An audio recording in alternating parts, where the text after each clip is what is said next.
Ladies and gentlemen, settle down. We're about to begin. Good morning. Good morning. Welcome to the New York City Council hearing on the Committee on Early Childhood Education. At this time, please silence all electronics and do not approach the dais. Again, please do not approach the dais. If you are testifying today or have any other questions, please reach a sergeant at arms. Thank you for your cooperation. Chair, you may begin.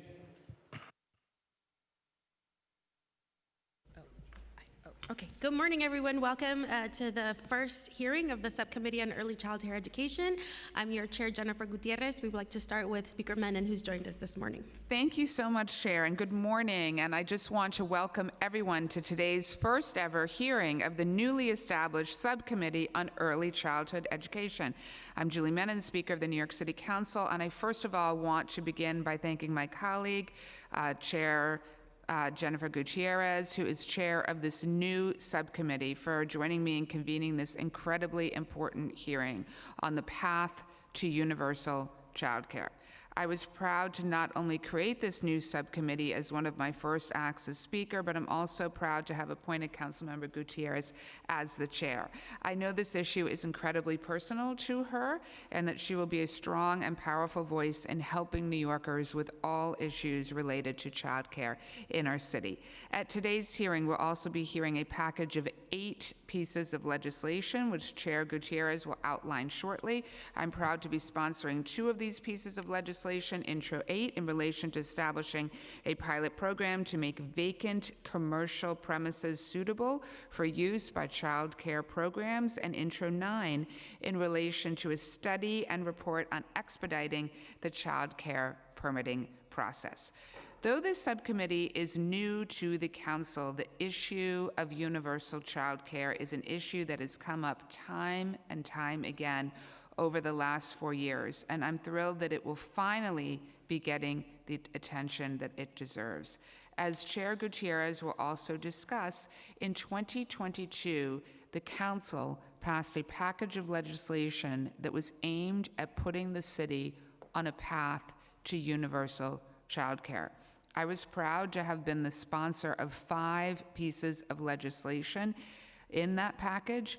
And while the council passed those bills and Mayor Adams signed the bills, unfortunately, those bills were not fully implemented by the Adams administration.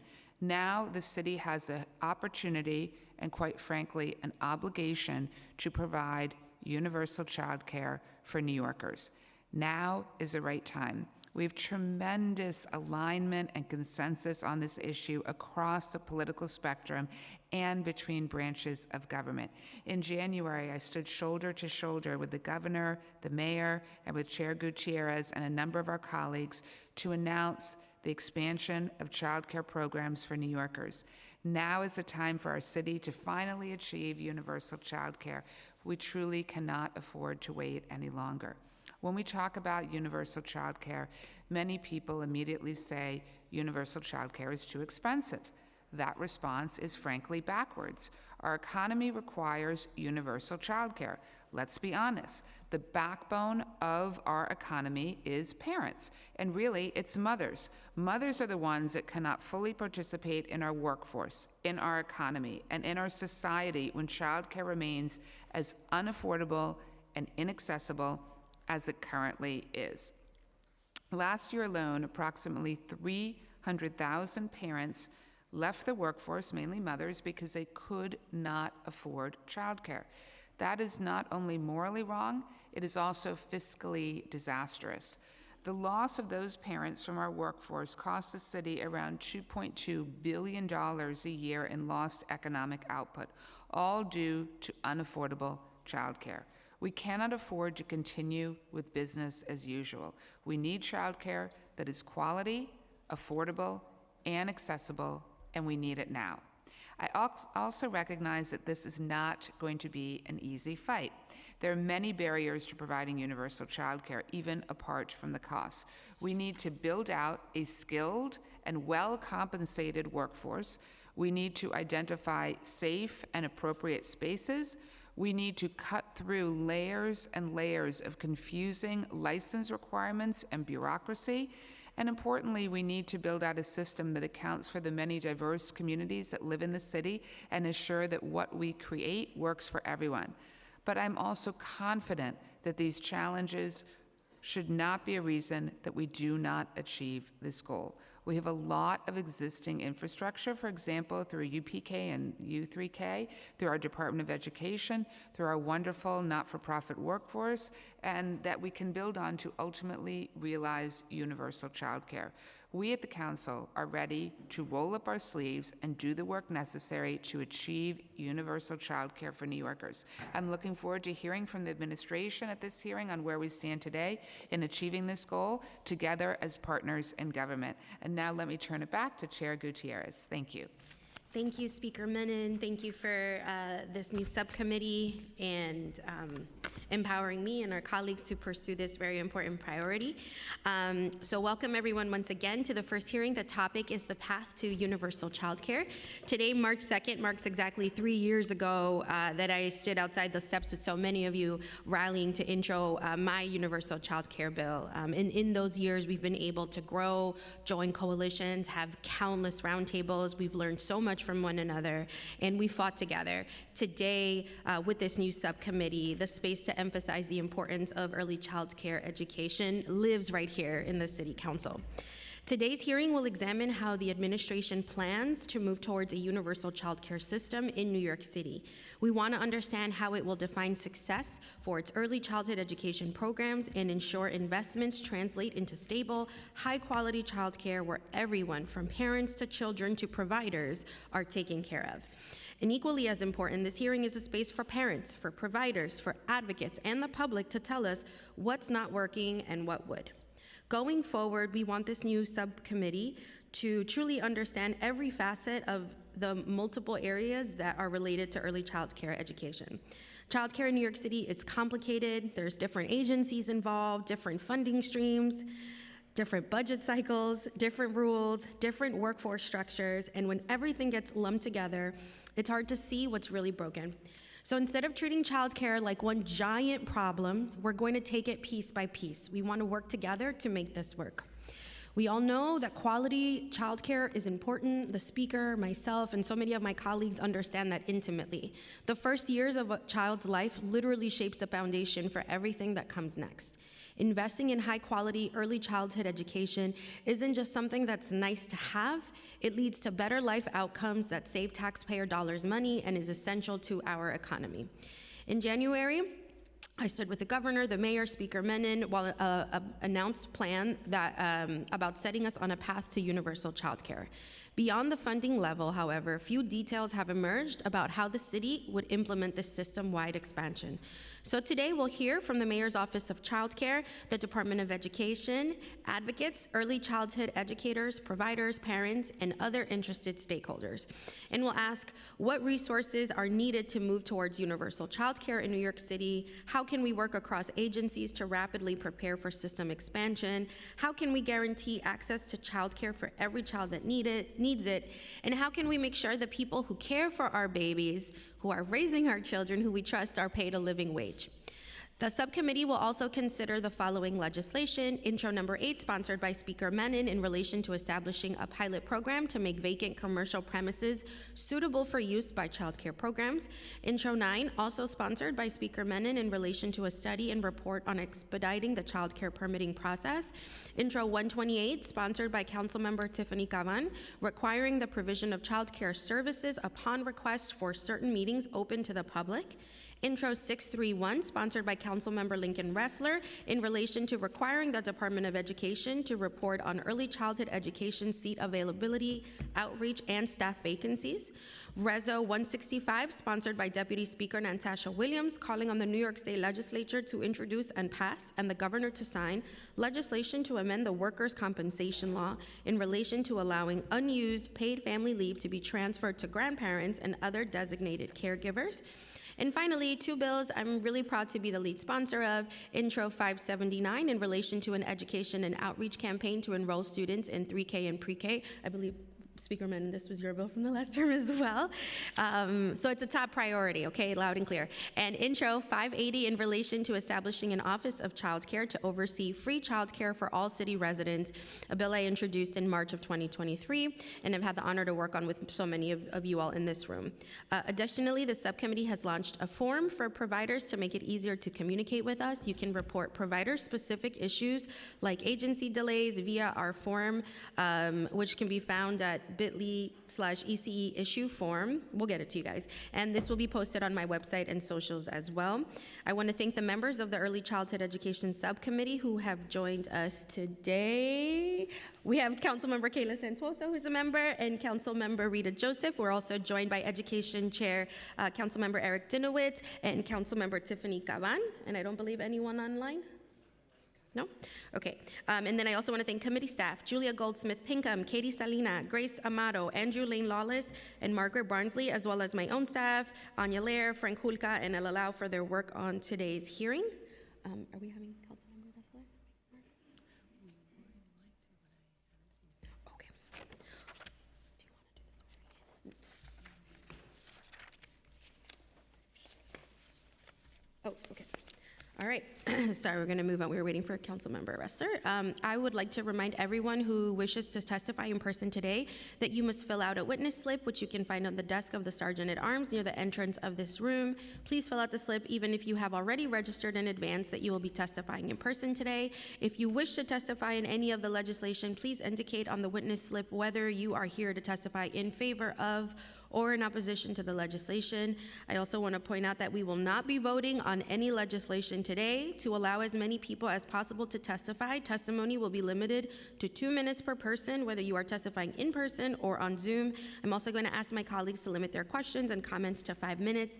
Please note that witnesses who are here in person will testify before those who are signed into the Zoom webinar. I will now turn it over to ECE Subcommittee Counsel to administer the oath.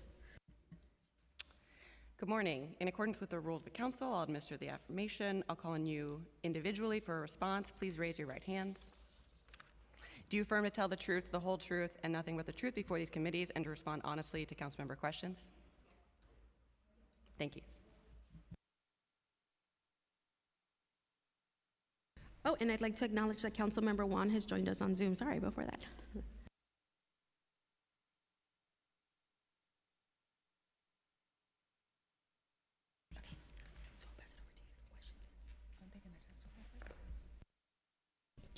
You ready? Okay, go for it. Okay. Good morning. Good morning to Speaker Menon, Chair Gutierrez, members of the City Council Committee on Education and Subcommittee on Early Childhood Education, and all council members joining today's hearing. My name is Emmy Liss, and I am the Executive Director of the Mayor's Office of Child Care and Early Childhood Education. I'm joined today by Simone Hawkins, Deputy Chancellor for Early Childhood Education at New York City Public Schools. I'm grateful to be here for the subcommittee's first ever hearing and for the opportunity to share more about the Mamdani administration's vision for universal childcare. As we begin today's hearing, I want to recognize the incredible commitment of Chair Gutierrez and so many others in the council who pushed for childcare and early childhood education to be a top priority for city government. Chair Gutierrez has also been a strong advocate for the Mayor's Office of Child Care and Early Childhood Education, and as I will outline in my testimony today, we believe this office will be critical to mobilizing an all-of-government approach to implementing universal childcare.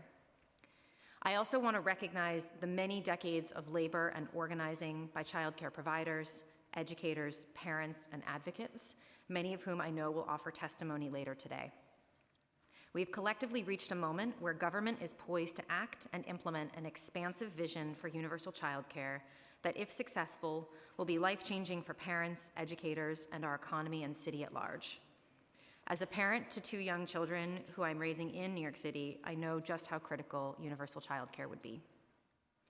In my testimony today, I plan to outline our vision for universal childcare, the role that my office will play in delivering this vision, and how we will work with many partners across city and state government and the nonprofit and business communities to implement this vision.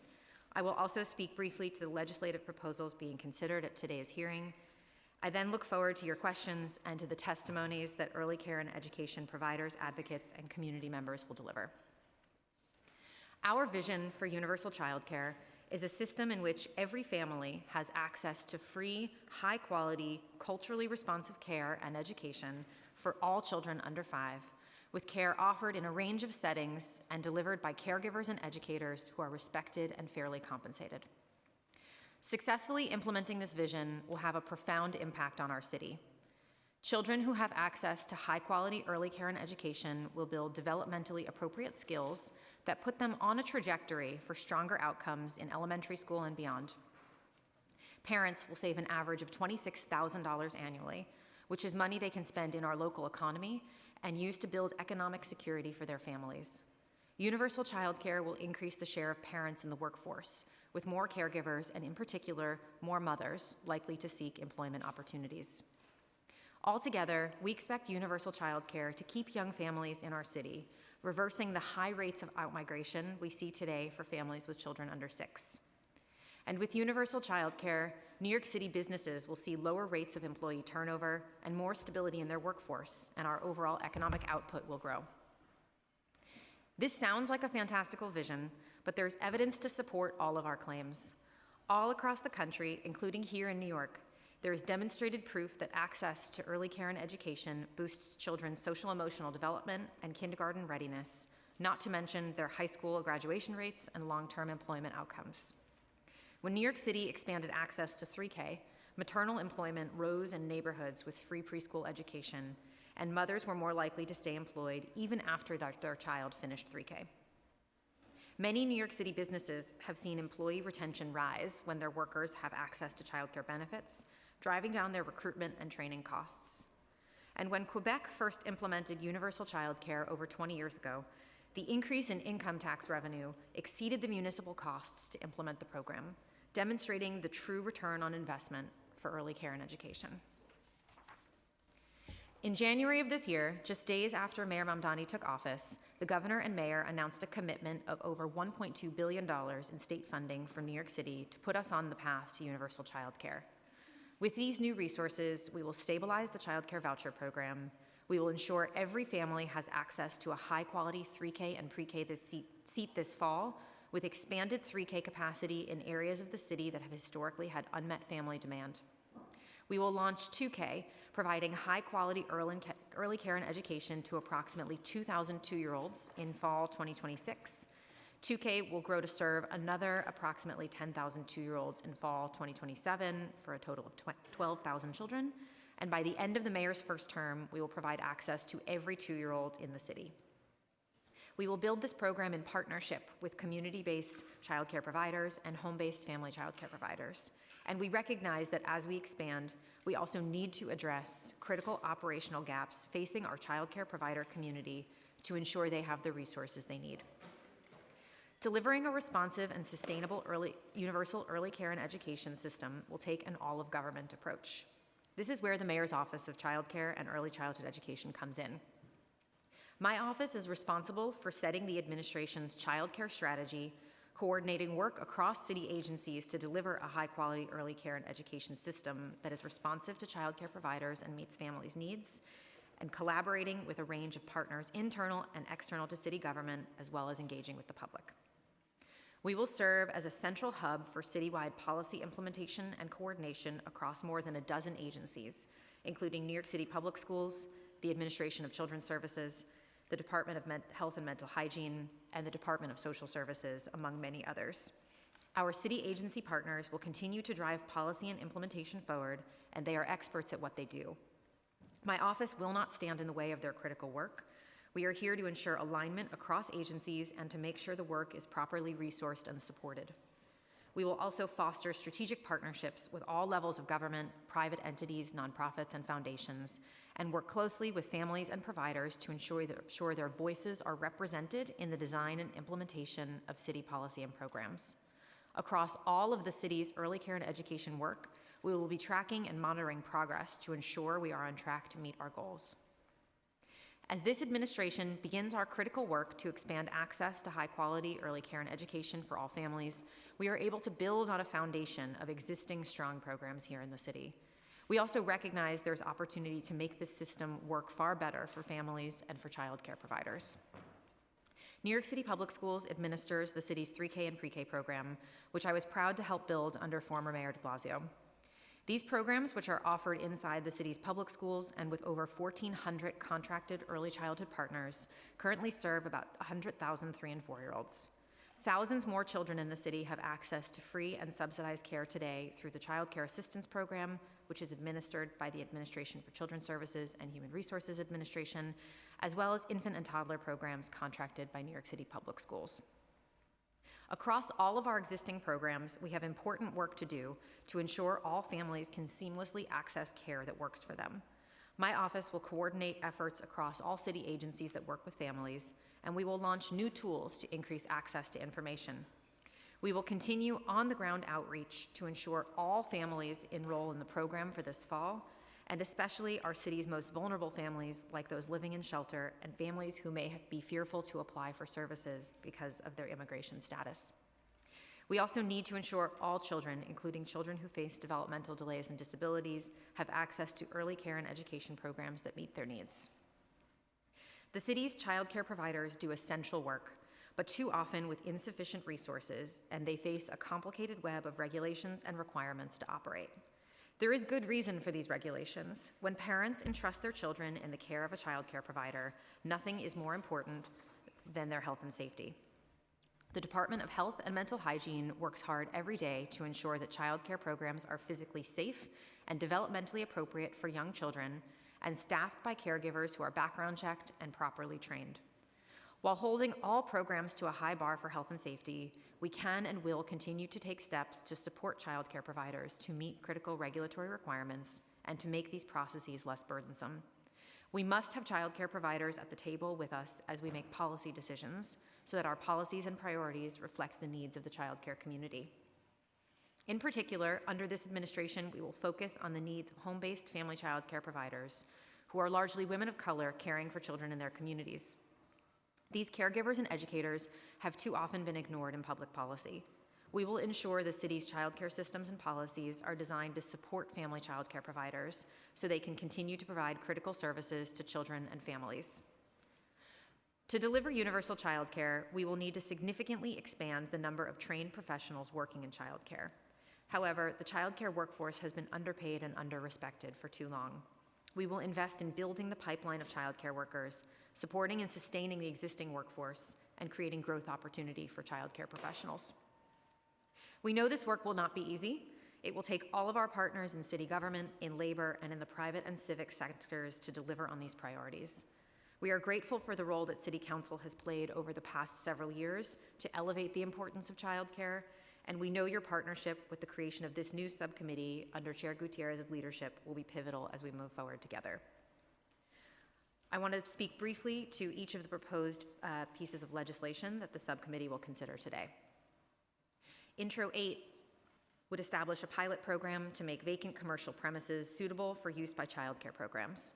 Our office agrees we need to increase the physical space capacity for child care in the city. Currently, there is one licensed child care seat for every 2 children under 5, and the gaps are even more acute for infants and toddlers and in parts of the city that are considered child care deserts. Addressing space needs for child care is a priority to the administration, and it will take an all-of-government approach to ensure we are maximizing currently vacant space and looking to find new spaces across both private and public property. Intro 580 calls for the establishment of the Office of Child Care. As the Office of Child Care, we agree that creating an Office of Child Care to deliver the city's universal child care system is essential. The duties laid out in the bill are already functions contemplated for the office, while there are some duties that will require expansion of staffing capacity and resources to ensure compliance, especially around reporting. We look forward to discussing the details of the bill with Council as we refine the scope of the office's work. Intro 9 calls for a study and report on expediting the child care permitting process. Our office agrees that the process to obtain a child care permit should be as expedient as possible while ensuring compliance with New York City Health Code. The Department of Health and Mental Hygiene and the Office of Child Care have already been reviewing current licensing processes to identify opportunities to streamline and clarify the process. We look forward to sharing the outcomes of that work with the Council in coming weeks. Intro 128 would require the provision of child care services upon request for certain meetings open to the public. Our office understands the spirit of the bill. Families who need childcare should have access to care that meets their needs, and childcare needs should not prevent New Yorkers from engaging with their local government. However, we have some concerns about ensuring the health and safety of children being cared for in spaces that may not be safe or appropriate for childcare. The requirements of this bill are subject to appropriation, and there is currently no funding for the bill. Intro 579 would require New York City Public Schools to develop and implement an education and outreach campaign to enroll students in 3K and pre-K. Currently, as part of our outreach, families are contacted directly through general and targeted email campaigns, outbound calls to families in districts with low application rates, as well as virtual information sessions, street teams doing outreach in communities, text messaging, and robocalls. New York City Public Schools also leverages community and faith-based organizations to conduct outreach in their communities. We support the goals of this bill and look forward to working with the City Council on outreach broadly. Lastly, Intro 631 would require New York City Public Schools to report on early childhood education seat availability, outreach, and staff vacancies. We welcome Council's continued commitment to transparency to highlight where there is the most need for 3K and pre-K seats in communities that need it most. However, we would like to note our concern regarding certain provisions of the bill, specifically our ability to provide detailed reports on staffing pertaining to charter schools and community-based organizations is limited, as these entities operate independently and their employees are not part of New York City Public Schools. New York City Public Schools would like to speak more with the Council regarding the proposed reporting requirements to ensure they are consistent with what is captured in current data systems. Thank you for the opportunity to give testimony before the subcommittee today. We are grateful for the energy and attention that the Council has put toward universal childcare. We would not be here today without your efforts. I look forward to working closely in partnership with you in the months and years to come, and look forward to your questions today. Excellent. Thank you so much for your thoughtful testimony. I want to quickly pass it over to Speaker Menon. I'm going to go through questions. Thank you so much. So appreciate the testimony today. I know we have a lot of different questions. So I want to first of all start with the Child Care Advisory Board. As I mentioned in my opening statement, in 2022, the Council passed the Universal Child Care Act. As I mentioned, I had 5 bills in that package. One of the bills created a permanent child care advisory board that was charged with getting the city on a path to universal child care. Can you share, is there a date for the board to meet? What is now the composition of the board? Has it changed at all?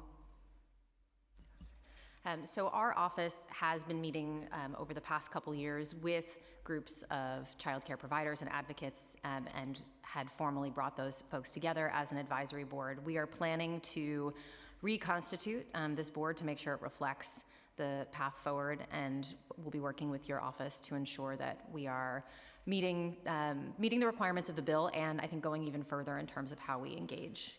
That would be great, because the last administration was clearly, as I mentioned, not in compliance at all with these bills. And so there were 5 bills in the package. It wasn't just the advisory board. It was creating those portals so that parents and caregivers could easily access available child care, there was a subsidy portal to find out what subsidies they were entitled to. So there was really across the board a lack of compliance with the bills. So I just want to get the commitment now to get those bills in compliance, and we really look forward to working with you all on that. Okay, a couple questions that I have. First of all, how is DOE going to coordinate with the early intervention system to ensure that children enrolled in 2K and other early childhood settings are appropriately screened and referred for services? So first, good morning. Happy to be here. Morning. Thank you for having me. Also seated here is my colleague, Jessica Wallenstein, Dr. Jessica Wallenstein, who leads the early childhood work in the Division of Inclusive and Accessible Learning at New York City Public Schools. Oh, she has to be sworn in. Yes, So thank you. sorry. No, no worries. That's me. Do you affirm to tell the truth, the whole truth, and nothing but the truth before these committees, and to respond honestly to councilmember questions? I do. Thank you. And so I'm going to lead the answer, but wanting to ensure that it's comprehensive, Councilmember. What we're doing specifically, and actually taking a step back around 2K, we do extensive work to ensure that we embed any learnings from early intervention, which is currently under the Department of Health and Mental Hygiene, within the core work that happens across our existing portfolio of care. And so within my specific division, we have an early intervention transition team that works closely with DIAL, works with EI at DOHMH to support families as they transition from early intervention to the CPSC. We've been working closely with the Early Intervention Bureau on the Birth to Two initiative, making sure that we contact families that they have on their listservs to make sure that they understand that it's a resource, and then coordinating care across the different agencies. And so we anticipate bringing those learnings to 2K, but also knowing that we currently serve over 10,000 two-year-olds now in our system. We plan to continue to leverage that. Lastly, in the request for information that was recently released to welcome new providers and/or new sites from existing providers into our portfolio, we extended that to our 4410 providers. Although their care, their specialized seats are focused on 3s and 4s, their permit allows them to serve two-year-olds, and so we're hoping to leverage their expertise in that space. Since you mentioned the RFI, how many proposals were submitted so far, and when will a decision be made on the RFI? So we can share more details in the coming weeks. That RFI closed last week, so we're still finalizing numbers. Got it. Okay, yes, if you could please get back to the committee with all of that information. Of course. Did you want to add anything? You covered it. Deputy Chancellor Hawkins, I would just add that for children who are 2.5 who may be attending the 2K program, they are eligible to submit referrals for preschool special education in advance of their turning 3. And so our office, the Division of Inclusive and Accessible Learning, will be doing outreach and coordination with the 2K providers to make sure they are aware of that process and that families are supported to go through the CPSC process even while they're 2 years old.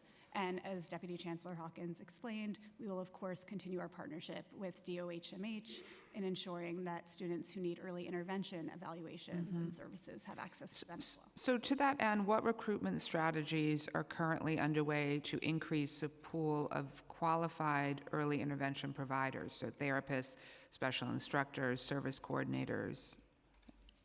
So we can't speak to that particularly, Speaker, because again, early intervention is not within, the sphere of control for New York City Public Schools, but I'm sure we can get back to you about early intervention specifics at a later time. Okay, I think that's incredibly important. I know we have a lot of parents who are asking those questions, so we want to make sure that we get that information as soon as possible. What corrective measures are underway to stabilize the DOE hub, and what is the timeline for full functionality? Referring to the DOE hub, Speaker, are we referring to the Family Child Care Network hub? Yes, yes. Okay. So I think we can all admit that space is in need of some love. And so we've, over the past few years, we've been trying to improve the functionality of the hub. We've gotten to a point where our needs kind of extend its functionality. And so one of the things we want to thank you for is your investment in the early childhood management system, which we plan to launch at the end of the calendar year. This upcoming spring, we're going to do a few demos for our provider and educator community and the council so you can see how it works. And then the following months, we're going to do user acceptance testing so folks can play in it, beat it up a little bit, and so we can iterate on that. And so there, what we have now around operations and programmatic functionality in the hubs for our family child care networks will shift to ECMS, the Early Childhood Management System. Okay, I think that's so important because the types of complaints that we have received about the hub include pages taking 10 to 15 minutes to load or failing to load altogether, affiliation processes taking 7 to 12 weeks unless manually expedited, and other, I could go on, Yes, the we list agree. is voluminous We of agree. issues. So we just want to make sure then that there is a real corrective action strategy moving forward, and if you could share that corrective Absolutely. action. And if I can quickly add, in addition to the technology, we are improving practices within the division around human capacity. And so some of the issues that you just raised, Speaker, is really an absence to having actual dedicated staff to support our family child care networks and family child care providers. And so we are beefing up that team and with the support of the administration to ensure that they have hands-on support in real time. One thing that we're very focused on doing is cutting down on bureaucracy, because to truly get to universal childcare, we're never going to get there if we don't cut down on the dysfunction and bureaucratic delays that are sort of embedded in many city agency processes. So we're looking at a number of different legislative strategies and we've already passed a couple bills in this area, but we're going to pass many more to try to cut through the red tape and bureaucracy. So in light of that, so to obtain or renew a building permit, childcare providers have to coordinate with the fire department, Department of Buildings, DOHMH, the State Office of Children and Family Services, the state's Department of Education. So providers are frequently reporting long wait times for such a literally simple task. What are the administration's plans to cut through this bureaucracy and to really address these long waiting times for providers? We really appreciate the attention you've put on this issue, including with the bills on the docket today and those you referenced that were passed last year as well. We are taking a really close look at the permitting process with the Department of Health and Mental Hygiene, as well as the other departments you referenced, the Department of Buildings and the Fire Department. There are others who come into play depending on the space. It may also involve NYCHA or HPD, depending on the type of building a provider is in. So we are working with all of those agencies to implement new processes to expedite and streamline both the communication and number of documents that providers have to submit and the ways in which they submit them. We should have an update on this in the next couple weeks and would be happy to bring that back to you. Okay, I'm going to ask, well, I have many more questions, but I'm going to turn them over to my colleagues. But my last question is, since the start of the year, how many child care providers have either applied to obtain or renew a building permit?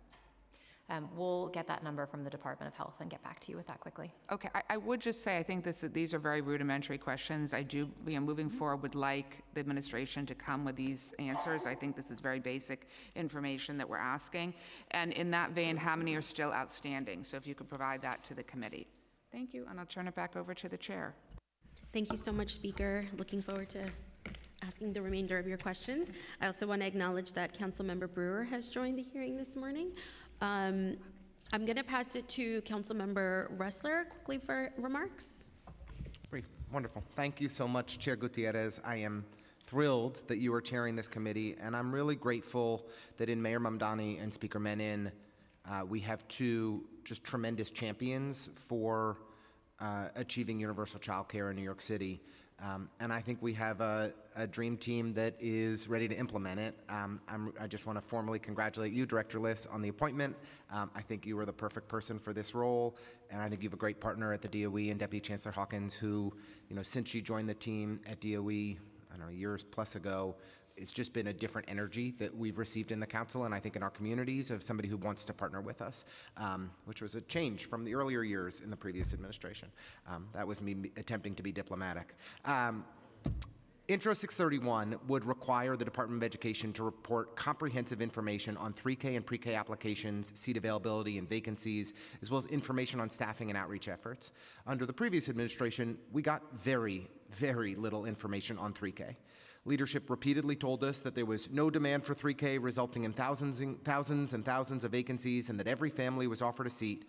But we got hundreds of calls every year from parents who were only offered seats an hour bus ride away or declined to apply at all, given limited offerings. When we finally requested detailed data from DOE, we saw a different picture. And I just will give a second of context. Every year, we would send, for the last 3 or 4 years, we'd send a letter to the Department of Education, and somebody who's on the dais who's in a new job now might have helped us in guiding the data requests that we were sending over to the Department of Education to ask for a very detailed breakdown of exactly where, how seats were being filled, full day seats, extended day seats, where vacancies were across the city. And the morning of the preliminary budget hearing at about 8 o'clock, we would get this data sent over to us. And myself and Councilmember Gutierrez and Councilmember Joseph and all the other people who were focused on this, we would dig in. And when we finally got this data, we saw that seats were empty in places of highest need parents that need help enrolling, parents clearly need help enrolling and navigating the paperwork required. School day seats with no income restrictions were 90% filled, and DOE's own study showed that there is a real demand for the extended day seats, which had much higher rates of vacancies. Nearly half of New York City zip codes saw demand outpace supply.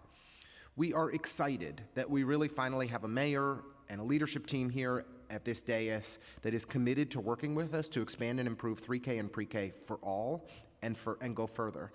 We hope that we can collaboratively review the data from this report together so that we can help improve outreach to low-income families, identify new sites in 3K deserts, I can give you a couple in my district, and swiftly adjust seat types where there's a mismatch between demand and supply. It all starts with the data, and once we have really good, consistent data that's being provided in a timely manner, that's available to the council and that's available to the public, we can all put our best brains together to make sure that every child in New York City who needs an early childhood seat is getting it. So thank you very much for the opportunity, Councilmember. Chair Gutierrez, I'm just, again, absolutely thrilled that you're leading this effort to help us achieve universal childcare. Thank you, Councilmember Ressler, and thank you all so much. So we're going to get started with questions, and we have members that are also signed up to speak, so I want to be mindful, and we've got plenty of people signed up to testify as well. So my first couple of questions are for Emmy, for the Office of Child Care. Thank you so much for your testimony. Can you just, so we can kind of just set the tone, can you talk to me a little bit about the office? And this goes a little bit into my legislation, but how many people work in your team? How are you looking to build it out? And you mentioned it in your testimony about ensuring coordination, but can you explain a little bit more about what your office will be doing day to day? Absolutely. Thanks so much for the question. So as you know, the Office of Child Care was created under the last administration, but in a much different capacity and without sort of the full mandate to really deliver on universal child care. So we are excited to have the opportunity to really level up what the office is doing and to build out both a broader team and a broader scope. We currently have 6 full-time members of the office and are planning to add additional staff members over the course of the coming months. And we view our scope of work in a couple of sort of big areas. The first is, and as I mentioned in my testimony and you mentioned just now, really thinking about the interagency policy planning coordination work that is required, given how many agencies play such a big role in implementing universal child care. And so that work day to day includes partnering closely with the Division of Early Childhood at New York City Public Schools, as well as many other agencies I mentioned, to understand the work they are doing, make sure they have the support and resources to ensure a high level of coordination across those agencies, and that the work they are doing day to day is aligned to the overall vision and mission of universal child care. We also recognize that there are many different conflicting rules, regulations between the city and state across all of the different areas that impact childcare, and a piece of what we'll be doing as well is looking at how we can think more creatively and think in greater alignment to meet some of the big longer-term goals. Most in the near term, we are working closely with New York City Public Schools, in particular on the launch of 2K and the expansion of 3K for this fall. But we are also thinking ahead with all of the agencies, for example, who are involved in physical space in the city, to think differently about how we meet the demands of an expanded childcare system, and beginning to think with anyone and everyone who touches workforce development on how we support the growth of the childcare sector. So we'll be taking on some of those bigger, more medium to long-term projects that require interagency participation as well. Thank you, Emmy. And so 6 full-time, and then you're looking to hire, do you have a sense of how many staff you could potentially hire in this year? We're going to be working through that during the budget process, but adding capacity. All right, absolutely. we'll be there. And then can you just very quickly, you mentioned working with DOE, obviously, can you just, so that, we all have a sense of the amount of coordination that it takes, because it is more than, 2 agencies represented Yes. here. Can you just name all the city agencies that you are either already, coordinating with or looking to coordinate with, and if you can just confirm if you're also doing any of that work with any of the state agencies as well, Absolutely. or federal? So we also work closely with the Administration for Children's Services, which, as you know, administers the city's child care voucher program, with the Department of Health and Mental Hygiene, which oversees all of the work to make sure our child care facilities are healthy, safe, permitted, as well as the early intervention program. We will be working closely with Department of Social Services, both on the Department of Homeless Services side to make sure that families in shelter are connected to services, and with the Human Resources Administration, which also administers child care support to its clients. There are many, many others who have an important role.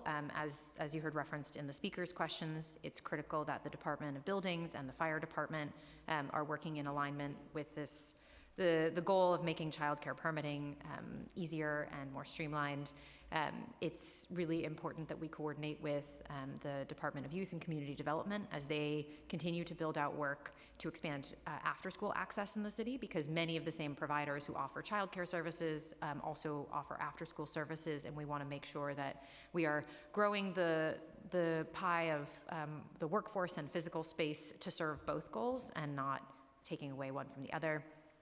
There are dozens of other agencies who we will work with because they are out in communities and they have connections to New Yorkers and an understanding of what services those New Yorkers need, whether that's the Mayor's Office of Immigrant Affairs, NYCHA, and others who regularly interface with large populations of folks in the city. We do also coordinate very regularly with the New York State Office of Children and Family Services, which oversees child care regulations for the state and directly licenses home-based providers.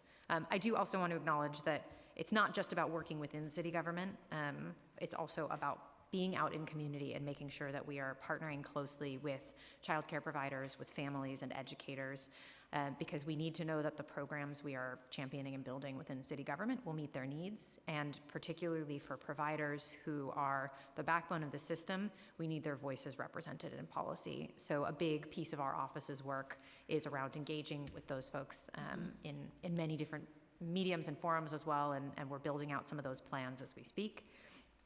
And then lastly, we recognize that universal childcare, again, we're in this incredibly pivotal moment, and all across the city, in our nonprofit community, in our philanthropic community, in our business community, there are people and organizations who are eager to be part of this. And so we are also thinking about how to really leverage all of those partnerships to make sure that we are bringing all of the city's public and private resources to bear for this mission.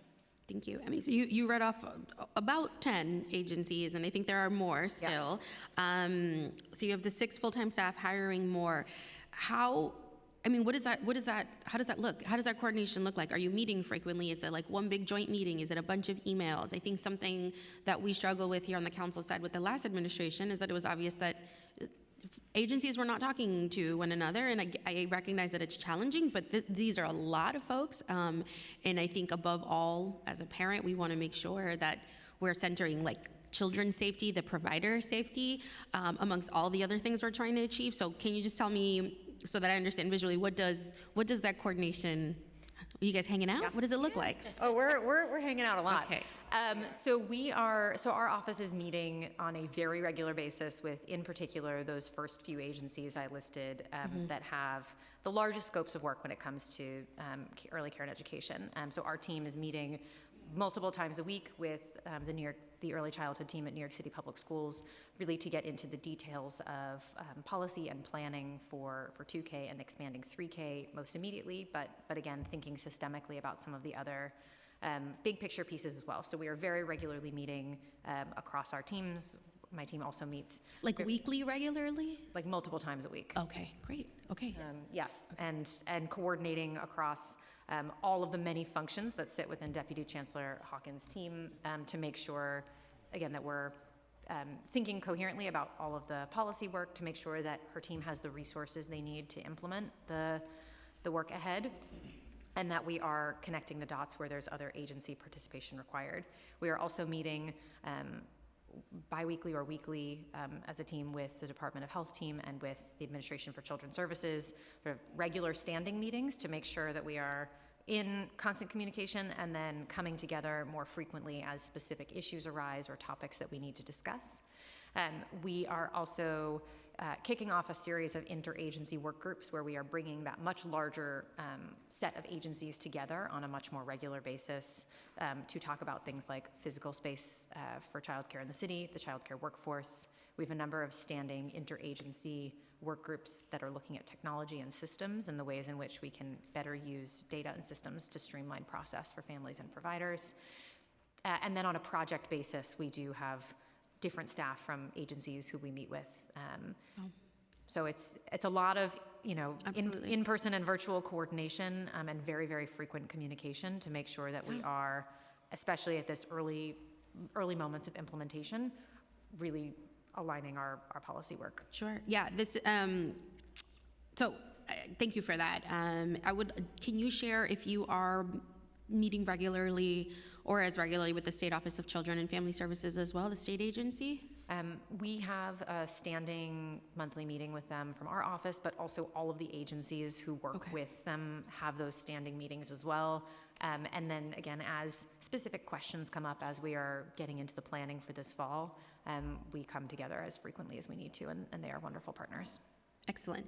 So 2 questions that I get a lot from providers in my district are, I guess the first comment is like, this is great, this is wonderful, but what does that mean for me? How is that going to look for the child and the family? And I think there's kind of this overarching concern for we moved slow for decades and now we're moving really fast, and do we have the infrastructure for that? So my main question is, how are you including family voices into this very accelerated or rapid process of growing out the universal child care process here in the city?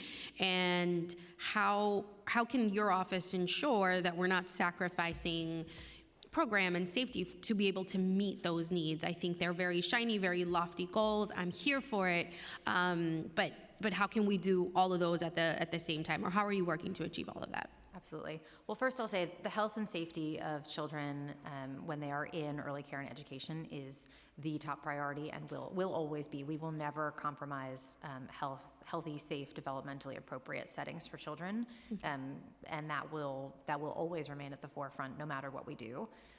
We recognize, as came up in responding to Speaker Menin's questions, that there are ways in which we can make those processes to ensure providers are running healthy, safe programs faster and easier for providers, but that will never be something we compromise.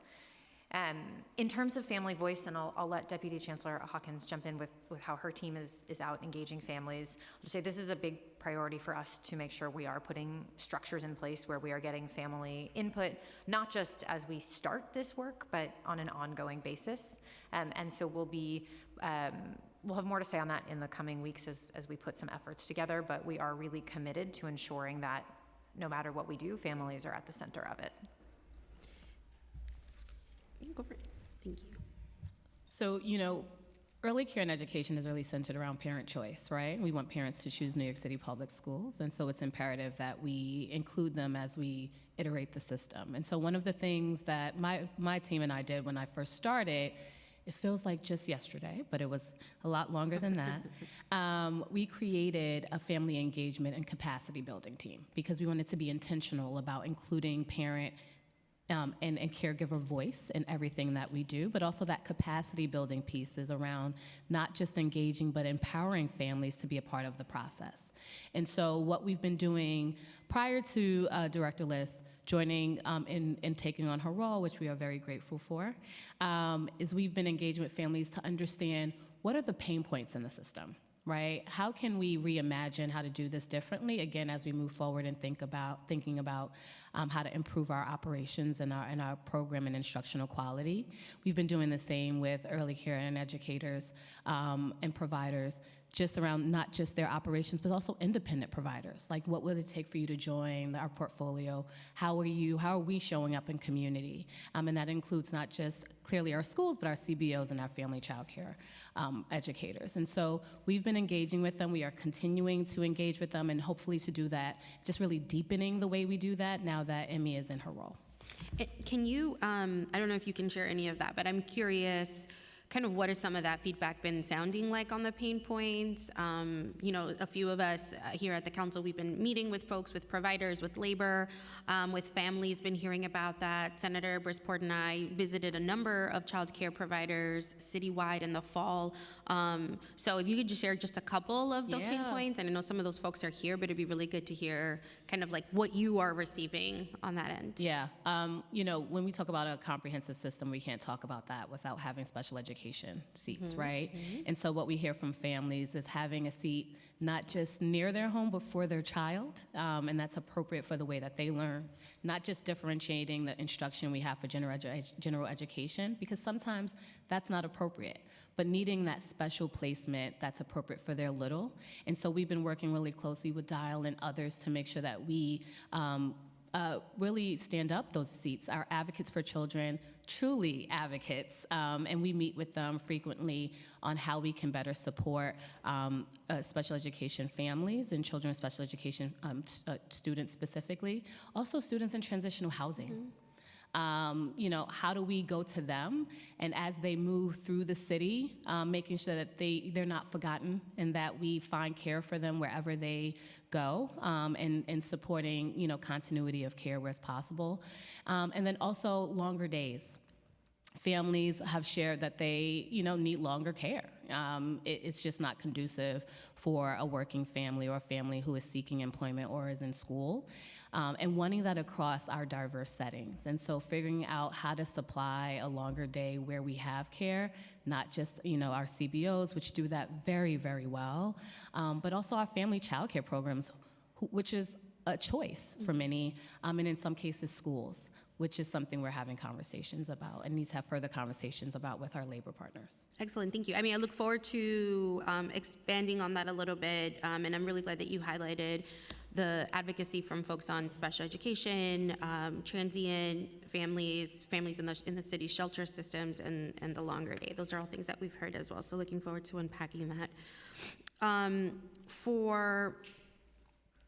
think this is a question for both of you, or maybe for just ACS, but in the January 2026 announcement by the governor and the mayor, I know that there was a proposed plan to increase funding for the child care vouchers, which we've, you know, not fully touched on yet. Do we know at this time if the funding will be sufficient to work through the wait list? So the governor's budget included an additional $470 million for the Child Care Assistance Program. And that funding will primarily go towards ensuring we can continue to meet the needs of families who currently receive child care vouchers. We, at this time, do not anticipate being able to start moving families off of the wait list, but are continuing to monitor that, and we'll be working closely with the state as we assess family need and the extent to which those funds can address the needs of families on the wait list. I do want to step back to acknowledge we've seen enrollment in the Child Care Assistance Program grow tremendously over the last several years, and we know there are many, many more families who are actively vying for and need care, and to us this is really just representative of the incredible need for affordable care in the city, and why we're so committed to expanding access broadly. Do you have a sense of, just on the families, and I agree with you on the incredible need for this service, do you have a sense if or how ACS is communicating with families that have been on that wait list for a significant amount of time, maybe 1 to 2 years? Or is that something that your office is going to be assisting with? I think a lot of the feedback that we get is also there's kind of this confusion about the wait list. It's not like you as a parent get to see where you are in the wait list or where you're going. So what can you suggest, or what is your office going to be doing to just offer some semblance of transparency for the parents? Yes, for us here at the City Council. I know my colleague Althea Stevens had a hearing about this last year, but what can your office do to help promote transparency? Because it seems like some of it might be outdated. We're not very clear on like the finite numbers of that wait list. Absolutely. So ACS does manage directly all communication with families who are on the wait list, and we'd be happy to get some additional information for you about what that ongoing communication looks like. We do recognize that many families who are on the wait list may either already be seeking other forms of childcare while they are waiting, or maybe open to other forms of childcare. So we do also try to make sure families on the wait list are aware of other care options in the city they may be eligible for, whether that's a 3K or pre-K program or one of the infant toddler programs contracted by New York City Public Schools. Does your office have the ability to contact those folks on the waiting list? We are working through sort of all of the interagency agreements necessary to make sure we can, but that is a priority for us to make sure that we are in touch with families about all of their care options. Of course, we want to respect family choice, and for many families, their preference may be to remain on the wait list and wait to see what options come up there, but we want to make sure in the interim, if they need support and are eligible for other care options, that we're making them aware of those options. Okay, thank you. Now I just want to switch a little bit and just talk about a little bit of kind of what the speaker touched on. Obviously, there's an interest in wanting to meet that demand that we know is there. So if you can, both can answer this, if the office or the Department of Education do either agencies or office track the child care provider pipeline, including how many businesses apply each year to open up a child care program, how many get to open, how many close, and how many just exit during the application process? How many start and just don't finish? Do you track that? Yes. So the Department of Health and Mental Hygiene manages the licensing permitting process for child care centers, and they do track that information, and we'd be happy to follow up with some additional data with you all. For family child care providers, the State Office of Children and Family Services manages that licensing process. So we in the city do not necessarily have access to all of the data you're referencing in terms of folks who are in the pipeline and applying, but that's an area where we want to make sure we are looking more comprehensively at the data picture, especially because we are aware that there are not enough childcare providers in certain parts of the city. And I mean, when you say that DOHMH tracks the licensing, the OFS licenses the family providers, does that mean that obviously they have their own kind of record-keeping system, but you don't have access to it, or does the DOE have or not have access to it? Just the data. So we don't own the data. We have access, limited access to the New York City Department of Health and Mental Hygiene's information management system for the purposes that we are allowed to use it for. Sure. But if you wanted to, considering that we are talking about potentially getting more of these sites online, I would assume there needs to be communication with the agency that's doing the licensing. So how easy is that? Do you anticipate that process being, how quick of a turnaround do you anticipate that process being? This is central to this administration's priority as well as to this council. So I understand what you're saying. You're basically saying, like, we have to ask for it and they give it to us when they want, how they want it to look like. But considering that there is this, centralized priority from it, how do you anticipate that looking differently than in the past? I think we'll look into whether there are specific points of data, like some of the ones you're referencing, where we want to be proactively looking at it with our agency partners on a regular basis, rather than, as you said, waiting for different moments and asking for it, but getting into a regular process, whether it is by receiving reports, if it is possible to set up sort of interagency systems access, recognizing the privacy of different agencies' data. But as we build out the monitoring and tracking capacity of the Office of Child Care, these are among the types of data points we'll be looking at regularly. Totally, thank you. Okay, so I have a couple more questions on the 2-care rollout, and then I'm going to pass it to my colleagues because I know everyone's got a ton of questions, and I know that DC Hawkins, you have to dip out, right? No. I am here for all of the questions. Oh, excellent. Okay, great. So then I'll speak slower. No. Okay. On the 2-care rollout, can you just explain to us? It's exciting, but I think there's a ton of questions. My own daycare provider was like, what does this mean for me, right? And I think we want to be able to unpack that here, and you all will continue to unpack that. But can we just start with who in the office or the department is kind of leading this rollout of 2Care? You mentioned in your testimony an incredible goal of being able to open up 2,000 seats this fall. And then obviously by having 2Care available to every child by the end of this first term, which seems really exciting. But just point us to who is kind of leading this? What authority or coordination do they have across divisions and with the Office of Child Care? I'll start and then pass it to Deputy Chancellor Hawkins. So my team is taking the sort of the big picture vision, working across the administration with the mayor, with the governor and her team to kind of set the goal for what 2K will be, and to think broadly about all of the policy levers that we need to pull, the resources we need to make this happen, the sort of on-the-ground implementation, working in partnership with childcare providers and family childcare providers to actually roll out the capacity, and the work to enroll families and make sure they have access to these programs is all being led by the Division of Early Childhood at New York City Public Schools. So this is where, again, back to the role of our office, we're playing kind of administration-wide quarterback to make sure that all of the agencies who have a role in making this successful are at the table and aligned to the work that we need moving forward, making sure we have resources in the right places, the sufficient number of resources, and supporting the effort to be out engaging with community and with partners about this. But the day-to-day implementation work really lives with Deputy Chancellor Hawkins' team. I think that's precisely right. And my team has taken the lead to kind of build the intra-agency coordination, working with DIAL and the acronym soup that is city government, right? Contracts and purchasing, our legal colleagues across the agency, to make sure that no matter which lever we push or pull to make this happen, that it's being done in accordance with all of the requirements, both city requirements and agency. Okay.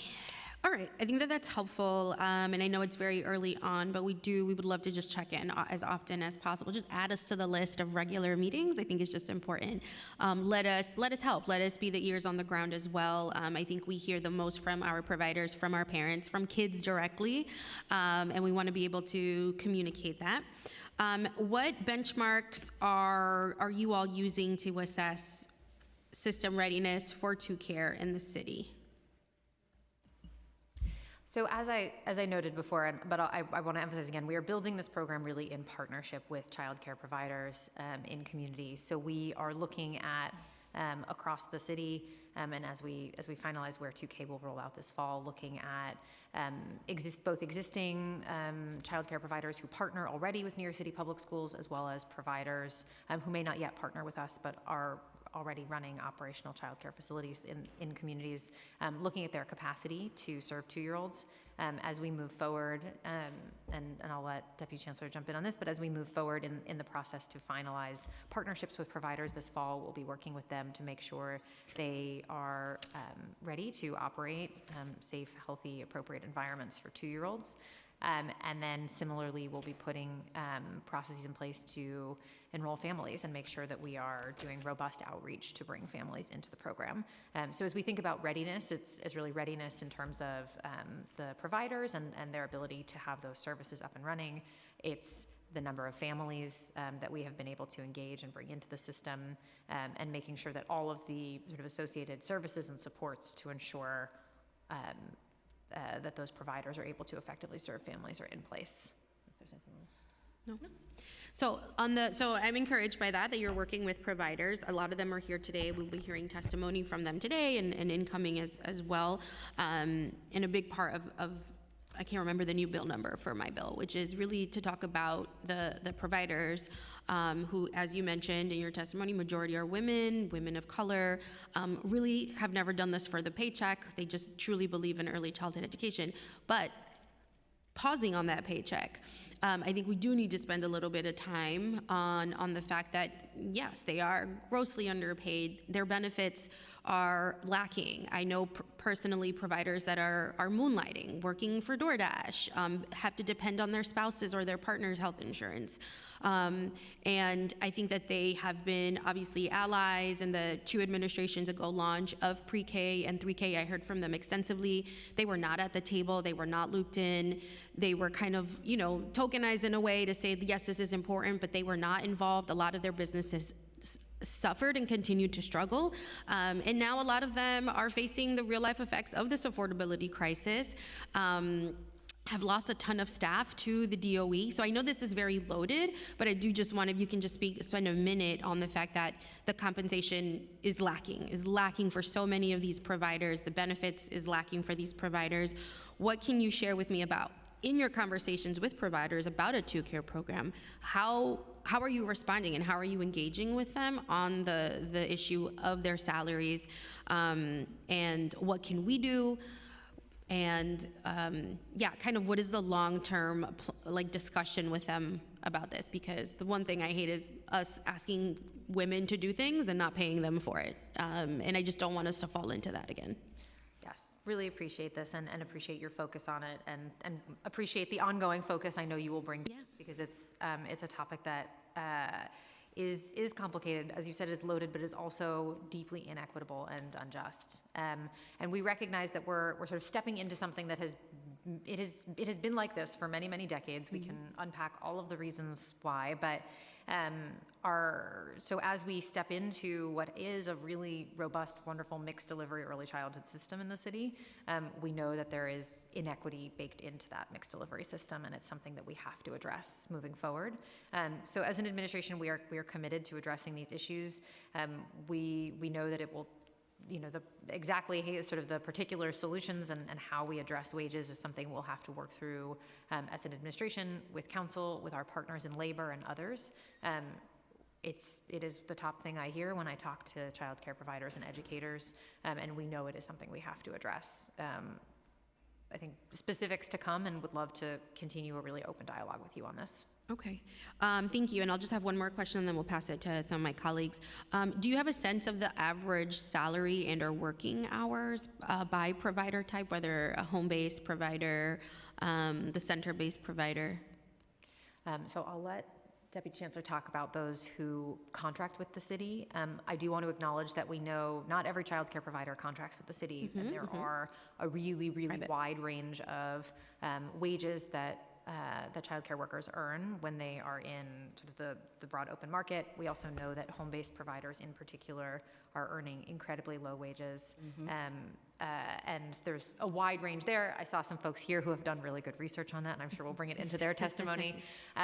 So we recognize there's sort of no super simple answer to this question, but that broadly childcare workers in the city earn less than 96% of other professions, and that's something we need to address. But I'll let the Deputy Chancellor speak to those who contract with the city. That's right. And so Timmy's point, it ranges. And so wanting to just share this data that's really based on existing CBA salary progression scales and our existing salary schedules for CBA providers. And, to Emmy's point around family child care networks and the affiliated providers, significantly less than the numbers I'm about to share with you. Okay.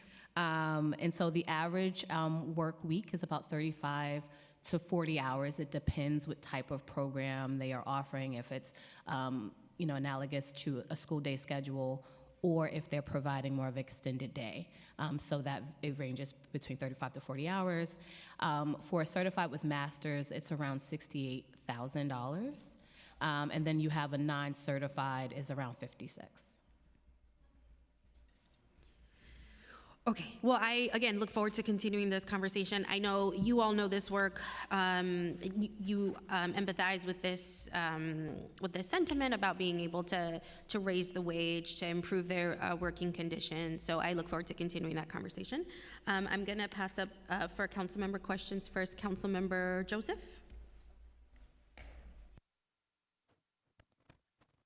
Thank you, Chair. Happy to see you all. Of course, my question will be around students with disabilities. In the council framework, are you guys looking at the council's framework that we put out last year? If you are, so my question is, it specifically identified inadequate service for preschool children with disabilities as a persistent barrier to truly universal and inclusive system. What is the current capacity for preschool special education seat? How long are families waiting? What is the plan to eliminate that wait list? Thank you, Chair Joseph, for all of your advocacy in this area. It continues to be a major area of focus for New York City Public Schools. As far as current seat capacity, I'm looking for the exact number, but it's a bit over 12,000 special education seats across our entire city. And that is inclusive of seats in public school settings as well as our contracted programs. As of today, there are many available seats across the city, although we do have some pockets, unfortunately, where there are more limited seats. Children are found to be eligible for preschool special education seats every single day. It's a year-round process. So the numbers fluctuate every single day. At this point in the year, we're seeing about 100 to 200 students for whom we are in the process of finding them seats. And the Committees on Preschool Special Education, the CPSEs, are working with those families who live in the areas where there's more limited availability to offer them seats maybe a little further from their home or provide them with partial services. This is a much better state of play than we have been in previous years, thanks to the investments of the recent administrations. And we are exploring ways that we can identify those surpluses in other parts of the city and move seats to areas of need. Thank you. So there's about 100 to 200. How many kids are on the wait list? So there's not an official wait list. Again, Okay. our committees are every single day working with new families who need special education seats and working to find them find seats for them.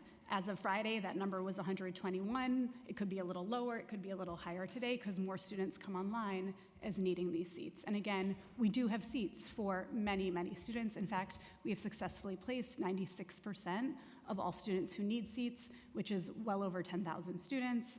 And we're continuing to work for those students who live in areas where there's more limited availability. And what's the timeline for a student who's waiting for a seat? What's the timeline? How long is the wait for a child? So we strive to provide seats within 30 days of the IEP meeting where they're first found eligible, and we're able to do that in many, many cases. And meantime, are the students also receiving their related services? So we've made many strides in this area. Thanks to the investment that was recently baselined of $70 million, we were able to add related service providers to our system. We are still hiring staff with that investment. We also have an RFP out to enhance our related service contracts that will provide higher rates and also incentivize more providers to work with preschoolers. That said, we know we still have work to do.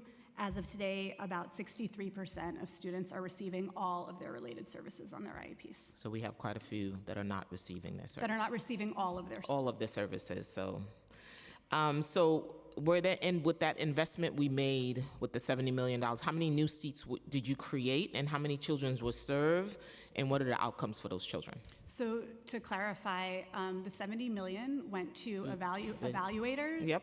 and services and IEP capacity, our CPSE administrators. Prior to the $70 million investment, there was a $55 million investment that enabled us to open 800 seats. Thank you. So what interagency coordination between ACS, DOE, DOHMH to ensure seamless transition for children with disabilities moving from early intervention age into preschool special education or universal child care setting? Are there any currently gaps in the handoff? I know there's a huge gap in the handoff. How we plan on closing that gap? So back in 2019, we started what was called the Early Intervention Transition Initiative, which was a deep partnership with the Early Intervention Program. It used to be that we received information on students coming from early intervention via faxes that came in through fax machines. So through that initiative, we got off the fax. We now have a system where EI field staff can go ahead and directly input student information that comes into a DOE system so that no student is missed. As DC Hawkins explained earlier, we have an early intervention transition team that does outreach to families as soon as the DOE is made aware of them transitioning from early intervention. It's a small and mighty team of I think 7 or 8 staff members, so they have a big job, but it is work like that we're doing to ensure that all students are supported through that transition. And as the system ages down and offers 2K, we'll have more opportunity to do outreach to families and support them. Chair, I just got one more. Yeah, go for it. Thank you. We're happy to see that, and I'm just happy for the record you're letting folks know that Early Learn has been around for a long time. There's 10,000 students already in there perfecting the system, and the fact that the council had built on extended day, extended year, I don't think we get enough credit for that. And also the 2K expansion and creating the infrastructure and the framework for that work to happen. So the council's framework also calls for a citywide multilingual outreach campaign to reach families with limited English proficiencies and residents of shelters. What is in the current budget? Which language are prioritized? And how will the administration measure whether under-enrolled communities are being reached? Because I know your goal was 90,000 seats, but you only filled in 75. So there's still a gap. There's still work to be done. Boots have to be on the ground to make sure we're reaching families in underserved communities. We always see where they fill up really fast, but the communities that really need those seats have no clue that they exist. So how do we plan on closing that? Yeah, and you want me to take up? So, thank you for that, council members. So the Division of Early Childhood Education works really closely with the Office of Student Enrollment, which really, they lead our outreach efforts, and they are the brilliant minds behind My Schools and our admissions process through and through, not just early care and education, but even high school, which I am waiting for offers on Thursday from my daughter. And so we do a multimedia campaign, as you even seen this year around. The mayor was involved intentionally doing PSAs in communities and doing it in a way that is culturally responsive, to your point. And I know you reached out asking that we do, provide targeted campaigns in a different language. And so I will admit that we will do better on that moving forward, but we do provide information mostly in print in all of the required languages that we are mandated to communicate into, in the communities and with families. And so we've been consistently providing that level of outreach. We've also been doing call campaigns, going into, again, shelters around other communities, providing information on how families can access the admissions and applications process.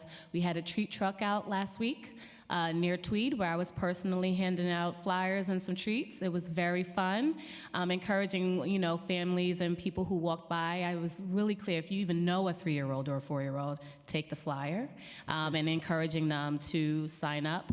But to your point, we can always do more, and so thank you for the investment and outreach, but there is a lot of work happening across the agency to make sure that we're doing it in a way, in languages, in ways and in spaces that are culturally responsive to communities, because to your point, there's no point in having these seats if they remain unfilled.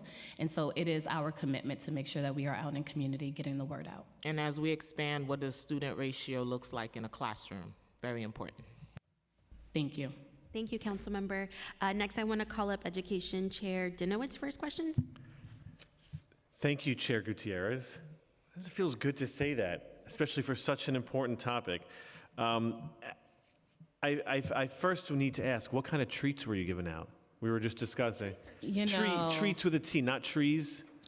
Treat with the tree, with the T. Rice Krispies. There was some hot cocoa. There was some good stuff in there, and we let the littles pick as they passed by if they were, with the adults in that moment. All right, so I won't tell the Department of Health that you're giving out that kind of candy instead of apples and carrots. Oh, is this recorded? On the record. I first want to say I appreciate a lot of the conversation about the coordination with other agencies and even the framing of early childhood education, not as a program, but as something that uplifts families in our city. You said, we expect universal child care to keep more young families in our city, reversing the high rates of out-migration we see today for families with children under 6. And early childhood education is an incredibly important component. And I, again, appreciate your vision that it is not about this particular program, but as part of a larger vision for our families. And I would just implore you that as you are having these interagency discussions, doing this interagency group work, to recognize that housing is also a critical component of this, that families are leaving because we as a city are not building enough family-sized units, enough subsidized family-sized units. This is a constant fight where our city wants to build studios and maybe 1-bedroom apartments, not enough 2 or 3 bedrooms. So as part of our mission to support our families, I implore you, as our the early childhood team, to support that mission as well. And Director Liss, I want to talk a little bit more about early intervention and not the transition of students who are receiving early intervention services to getting IESPs, but ensuring that we are capturing all the students who need early intervention services. Can you walk us through the process of the training you provide to teachers and families to recognize children who need early intervention services, and what supports you provide to families to ensuring that they are applying for those services and receiving those services? Sure, I can give a quick start, and I will say we will make sure that for future hearings with the subcommittee, we bring our Department of Health colleagues with us who are really the experts in administering this program. But we recognize that early intervention, the whole point of it is the earlier you start, the more support a family is able to receive and the stronger the trajectory for that child. So the work of referring children to early intervention has to begin with their pediatricians, with medical professionals, with childcare workers, with really any of the adults who are supporting and working with young children. And as we think about one of the potential benefits of universal childcare and bringing more children into early care and education settings at an even younger age, part of that benefit will be that they'll be with trained educators who can recognize the additional supports they need and refer them to those services. But I just want to be clear on my question. Are the early educators trained by DOE or the mayor's office, DOHMH, to recognize the need for early intervention services? That's the, Yeah. are your educators specifically trained? Thank you. In 3K and pre-K, which is our template, we do provide training to providers in providing assessments that are early warning signs about a need for referral to special education. And in early intervention, there are similar assessments. It's called developmental monitoring that is done, and we'll be working with our partners at DOHMH on the potential rollout of developmental monitoring in 2K programs. More to come on Can that. you talk a little bit more about that the teachers are being trained by DOHMH to identify the need for an assessment? So the teachers are not necessarily being trained by DOHMH. What we have are early childhood educators who are coaches hired by and are employees of DECE. We have 3 levels of staff who support holistic coaching for not just the program leader, but also the classroom staff. And so we have social workers, instructional coordinators, and leadership coaches. They actually go into the program and provide tailored supports. And then we also have a separate team of staff who support with, you heard the chancellor talk about MTSS, but, the tiered supports about how, teachers and educators need to differentiate the way that they support our littles, right?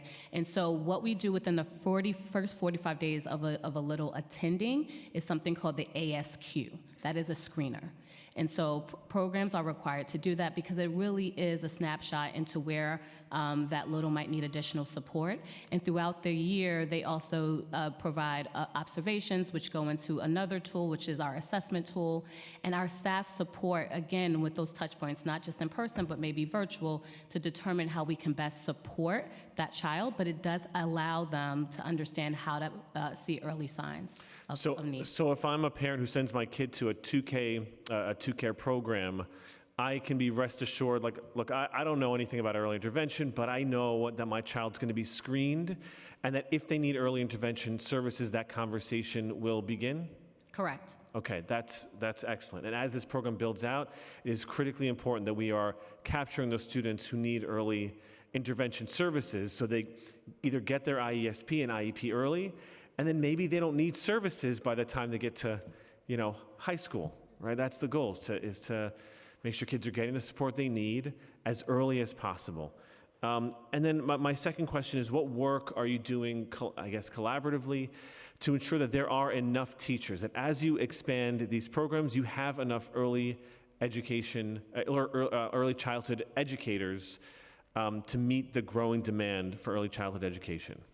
Absolutely. We know this is going to be a huge area we have to focus on in terms of building out the pipeline of new people to bring them into early care and education, and then supporting our current workforce to ensure that they are able to sustain themselves and able to grow and remain in the field as professionals.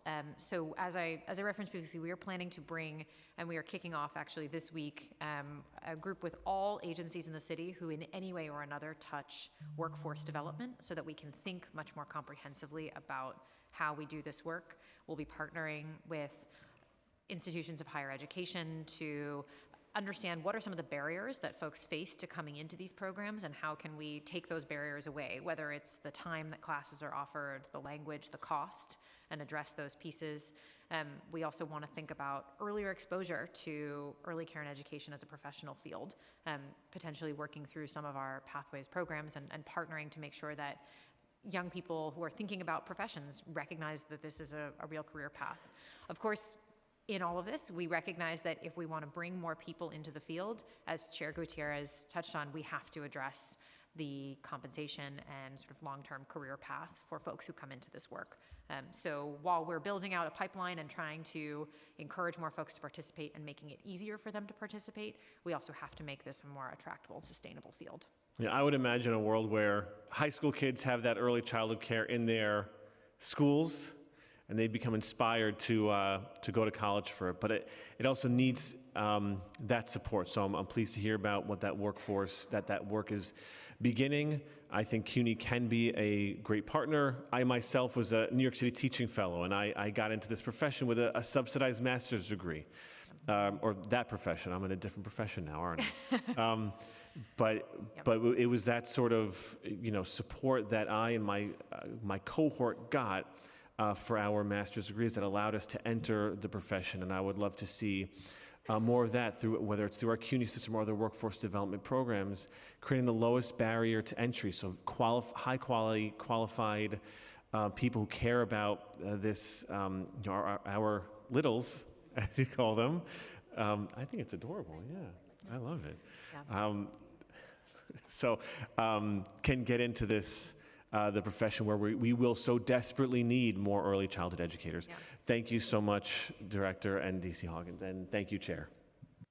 Thank you so much, Chair Dinowitz. I want to just recognize Councilmember Felder is on Zoom or was on Zoom. Thank you for joining us. And next, we're going to have Councilmember Ressler ask questions, followed by Councilmember Brewer. Thank you so much, Chair Gutierrez. I really appreciate the opportunity to ask a few questions. And thank you for the thoughtful testimony today, Director Liss. What do you think is the target, like 3K capacity per district?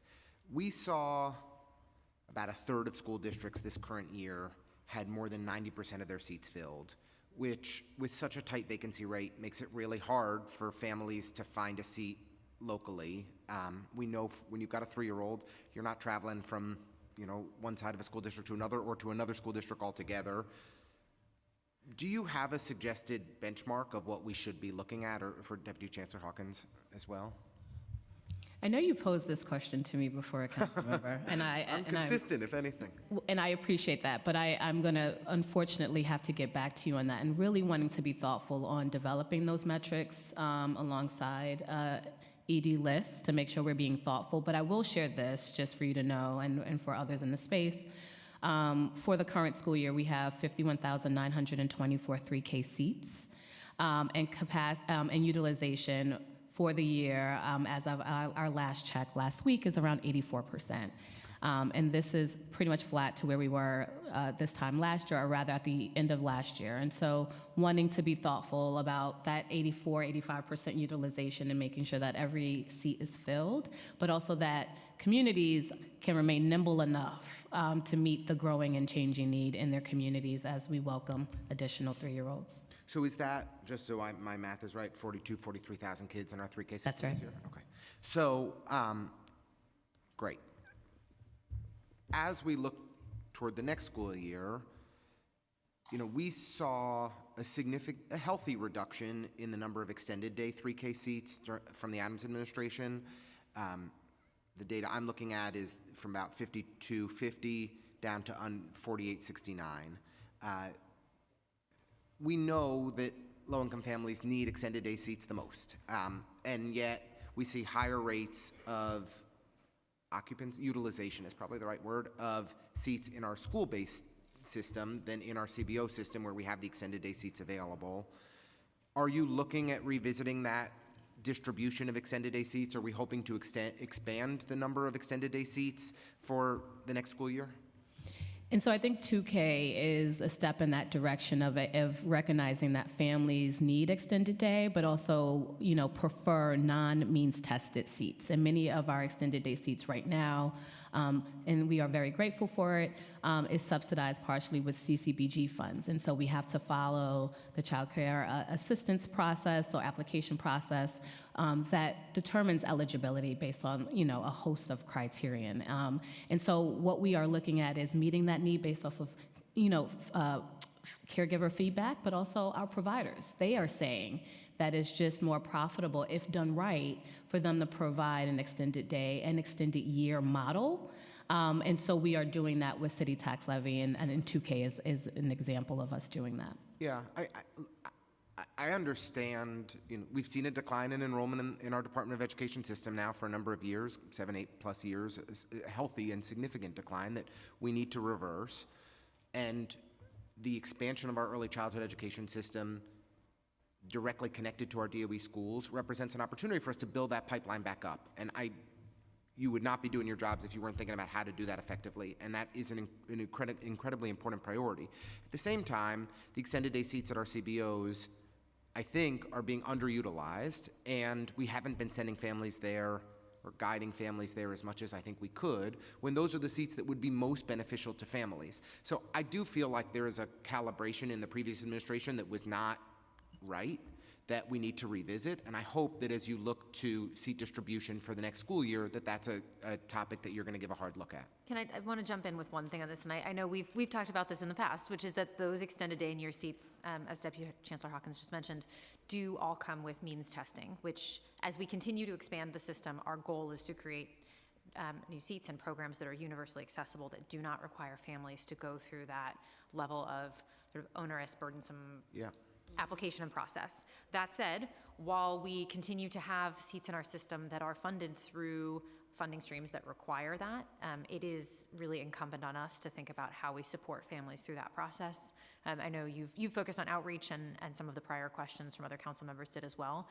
We need to rebuild the work of direct family outreach and engagement to help families through that process. And as we think about what it would take to fill those seats and programs, we know that families need support to navigate that process, because it is burdensome and requires them to complete quite a lot of paperwork. Totally all to fair. say, I think filling those seats is quite connected to our outreach work. Yeah, and in 2 months, there's only so much outreach you can do. This is an effort that takes a lot more, and so I'm sure our numbers aren't where we want them to be for this coming school year, but hopefully there'll be ongoing outreach efforts. Absolutely. Could I do 2 more quick questions? Is that okay? Fast. I'm on it. Quick questions, mostly germane. How are you making determinations on new sites? I know that I've raised a couple opportunities in District 33, such as Northern Greenpoint, 274 Atlantic, as examples that we really hope to see activated for early childhood next year. If you could keep us posted, how are you thinking about that? And then secondly, we've got a 16-ish thousand wait list for our child care vouchers right now for families that really need these vouchers. I have enough money to keep everyone who has a voucher in a voucher for next year, but we have $0 associated with that wait list. Any thoughts there? And then thirdly, this is neither of your responsibilities, but we see child care centers shut down in our district all the time. I assume for good reason, for the most part. The health department is doing its best to try to ensure that our kids are in safe places. There's nothing more important. But then it's like an entirely opaque process of what happens from there. We get no information from the health department. I will email the commissioner, the deputy commissioner, and 17 people under the deputy commissioner. I know all of them, and they all give me very little information, and it's incredibly frustrating. Simone, maybe you can go, Deputy Chancellor, maybe you want to go back to the health department and help there too. But in all seriousness, can you please help us so that when there are corrective action plans, that information is getting to our offices, we can work together, inform families, try to push and support providers to get the information submitted that's needed so that we don't have daycares closed in our communities for weeks on end so I know it's neither of your this is not germane to the hearing, but it's frustrating me to no end. I'll go very quickly, and I'll just give a shout out to our health department partners. They work really hard, and we can work together to get you that information, council member. And so really quickly on the city owner lease, shout out to you and Councilmember Brewer and others for raising this issue up, I think at the start of my tenure. We are looking at, community needs, and that has since changed since these buildings were put online. And so we want to work really closely with you. We're looking at independent providers and communities as well, because we don't want to oversaturate neighborhoods and have the unintended consequence of putting businesses out of business. And so we want to look at what the community needs in concert with all of you, and then hopefully, based on those needs, put those buildings online and at a rate that makes most sense. And as to your question for the voucher waiting list, this is something that we're continuing to look at, continuing to talk with our partners in Albany about, because we do recognize that there are many, many families who are waiting, and it impacts not only the families, but the providers who serve them. Would you be willing to work with us in the Health Department to try to improve that process? Yes, would love to have a separate conversation Thank with you and the Health I Department on appreciate it. that. Thank you, Chair. Thank you, Councilmember Ressler. I want to acknowledge we've been joined by Councilmember Pierina Sanchez. And next up for questions, Councilmember Brewer.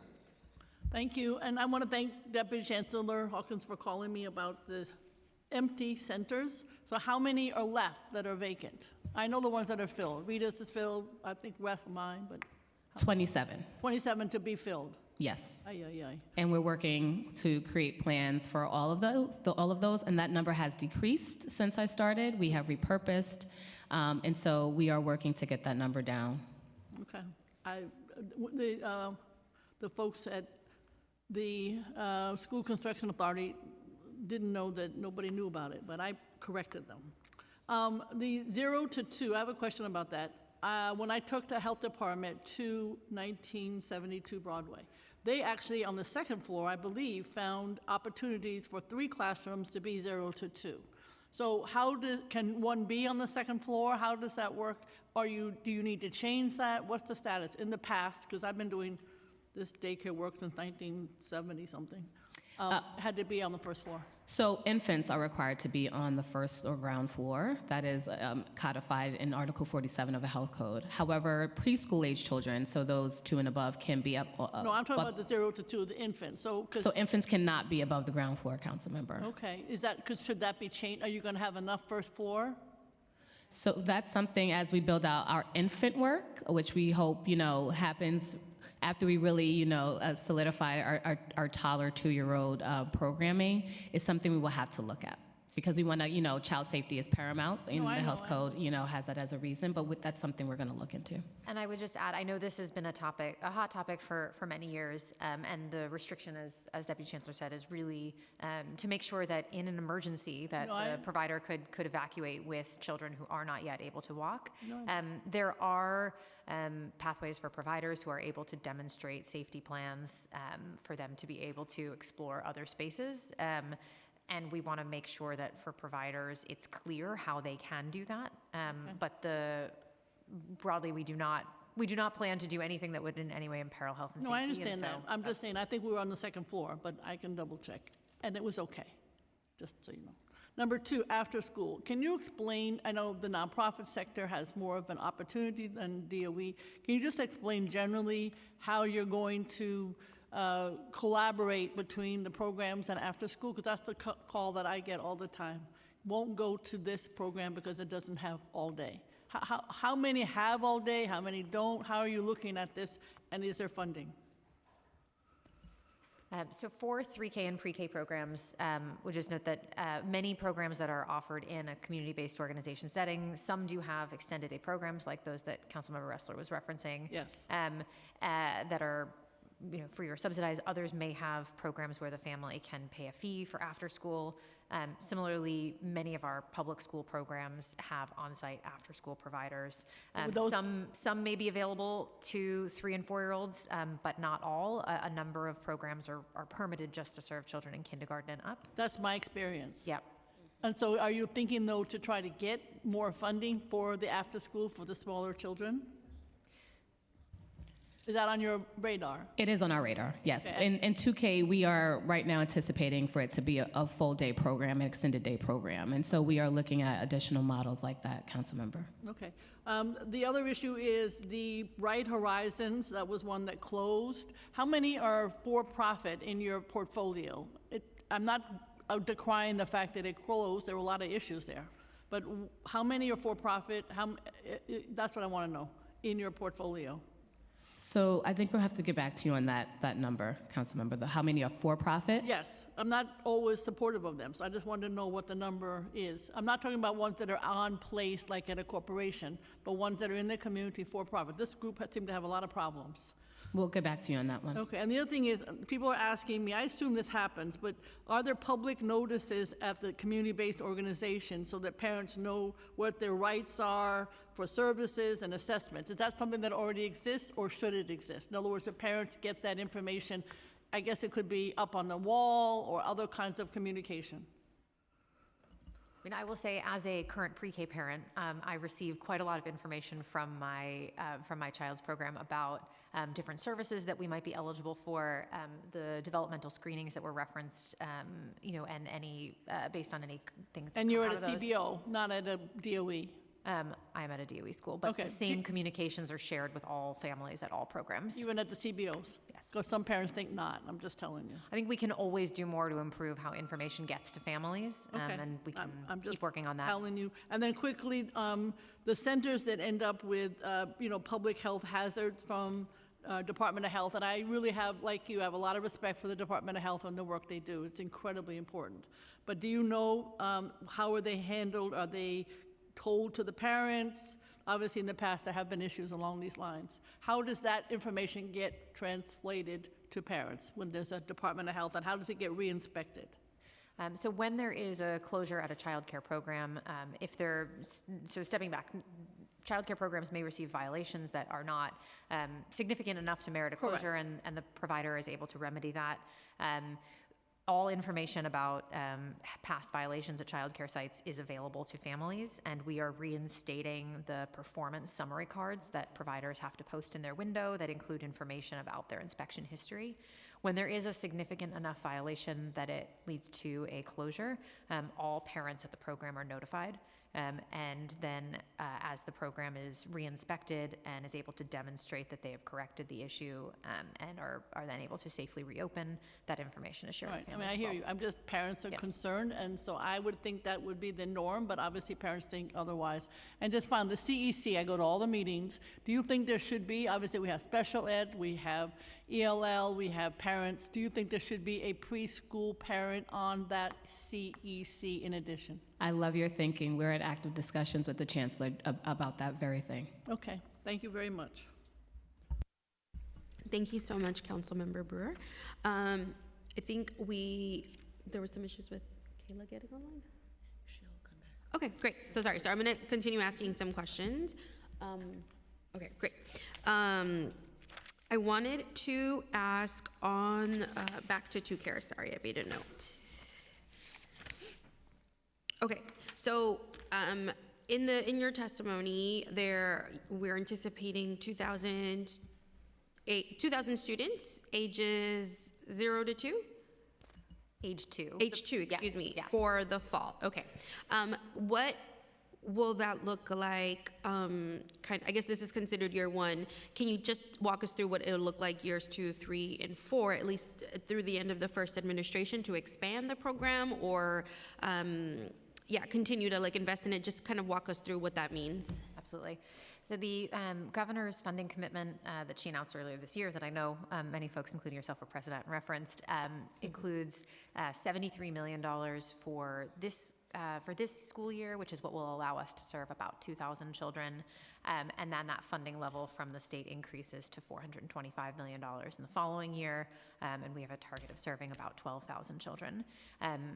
In terms of sort of specific targets for years 3 and 4, I think we really want to assess how many children actually participate in the program. What does family uptake look like as we work with providers to understand their capacity to offer 2K and recognize we'll need to continue building out capacity. I think we want to look at what that progression looks like to then determine, specific enrollment targets for years 3 and 4, but the goal is, as I said, to be serving every 2-year-old who wants to participate in the program by the end of the first term. Okay, so you don't have a sense of how many 2Care seats will be contracted seats necessarily? I think we want to be responsive to family need, and to date, no one has ever gone out and comprehensively asked every family in the city, would you participate if this program were available to you? And so part of what we have to do over this first year is really do that family engagement so we know what we're building toward. Mm-hmm. And then I know the RFEI, or the RFEI, right? That's what just closed on Friday? I just want to make sure I'm using the right term. I know it just closed on Friday, but do you have any preliminary numbers, at least how many responses you got? None that would be, I would be irresponsible to share those with you now, but I promise to round back and give you the correct Okay. numbers. And can you just confirm the responses for the RFEI are mandated to be all in English? Yes. Okay. Is there, I guess maybe depending on the feedback, and these were just separate conversations that we've had regarding the ongoing RFP, have there been conversations about language access for the responses for the RFPs? I know, can you just confirm if the language in any of the RFPs from the department are in any other language besides English? So it's my understanding, city at large, any kind of formal procurement process must be in English. But any additional information that we gave in like info sessions, documents that we created for folks to understand that this is an opportunity they can access was translated into other languages. But the actual mechanism, the RFI had to be in English. Okay, and the responses are in English. Okay, well, I don't know. I would look forward to maybe having that conversation with the administration. That's some of the feedback that we have gotten in the past about the ability for some providers to not really be able to either respond fully or just like, just an obvious challenge is the language barrier, and then having to kind of outsource folks to help them fill it out. So I understand that, but would love to kind of have that conversation with you all. Can you share what criteria the DOE and the office is using to determine which neighborhoods to target for seats in the first year of 2Care? So we're looking at a couple of different criteria as we think about which parts of the city we'll start with, looking at family need, both in terms of sort of overall economic need and a lack of availability of subsidized or low-cost childcare. So looking at where we have large numbers of 2-year-olds who are both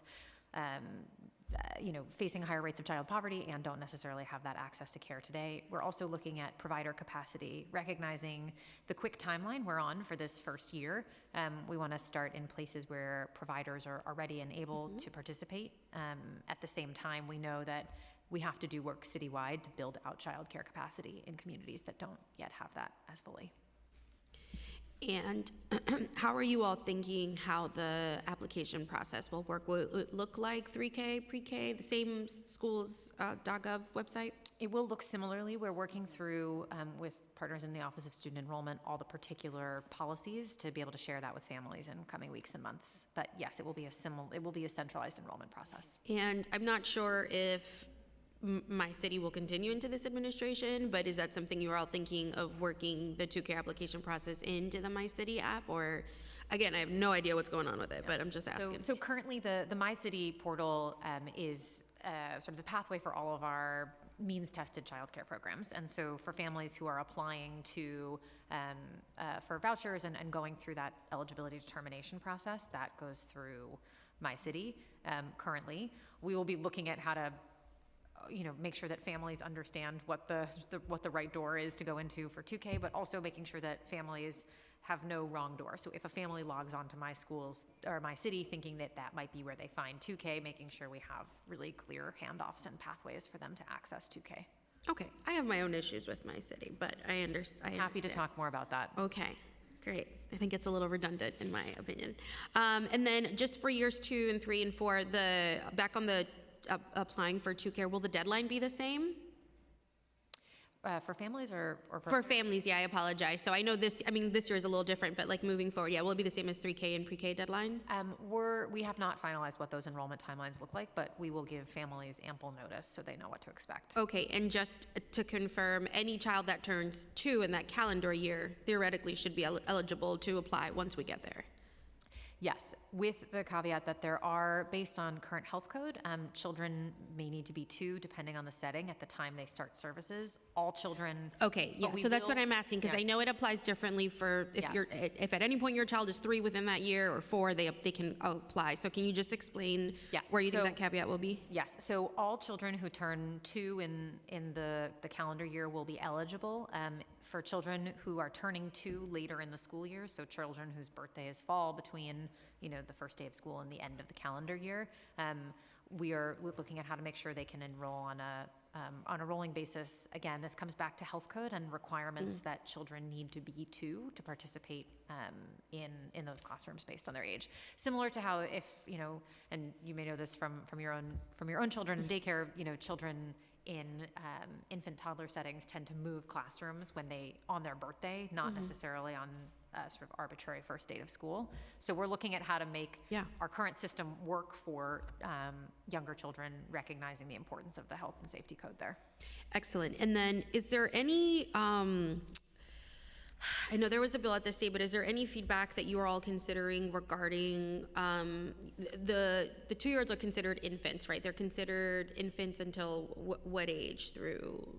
So based on the health code and the permit for infants and toddlers, it is birth through 24 months. Okay. And then the preschool permit is 2 to 5.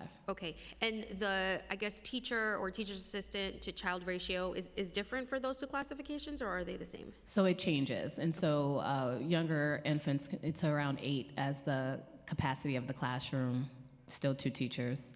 And then for toddlers, which are the age range we are including in 2K, it's 12 is the class capacity as compared to 15 for 3K and 18 for pre-K, and still 2 teachers. 2 teachers for 12 students. Correct. 12 littles, excuse me. Okay. And I guess, is there any, and I'm not saying yes or no, but potentially we don't know what the demand will look like, but do you all think that shifts at all? The ratio shifts, or this is kind of like mandated, this is the healthiest, safest thing? I'm truly asking kind of what that could look like. I think the ratios are pretty well codified in health code because we believe that is what's healthy and safe for children. We want to make sure we're serving as many families as we can who are interested in the program, but it has to be in environments that are healthy and safe. I do want to acknowledge as well that the child to adult ratios are different for our home-based providers who serve a mixed age group of children, and the specific ratio depends on the age of the children they're serving. So want to acknowledge that that's a big part of our system, and those sort of program sizes and structures are different than our centers. Thank you. So that's the home-based providers may have different ratios in the same classroom, potentially? Yes. So it's a home, it's not a classroom, right? Well, in their home. Yeah, sorry. And so it's different because, to Director Liss's point, they can have a certain amount of infants as, compared to toddlers and older kids because of the way that the New York State Social Services law allow them to operate student capacity in their home. So yes, they can be, it's not the same as the health code where it has to be like contiguous ages, but based on the ages of the students participating, they have to have different ratios. Okay. And for the home-based providers, I know that some of them may have surely responded to the RFEI, but how are you all thinking about the cost of the 2 care seats, especially for those that are private versus kind of what they're charging families? And it's like, as I'm saying it, I'm like, oh my God, this is so complicated.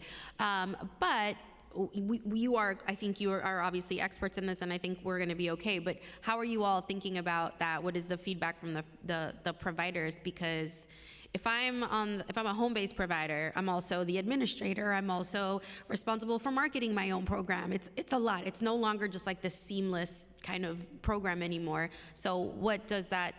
What does that cost? And what is the feedback you're hearing from the providers?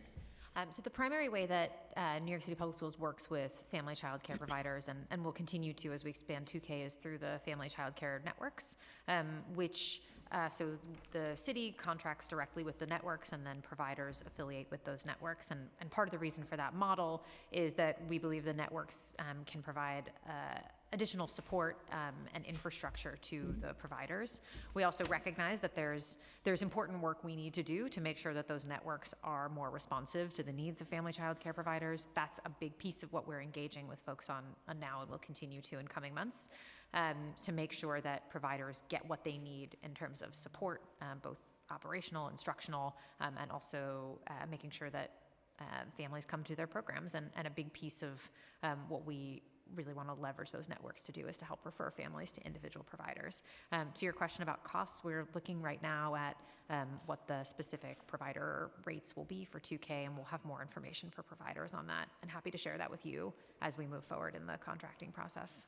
Yeah, I'm sure you've all thought about this, but my flag's about just equity, especially in those communities. And, you can see the price differentiation in working class communities of colors versus wealthier neighborhoods. And so I'm sure it's on your list, but I'm concerned about it. I have some more questions, but I know we've been joined by Councilmember Santoso, who has some questions, and then Councilmember Sanchez, you have questions? Okay, right after Kayla. Thank you so much, Chair, and thank you so much for being here. And I just want to start by saying I think the outreach efforts this year have been night and day from prior years.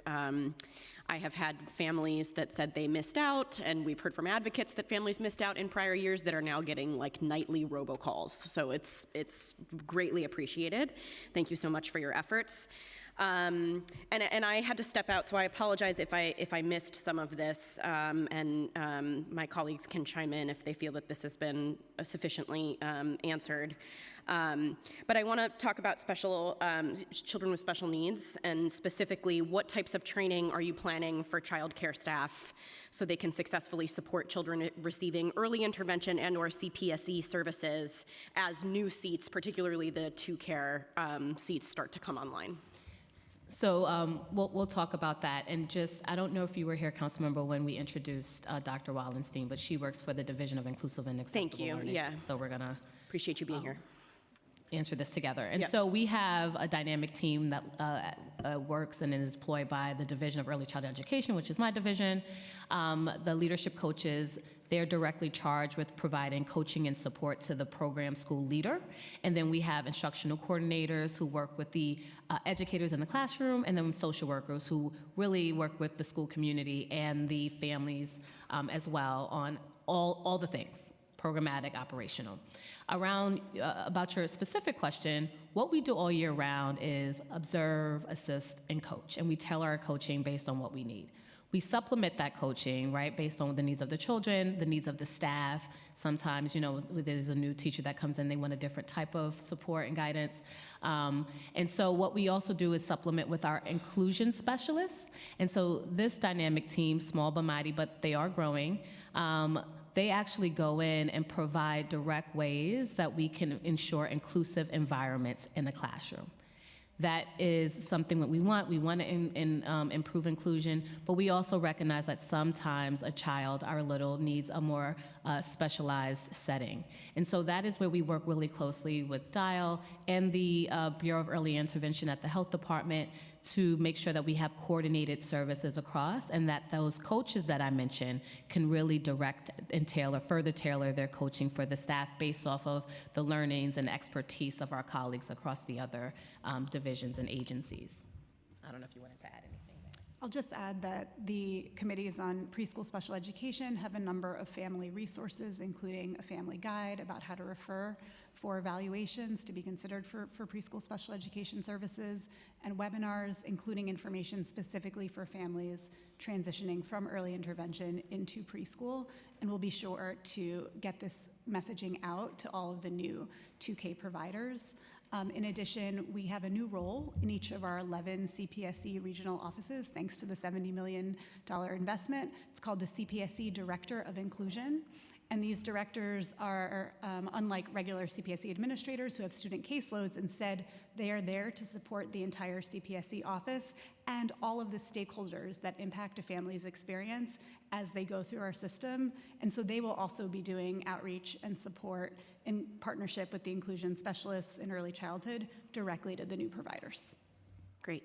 And so it sounds like the approach that we're taking now to 3K and beyond, we intend to continue with 2Care as the new seats come online. Okay. Correct. Great. And again, I apologize if I'm duplicating here. Will 2K be full day, full year, as it's currently being contemplated? In the request for information that went out to providers, we asked them to express their interest and capacity in both a full day, full year model, and also offered them the chance to express interest in a school day model. We want to understand the capacity that our providers have. We also want to understand family interest, which we know varies by community, from community to community, so we'll be looking at that. We do anticipate many providers and families will want a full day, but we have left open the option for both. Got it. Is the 3K pre-K full day pilot getting any expansion? Is there a plan for that? I'm so sorry, I'm not aware of a 3K pre-K full-day pilot. This is coming from an advocate, a full-day pilot for existing 3K. Oh, the SDY Plus. Yes. Yeah, Thank with you. the additional funding for. Yes, yes. And so, sorry about that. No, Councilmember. please. So the SDY Plus model is our extended day, but not extended year. We have grown to include, and let me give you the exact number because I do want you to know. There's 85 programs participating in SDY Plus for those additional 3 hours and 40 minutes a day. And we have 2,855 children currently enrolled. And we are hoping to increase that enrollment number to 4,700. So it is growing. It is really, they're doing well, and we're continuing to work with the participating programs. And I'll just close, Chair, very quickly by just saying, we're appreciative of the work, and if there are legislative needs not contemplated by these bills that help achieve our clearly shared goal of expanding childcare in New York City, I hope you'll feel that you can work with us proactively. Thank you for your work. Thank you, Chair, and good afternoon. I also want to just thank you for your patience in advance if I'm asking anything that has already been answered, or even if you just answered it while I was sitting here and I didn't understand. So I'm debating a third child. Just kidding. That is not why I'm asking. Just kidding. Listen, we had the first and the second. So in seriousness, with respect to the wait list that we have for ACS vouchers of 16,000 interested families' children, do you understand that to be representative of the demand for that kind of childcare in the city? Can you remind me what the income thresholds and requirements are for these existing ACS vouchers? And do we have shortfalls in this budget for the ACS vouchers? That's number one. And just a related question, you may have answered it before, but as we do continue these conversations and want to get to universal childcare in our city, how is the city assessing demand for care at this time? Sure, I can start on your question about the Child Care Assistance Program or vouchers. So families have to meet a series of requirements to be eligible for those for that service. They have to be at 85% or below of the state median income, have to have a reason for care, which can be a work activity, an education activity. There's a whole slew of others, and the child has to be of legal immigration status. Families are also eligible for child care vouchers if they receive cash assistance, and there are a few other protected populations as well.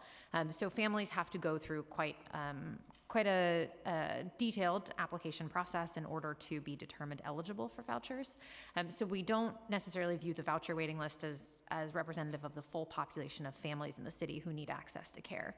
We know the full population of families who need access to care is far, far wider than that, especially given the affordability crisis. We know families making many multiples of that still cannot afford care, though, of course, we want to really focus on our lowest income families for whom the burden is greatest. At this time, the funding that we have from the state to support the Child Care Assistance Program is sufficient to meet the needs of families who currently receive vouchers and make sure they have continuity. We are continuing to talk with the state as we look at what it would take to serve a wider number of families who are on the wait list. And to your question about 2K, we are at this moment, making some initial estimations of what we think demand might look like based on detailed population data, based on use of other child care services. But we also know we really need to get out into communities to ask families, both in the places where we start and then citywide as we expand, to really understand the full demand for 2K, which we hope through outreach will also really be able to reach a robust number of families. Got it, thank you. And then next question, I'm fairly certain this is what the chair was asking when I walked in or shortly after, is around the mix of settings anticipated in this first year of 2Care rollout. Our existing programs, as you've said, are in district schools and pre-K centers, family settings, things like that. For the thinking around the 2K expansion, what do you have a sense of where you anticipate, what kind of settings you anticipate the care will be provided at? Yeah, for 2K, we are looking at child care centers, community-based providers, and others, and home-based providers. We are not looking at school-based programs at this time. Got it. And then could that change in future years? We're going to continue, this is year one of the rollout, so we're going to continue to look at how this goes in the initial community and what we hear from families and providers. But our focus as we expand to a younger population is really on our partners, our child care providers and home-based providers who we know serve the city's infant and toddlers today and do it well and are experts in this, and we want to leverage their expertise and partnership. Got it. Thank you. And just the last follow-up, why are our schools not being considered at this time for the first year? As we think about the spaces that are most developmentally appropriate, healthy, safe for our youngest children, we know that is most often our child care centers and our family child care providers. We also recognize on this rapid timeline to expand in time for the fall, we want to partner with those who are already operating programs for toddlers, and we know can do it safely and well. Got it. Thank you. Thank you, Chair. Thank you so much. Okay, sorry, we're gonna do rapid fire, and then we want to move on to public testimony. Everyone's been so patient. I had a question, DC Hawkins, maybe these are for you. They're just related to 3K and pre-K. In the last budget cycle, a big push from the advocates and the council was really to stabilize the system, and we had spent every budget cycle really focusing on wanting to, yes, fight for investments to 3K and pre-K, but also just like understand where are we in the process. And so I wanted to ask, is there a target utilization rate for pre-K and for 3K? I know Councilmember Ressler asked a similar question, Chair, and so I want to work with ED List to make sure that we are aligned in whatever figure we come up with. So we'll get back to you on that one. Okay, and then in I think it was last application process, there were a number of districts, school districts, one of which I shared, District 24, where there was a huge demand. In Queens, there was a huge demand. What are you all thinking? I know these are things that you're working on, but like, how are we moving seats? I know it's not easy, but just tell me what that looks like, and especially in these districts where we saw a huge increase in applications and just not enough seats where they needed to be. How are we going to rectify that in this administration? Yeah, I appreciate that question. As part of the governor's investment, there were funds in there for the stabilization of 3K and also to add additional seats in communities that have unmet demand. And so as part of that expression of interest, we also included 3K for new providers to come into the fold or existing providers to add additional 3K seats. In the 2Care the expression of RFI, interest? yes, Okay. it is also inclusive of 3K. We also, around the same time, released 2 surveys, one for CBOs and one for family child care networks, where they can express interest in modifying their slot configurations to better meet the needs of 2-year-olds or 3-year-olds for the upcoming school year. So we hope to leverage all 3 of those to improve the way and how we are, providing care for 3-year-olds across communities. And do you anticipate being able to make those modifications in the fall? Like, how early would you be able to take those responses and make those modifications? We're looking at those now alongside the applications that was just in my schools and the additional data that we're going to get from the RFI to make determinations for the fall, but hopefully, again, on a rolling basis, continue to look at it. Okay. And then I just have a couple of rapid fire questions on some of the data that you are able, just asking if you're able to collect it. Does the DOE regularly review and analyze seat placement outcomes for 3K and pre-K? Seat placement outcomes, as in filled seats? I filled seats and whether or not they were an applicant's first, second, or third priority. Yes, so we look at that data with our Office of Student Enrollment, who really manages our application data. They're the ones who inform us on the family's preference, and then also manages the wait list, which a family can add themselves to even after the application period closes and throughout the year to maybe get a different choice based on their child needs. So yes, we do analyze that data, and we're using that to inform a lot of our thinking around placements in the future, seat placements. How often are you reviewing this data? Because it can move around. So the application data, we usually look at it right around the application cycle. So now, right, the application cycle just closed, and we were actually looking at prior year data to inform the application cycle in our conversations. We do look at it against utilization data on a monthly basis, give or take, because it helps us, to your point, inform if, why a seat might be vacant, if we need to move that seat, and then maybe connecting it to the admissions and the application data. So I would say, don't hold me to it, but I would say at maybe a monthly, bi-monthly basis. Okay, excellent. And then if you can just say yes or no, if the department, do you track match rates for first choices? We do monitor that. And what about outside? Oh, I guess they're at plus top 3 choices at least. So We look 1, at 2, that 3. as well. Okay, and then what about outside of their ranked preferences? We look at that as well. Okay, and would the department be able to share the most recent numbers when you have it? So we'll work with the Office of Student Enrollment to get that data for you. Okay, and then does the department track wait list length and average wait time by seat type or geography? So I would have to confirm that with OC, but we will get back to you to confirm that.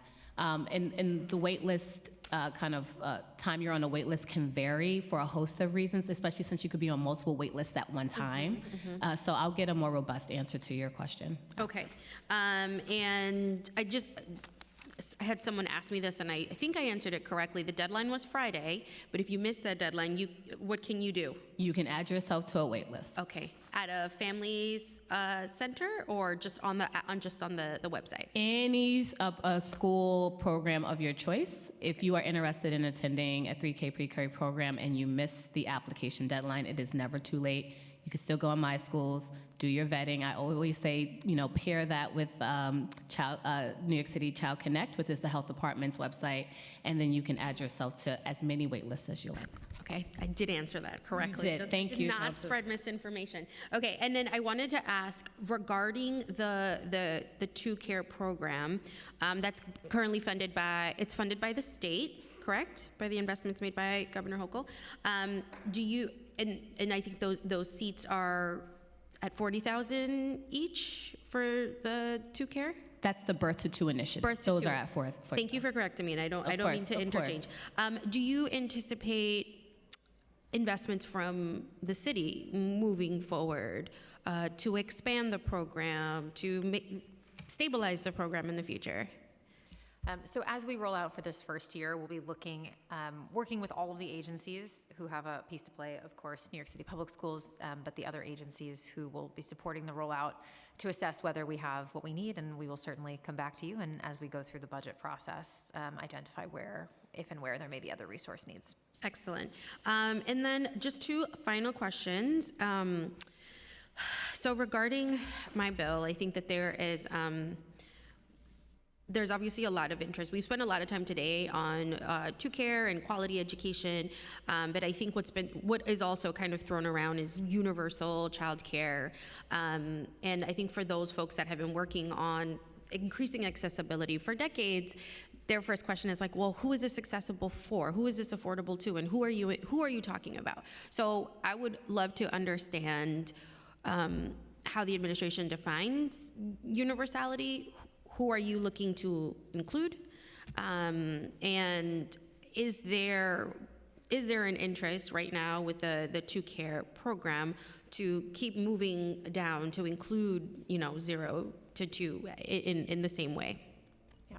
So universal to us means everyone. It means every child, no matter their family's income or immigration status or occupation or zip code. Universal means everyone, and we believe that there are so many reasons why a universal system will more effectively meet the needs of all of our families, but in particular, we know that as we expand, we have to focus on families who are the least likely to participate in government services because they lack the information or the language access or the time to find these programs. So we're focused on expanding as we expand make sure we reach everyone, but to make sure that we are also offering really targeted support to the families who may have the hardest time otherwise finding these services. We also recognize that meeting all families' needs will require a diverse array of childcare options. Families have different work schedules and different preferences, and we want to honor and respect that. So that's a big piece of why it is so important that we continue to talk with families as we go. The launch of 2K this fall is just the first step, and it's a really important step, but we know there is a lot more work we need to do to make sure we meet all families' needs, including families with children under 2, which we will continue to make sure we're paying attention to, and the goal is all children. Absolutely. Well, thank you. I'm encouraged by that. It's a really important that when we are talking about universal childcare, that we remind everyone that we do mean everyone, regardless of your immigration status, of your income. And I know that for families in communities like mine, that is going to be really the difference between being able to afford to stay here or not. So I'm very grateful that those are kind of where the conversations are.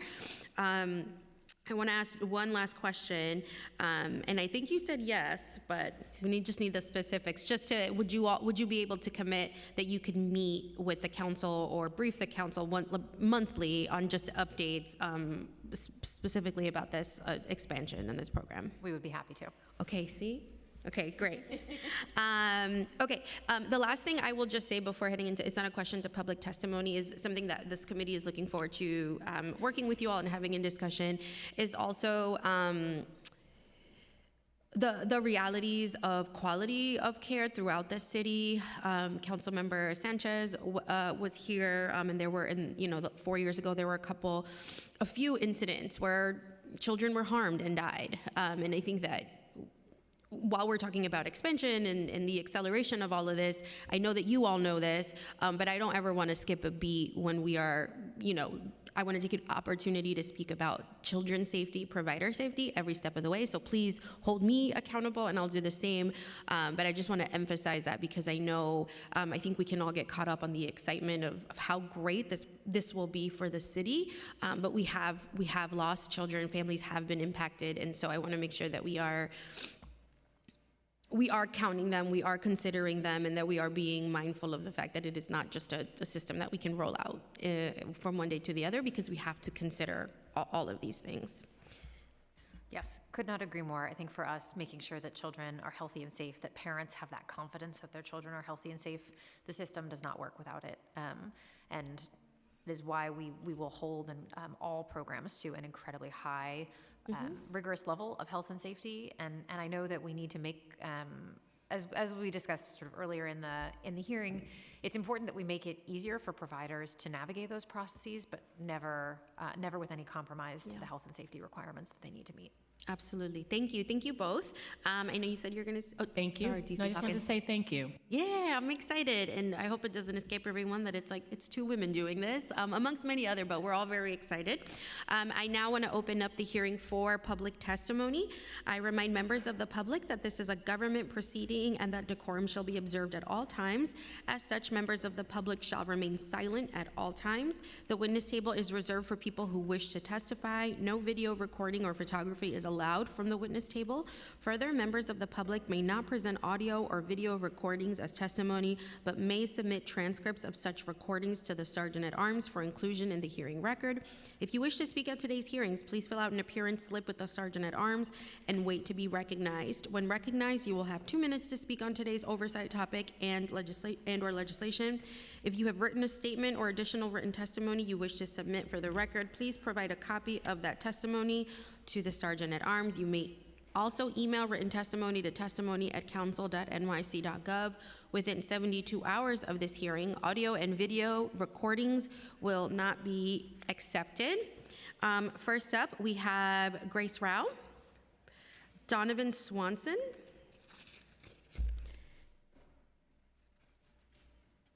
Kellen Callier, my apologies, Jocelyn Mazurenseth, I'm so sorry, and Stamo Karalazaridis Rosenberg. Please correct me, I'm so embarrassed.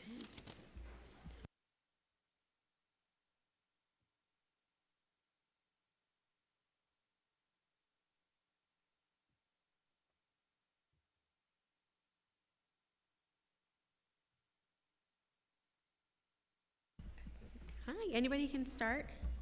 2 minutes. Thank you. Thank you, Chair Gutierrez. Wonderful to see you and to be here. Good morning to you and to members of the Subcommittee on Early Childhood Education. My name is Grace Rao, and I serve as the Executive Director of Citizens Union, which is home to the Five Borough Institute, a public policy program focused on tackling big challenges facing New York City. Let me begin by applauding the creation of this subcommittee. Establishing a dedicated body focused on early childhood education sends a powerful and important message that childcare is not peripheral, it is foundational for the future of our city. 14 years ago, when my oldest daughter was born, I was stunned by the cost of childcare. I was working as a reporter at New York One. My husband was a law firm associate, and it felt like we had suddenly gone out and decided to rent a second Manhattan apartment. That is how much money we were spending. Then, though, I saw the power of government to meet the needs of families. Universal Pre-K was a financial lifeline for our family and for thousands of others, and it showed that when New York sets big goals, we can deliver transformative results. Childcare costs today are even higher. This is no longer just about individual families, but about whether our city remains affordable, competitive, vibrant. At the Five Borough Institute, we have spent more than 2 years researching and engaging on this issue. Our major child care policy report identified structural barriers to affordability, workforce stability, seat expansion, and provided a policy roadmap to improve child care access and affordable. In October, we convened more than 150 business, civic, and policy leaders at the first of its kind New York City Child Care Summit. And the message there was clear. The current system does not work for families, providers, or employers, and deeper public investments are necessary. Childcare fundamentally is economic infrastructure. We know that this is an issue affecting anyone who cares about the future of our city. Fixing it requires broad coalition building, and we look forward to working with you and with others in the room to make universal childcare a reality. We offer ourselves as a resource and a partner. Thank you. Thank you, Grace. Thank you so much. Donovan? Hello, good afternoon. Donovan Swanson representing the Office of the Brooklyn Borough President. A lot was said today, so I'm going to try to be as quick as possible. Thank you, Chair Gutierrez and members of the subcommittee for holding this hearing today and your steadfast leadership in advancing early childhood education. Brooklyn Borough President Antonio Reynoso remains a committed partner in prioritizing families and our youngest learners, and he supports many of the measures proposed here today to strengthen accountability, transparency, and the expansion of early childhood programs. The need for affordable, high-quality programs for New York City families continues to grow, yet we fall short in securing necessary seats to meet the demand. In Brooklyn alone, child care costs can represent up to 63% of families' income. According to that same study, more than 80% of New York City families with children under 5 are unable to afford child care. Brooklyn's child poverty rate is above 25%, highlighting the urgent need for accessible support for our youngest learners and their families. When families cannot access affordable child care, parents, particularly single-parent households and female-led households, are forced out of the workforce or into unstable employment, furthering economic inequality. A 2025 New York City Comptroller report notes that nearly half New York City mothers reported at least one child care-related work challenge, and 29% of New York City mothers in workforce reported dropping out due to child care concerns. By providing parents access to child care, we increase household income, level the playing field, and reduce economic inequality. This is not just about economics, however. Decades of research continue to support the overwhelming benefits of high-quality early childhood education programs and their relationship to student achievement and social-emotional development. I do want to also note, as this council made us very aware, right, we also know that this conversation cannot happen without conversations around pay parity for our teachers, some of whom earn a starting wage of less than $36,000 a year. The same single woman-led household that struggle to access affordable childcare are also disproportionately represented in this same workforce. The system is just broken. It stacks the deck against those who need it most, our children, their families, and the educators caring for them.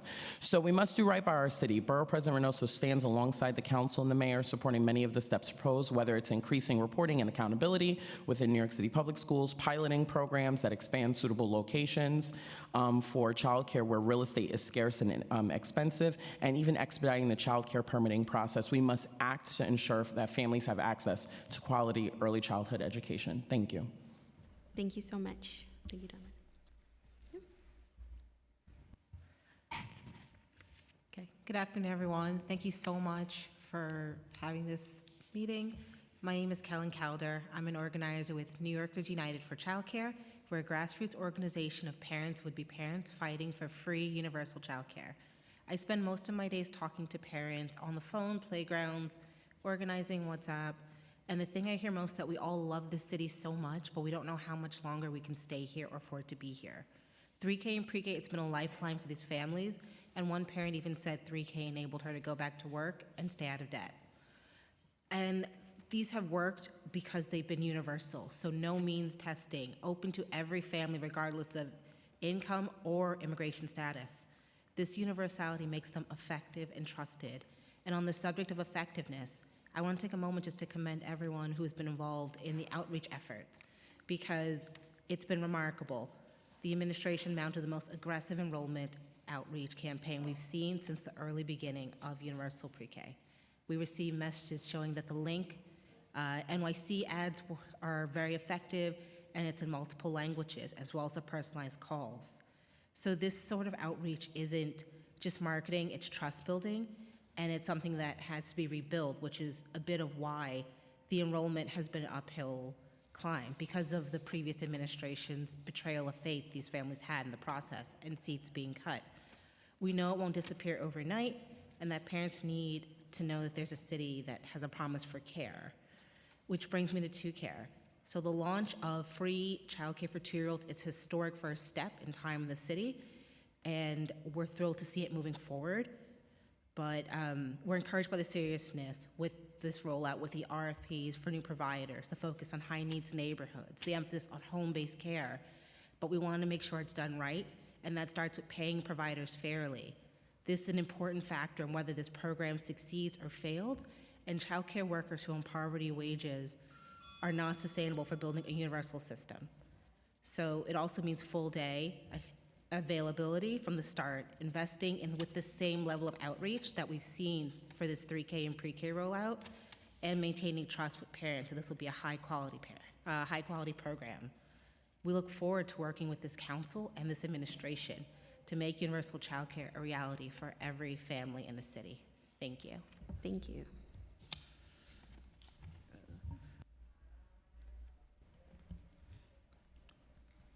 Want me? Oh, it's okay. Okay. Good morning, Chairwoman and members of the committee. My name is Jocelyn Mazurkowitz. Don't worry about the pronunciation of the last name. My dad joke is, how do you say that? Smith. It's fine. Okay. No, but as a Gutierrez, I'm so sorry that I disappointed you in your ancestry. You did not disappoint me. My last name, I always say also, gives me like a leg up. Like in kindergarten, I had to learn the whole alphabet by just learning to spell my name. Sweet. So don't worry about it. And I serve as the Assistant Director of the Facilitated Enrollment Child Care Programs at the Consortium for Worker Education, the workforce development arm of the New York City Central Labor Council. And as part of our mandate to provide a worker-centered approach to workforce development, for over 20 years, our child care programs have connected working New Yorkers with streamlined access to affordable child care. Long before childcare reached the national stage, we've been working to bridge the gap between policy and the practical needs of the workforce. We help families navigate the childcare voucher system, train workers, support union childcare funds, like DC 37's new fund here. Shout out to Moira Dolan. Sorry, then I lost my spot. And conduct research on the impact of childcare funding. Further, we lead the New York Union Child Care Coalition, a group of unions working together to address work-family balance and change the workplace to better reflect the needs of families. What we have learned from this work is that a truly universal system is not one in which every child has a seat, but one in which those seats meet diverse, ever-changing needs of every family, irregular working hours for parents, accommodations for children with special needs, and childcare deserts present challenges that must be addressed. Alongside members of the New York Union Child Care Coalition, we are actively working on solutions to close these gaps. To document the diversity of experience faced by working families, we have compiled stories of the individuals we serve into an interactive map, which we would gladly share with the members of this committee. We are encouraged by the legislation. Basically, we're looking forward to working with you. Yeah. And we're here as a resource, so call on us. We're so excited. Thank you so much. Yes. Thank you.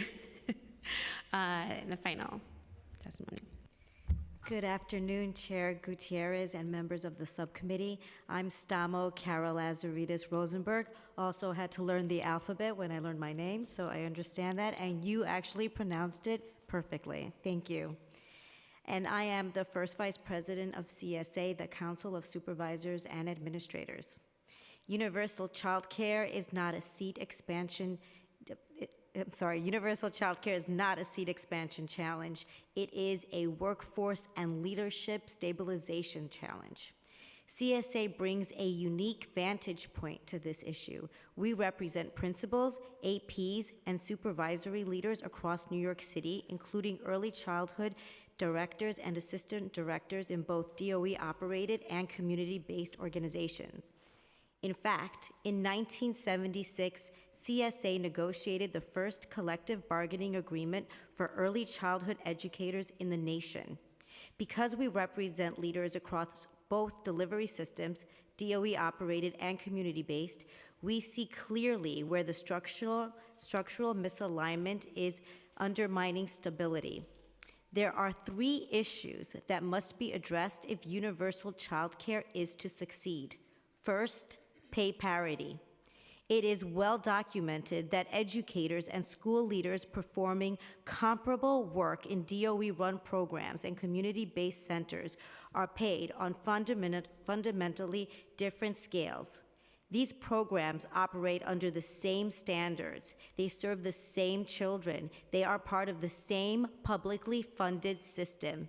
Yet one workforce is compensated far less.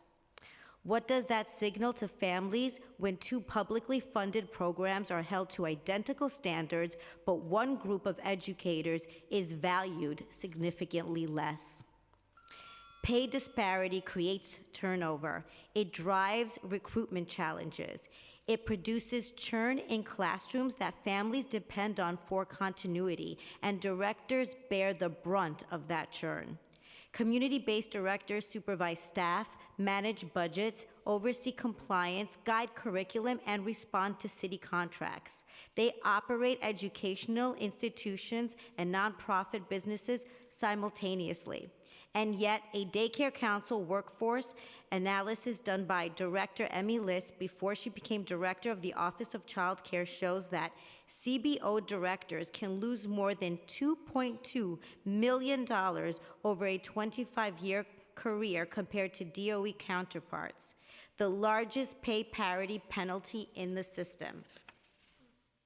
Second, funding equity.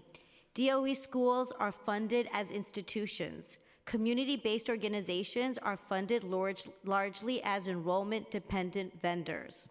When funding is tied strictly to filled seats, even modest enrollment fluctuations can create significant budget caps. For small nonprofit providers operating on thin margins, a difference of a few students can translate into tens of thousands of dollars in lost revenue. Public infrastructure cannot be financed as speculative business, and the DOE must improve their ability to forecast how many seats are needed within a particular neighborhood. Third, procurement and reimbursement reform. And I'm so sorry, can you wrap up the statement?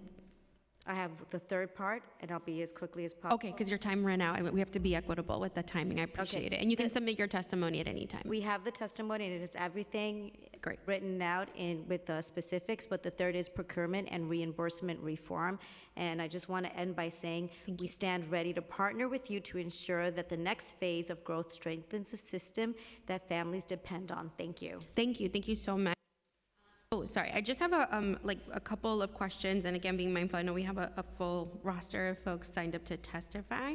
Ms. Calder, you mentioned in your testimony the work that you're doing on the ground, and something that stood out to me was building trust.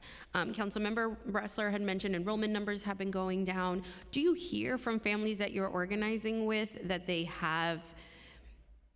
Do they have any reservations about enrolling their child in a public school, in a system that is supported by our public schools? Do you hear from parents that are interested in like staying here and want to send their kids to our city's public schools? What are those? What does that sound like? Thank you for bringing that up. So we do have parents that want to stay, that want to be in 3K seats. The issue was the loss of seats in neighborhoods and it being unplanned, as well as the logistics of it. You mean not enough seats of like 3K? Yeah, not enough seats of 3K. In the school that they and want. the wraparound services not being there because a lot of our parents work and have to work, so that ending at 3 or half-day programs or transitioning to half-day programs was not going to work for their families. And then they also had the issue of providers, not being unpaid for months, so that didn't guarantee their comfort level with the program. And then that, once again, that breach of trust that they wanted to have those programs in their neighborhoods. Yeah. And not having it there. So they liked, to stay in their communities, to remain invested, to be in the public system. But having that, trust is hard to build, it's easy to break. And that's why these outreach efforts we've seen have been a really good step at building it out as we want to expand these programs and participate. Absolutely. Thank you for that. And then, Donovan, thank you so much for testifying. I know Borough President Reynoso has been such a great advocate for providers, especially with regards to compensating them. Of the providers that you've been engaged with, how many of them do you think percentage-wise have been doing this work for a significant amount of time? As we both know, right? know. They've been doing this work well before the system has been fleshed out to even be called universal, right? Providers, a lot of the executive directors and folks have been in the work at least 2 decades, based off of just my anecdotal in conversations with folks, primarily women of color, right? And so as we continue to see the outcomes that we're seeing that the system is perpetrating, right? And especially, we were just here almost a year ago fighting for our 4 sites in Brooklyn, which I know in the testimony, but the reality is many of these folks that are running our programs are also going broke while doing so, with even the delay in payment, which is something in this magnitude of the conversation. We're for it, right? But in the capacity building, we also have to make sure that our providers are getting paid on time, because it's trickling not just from the staff not getting paid well, right, but then also our EDs and other providers not being able to either get the proper loans, right, and it almost becoming, from the city's perspective, double dipping, right, like free interest in the sense of we'll pay you eventually. So again, just doing the work for decades and not getting compensated properly at a fair rate for decades as well. So we have to kind of walk and chew gum at the same time and get it done. And from the, if you've engaged with staff particularly, do you feel that there are more and more scenarios where they're about to go broke, but they also cannot qualify for their own children to maybe attend that same provider site or even for a voucher? Yeah, I'll even take it a step further in saying it was noted both in DOE's testimony, but or in the questions, is just like also losing staff to the same system on New York City public school side, because at least they'll get paid a fair rate, right? There's not going to be a question of, do we have enough seats? It's a model that's already kind of built out. So not being able to afford the programs that they themselves are staffing, but then also having to compete within the system between provider and DOE operated programs, right? And there's no simple solution. Both sides need the adequate, high quality staff, but the reality is one side has much more resources to leverage. And so we really, in the parity conversation, need to make sure our CBOs have a robust model so that parents want to enroll in those programs, right, and feel comfortable in it, and it can continue to send their child the way that they themselves might have attended those programs, but that also can coexist in this model with DOE be, and all seats be filled and utilized as well. Thank you. I have one more question for CSA, and then I'll pass it to Councilmember Brewer. For your members, how often does it come up, does the issue of, excuse me, lease renewal or challenges that they're having with the city kind of renegotiating? Because I think it goes with just the concept of trust, right? The same way that parents want to feel trust that their program, if they're signing up for 3K, will be there for pre-K, but the same for your members, right? That they trust that they'll be able to count on a job potentially for longer than a few months. Does that come up often, more often? Absolutely, very, very often. It's a consistent concern that we hear from our members. And Absolutely. and in what ways could they be engaged? I know it changes administration to administration. Who negotiates the lease is different now. It could be SCA, it could be DCAS, but what is some of the feedback that you've heard from your members? What is the best way to include them, to communicate with them? Because I dealt with that in my district for some of the sites that Donovan mentioned, where all the flash and lights doesn't matter if you don't have a lease to fulfill this program. Then no one has a job. Then no one has care. What are some of the ways or suggestions that you've heard from your members that's the best way to engage with them, to include them? What are some of the things that they'd like to see? It seems that the timeliness of the paperwork and the actual funding and the actual agreements, there is a lag there. Our members are quite concerned that with the expansion of the early childhood programs, while we're all for them and we understand the need for them, if you don't fix the current structure and you expand upon it, it will create even more widespread inadequacies, chaos, etc. And that's what our members are most concerned with.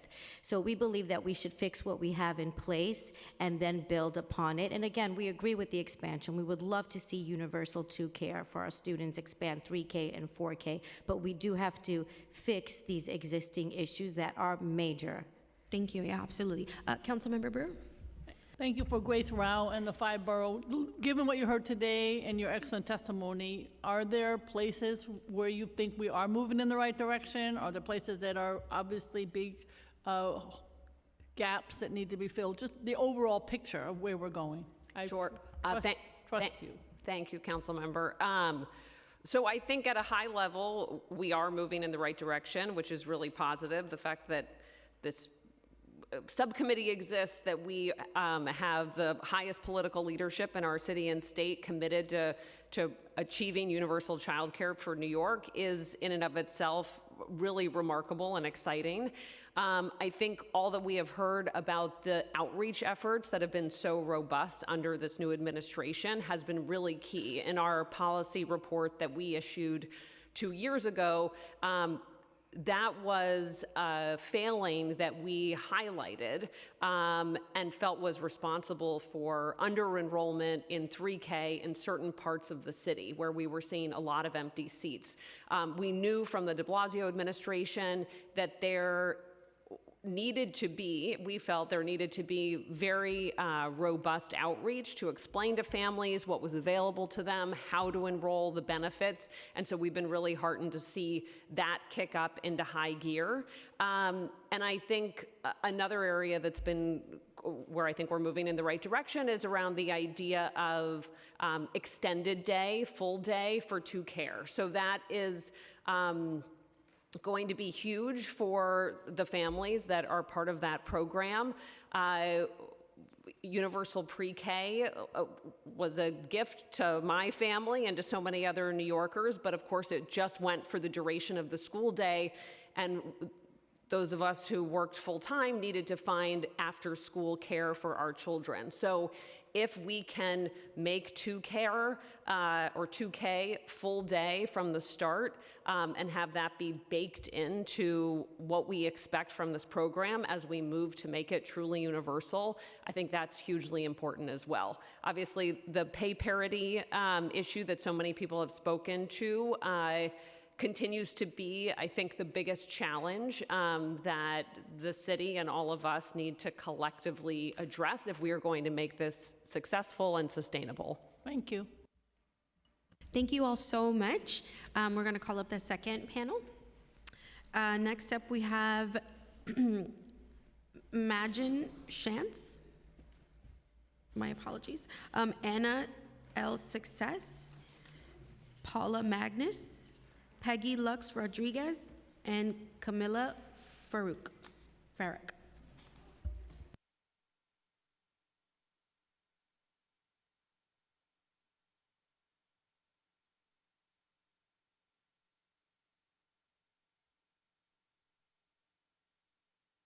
Anybody can start when they're ready.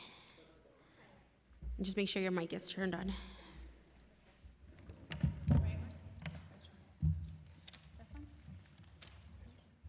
Silver button, okay.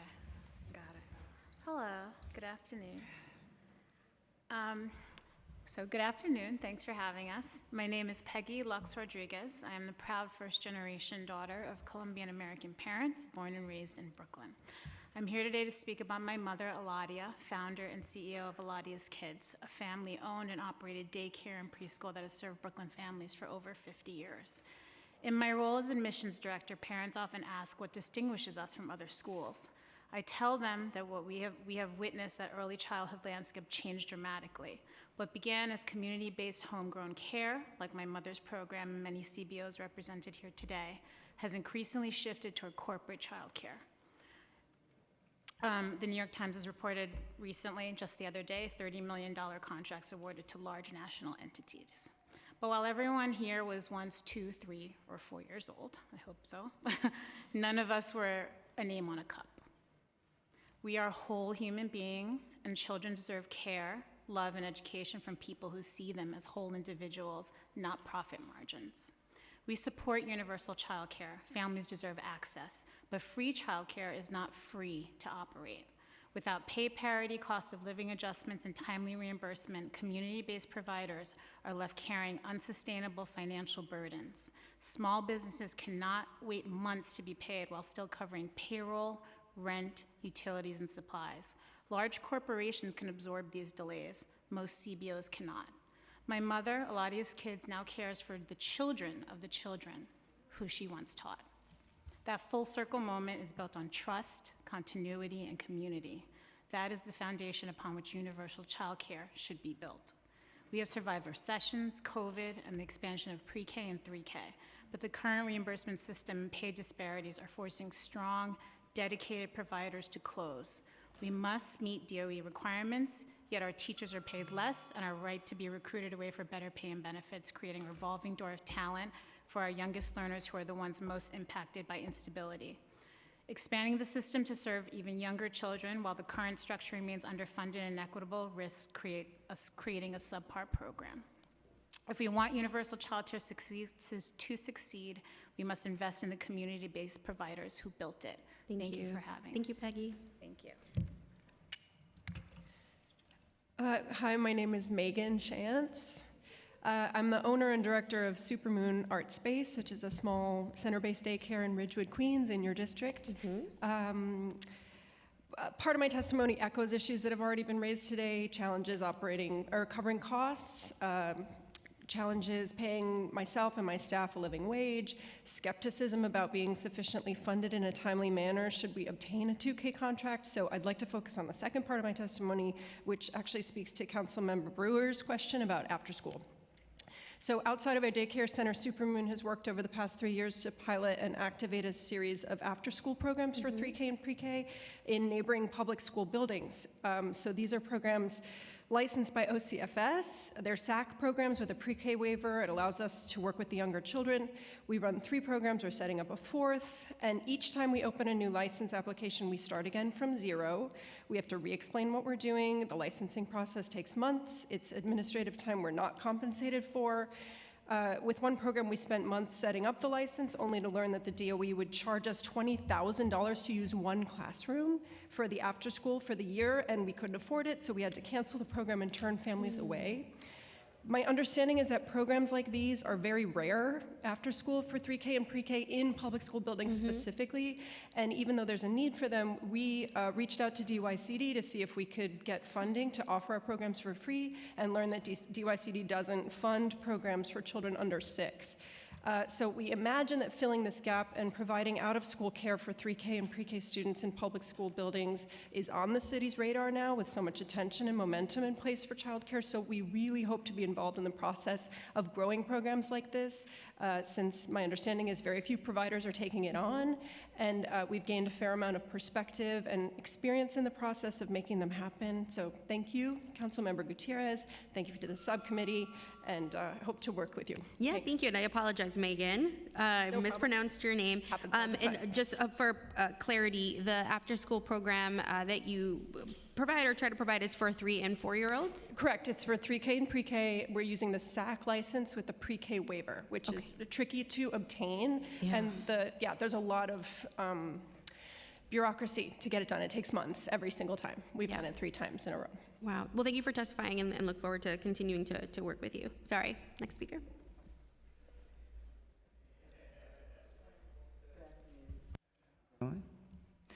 Good afternoon, Chairperson and members of the subcommittee. I'm Paula Magnus. I'm the president of Northside Center for Child Development. It's provided mental health services for over 80 years, and it has operated a Head Start, an early Head Start program in Harlem for 20 years and in the South Bronx and Brooklyn for 15. We strongly support every bill before you today, and we commend Speaker Menon for her leadership on this packet, as been commented by several here. I want to begin with what may be the most fundamental barrier. You already heard there's competition amongst programs in terms of what costs and dollars we have and resources. So with that competition, we cannot offer salaries comparative to other parts of the city that have contracting rates that are higher. Ours do not keep pace. You've already heard much of that, but we need to retain our qualified teachers as well as our clinicians. The result is vacancies and the limited enrollment capacity and the program's quality in the community that need the most care, because it's in those communities where the care is needed. The reporting this requirement must be used to make that compensation gap and to drive the rate reforms closer to what the actual cost is. On the vacancy space pilot, the obstacles is not that there's not suitable space, that it's scarce. As been mentioned, the cost of them, as was indicated before, is too expensive. The existing city property tax abatement helps with the build-out costs if you have those types of agreement with the landlord, but it doesn't answer the question a landlord actually asks: is this a tenant I want a long-term relationship with? So we suggest there's other areas out there in other states which reward landlords with a tax credit, and maybe that's something that can be looked at that can be helpful in reducing the costs and allowing more accessibility for these programs. Thank you so much for your time. Thank you. And before the next panelist, I just want to acknowledge that we've been joined by 2 supporters of universal child care, Assemblymember Keith Powers and former Councilmember Justin Brannan. Welcome. I don't know why you're here, but I don't know if you're here to spy, but thank you for the support. Sorry, the next panelist. Good afternoon, everyone, and thank you for the focus on early childhood education. We truly appreciate it. My name is Kamila Faruqi. I'm owner-founder of Manhattan Schoolhouse. We provide infant, toddler, and preschool care to Upper East Side and Chelsea neighborhoods, and we have been operational for over a decade. I'm also a mother who faced challenges with childcare, and that's what really led me to open first program with my fantastic team. And I'm also a woman of color and a small business owner. We take our responsibility of taking care of children very seriously. This is something that we realize, that we are taking care of children of our community, and what a great responsibility it is.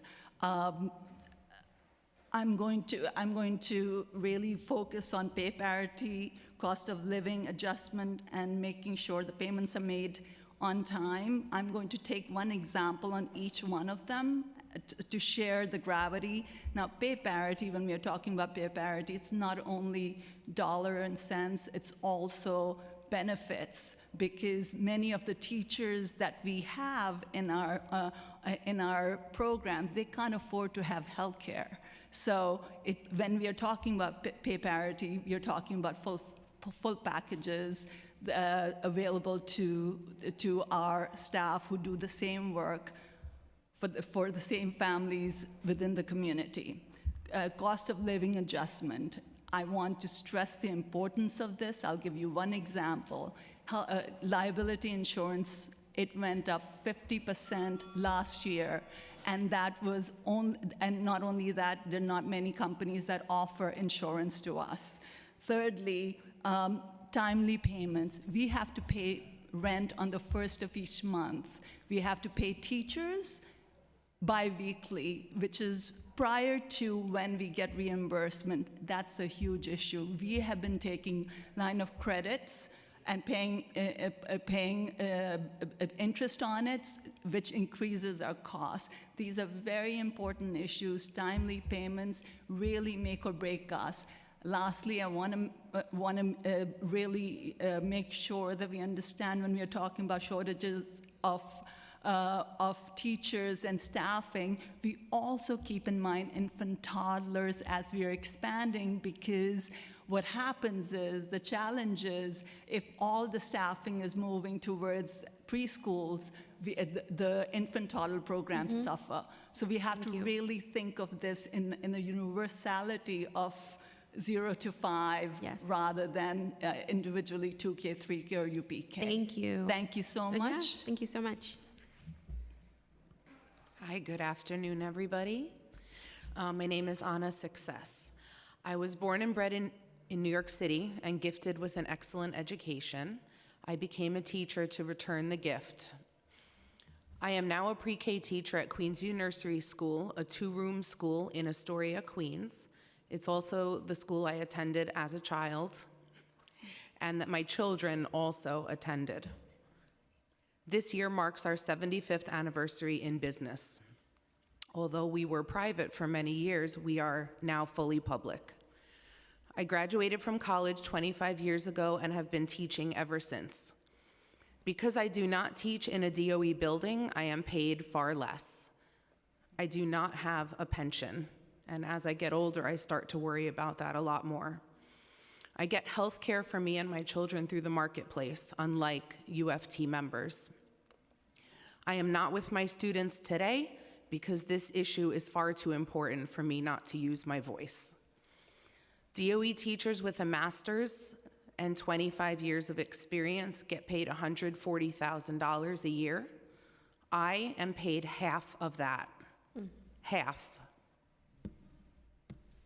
CBO teachers like me are not paid for their experience at all. Doesn't matter how many years they've been teaching, we're not paid for our experience. Brand new DOE teachers with no experience at all are paid more than I am. We all want to be able to live well in the city that we love and take better care of our families. Please do the right thing. Take care of CBO teachers before expansion. And thank you for listening. And I have one short message from my director.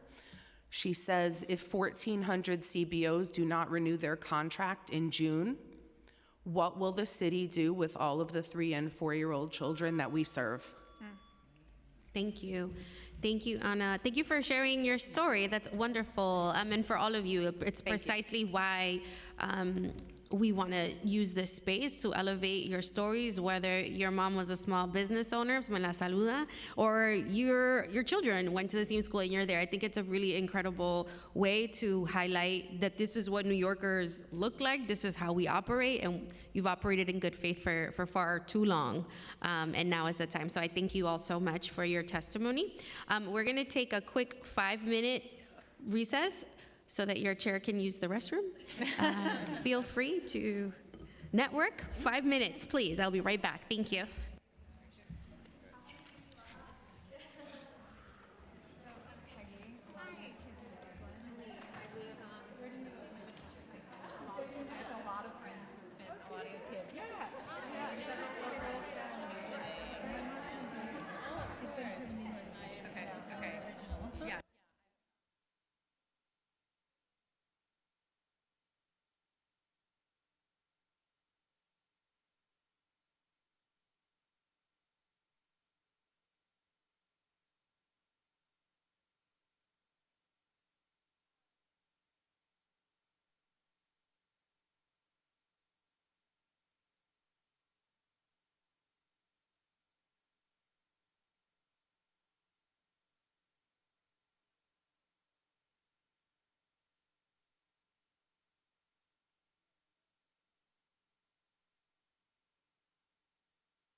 Okay, ladies and gentlemen, can we please find our seats?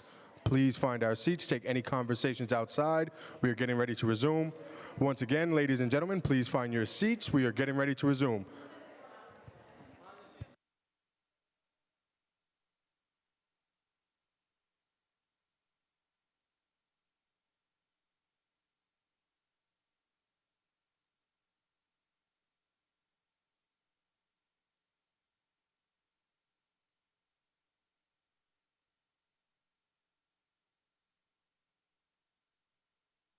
All right, thank you all so much for patiently waiting. The next panel, we have Lori Pulvesler, Ramon Peguero, Laura Kriyaku, I apologize, Betty Baez Melo, and Lauren Melodia. I hope, or Melodia, I don't know how you pronounce it.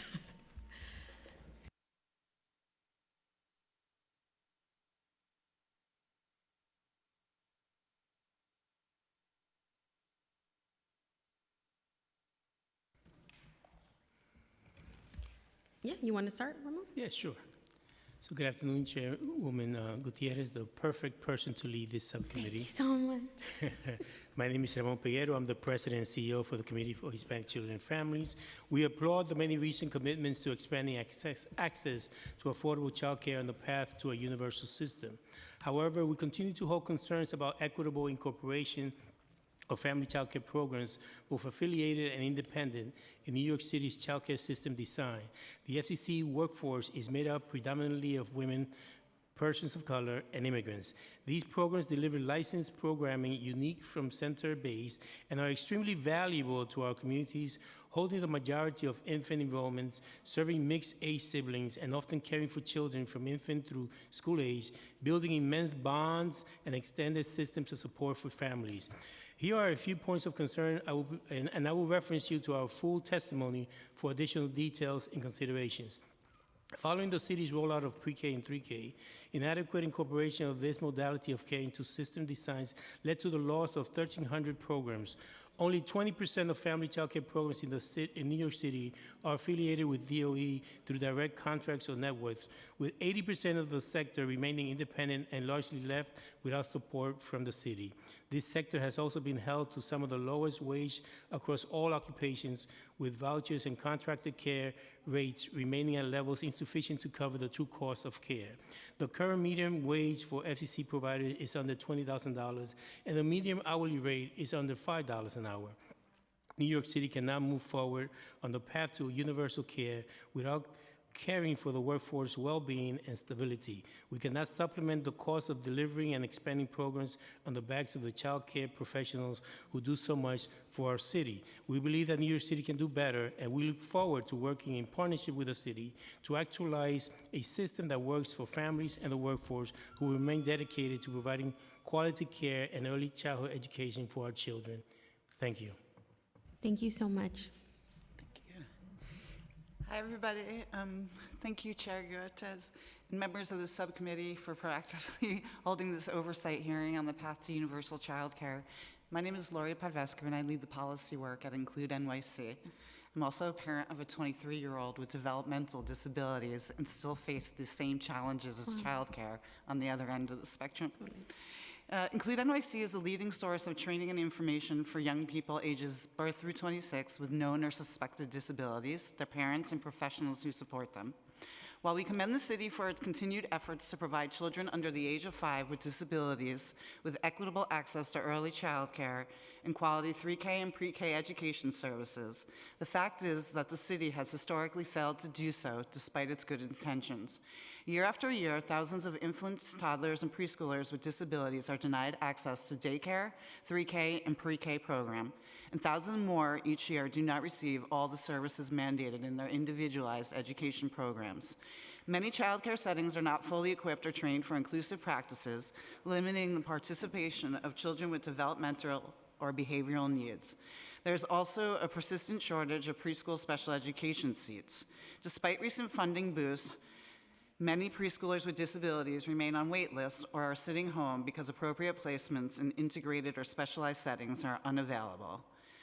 I'm going to stop here for a second and just point out that this is a bad way for families to start with the system in terms of building trust. This is also the entry point for babies and toddlers going into segregated settings once they enter and remaining there throughout their whole school age trajectory.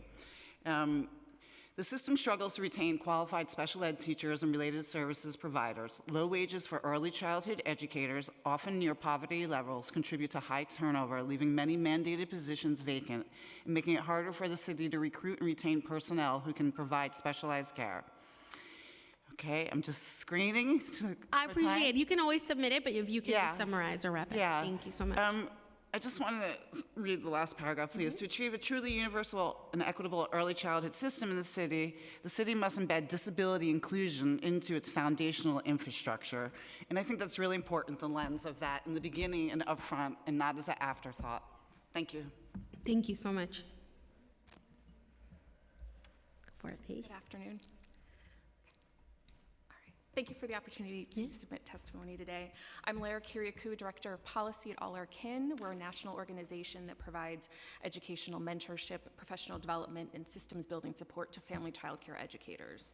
And in New York City, we work with hundreds of educators, supporting them with licensing, educational coaching, leadership coaching, and businesses, running their businesses, rather.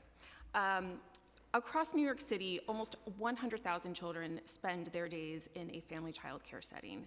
These programs are deeply rooted in their communities and provide culturally and linguistically responsive care that families choose and deeply value. We are encouraged by recent historic commitments from Mayor Mamdani and Governor Hochul to expand access and capacity of child care across the city. However, amid announcements of historic levels of investment in child care and early education, the omission of increased investments in the workforce are deeply concerning.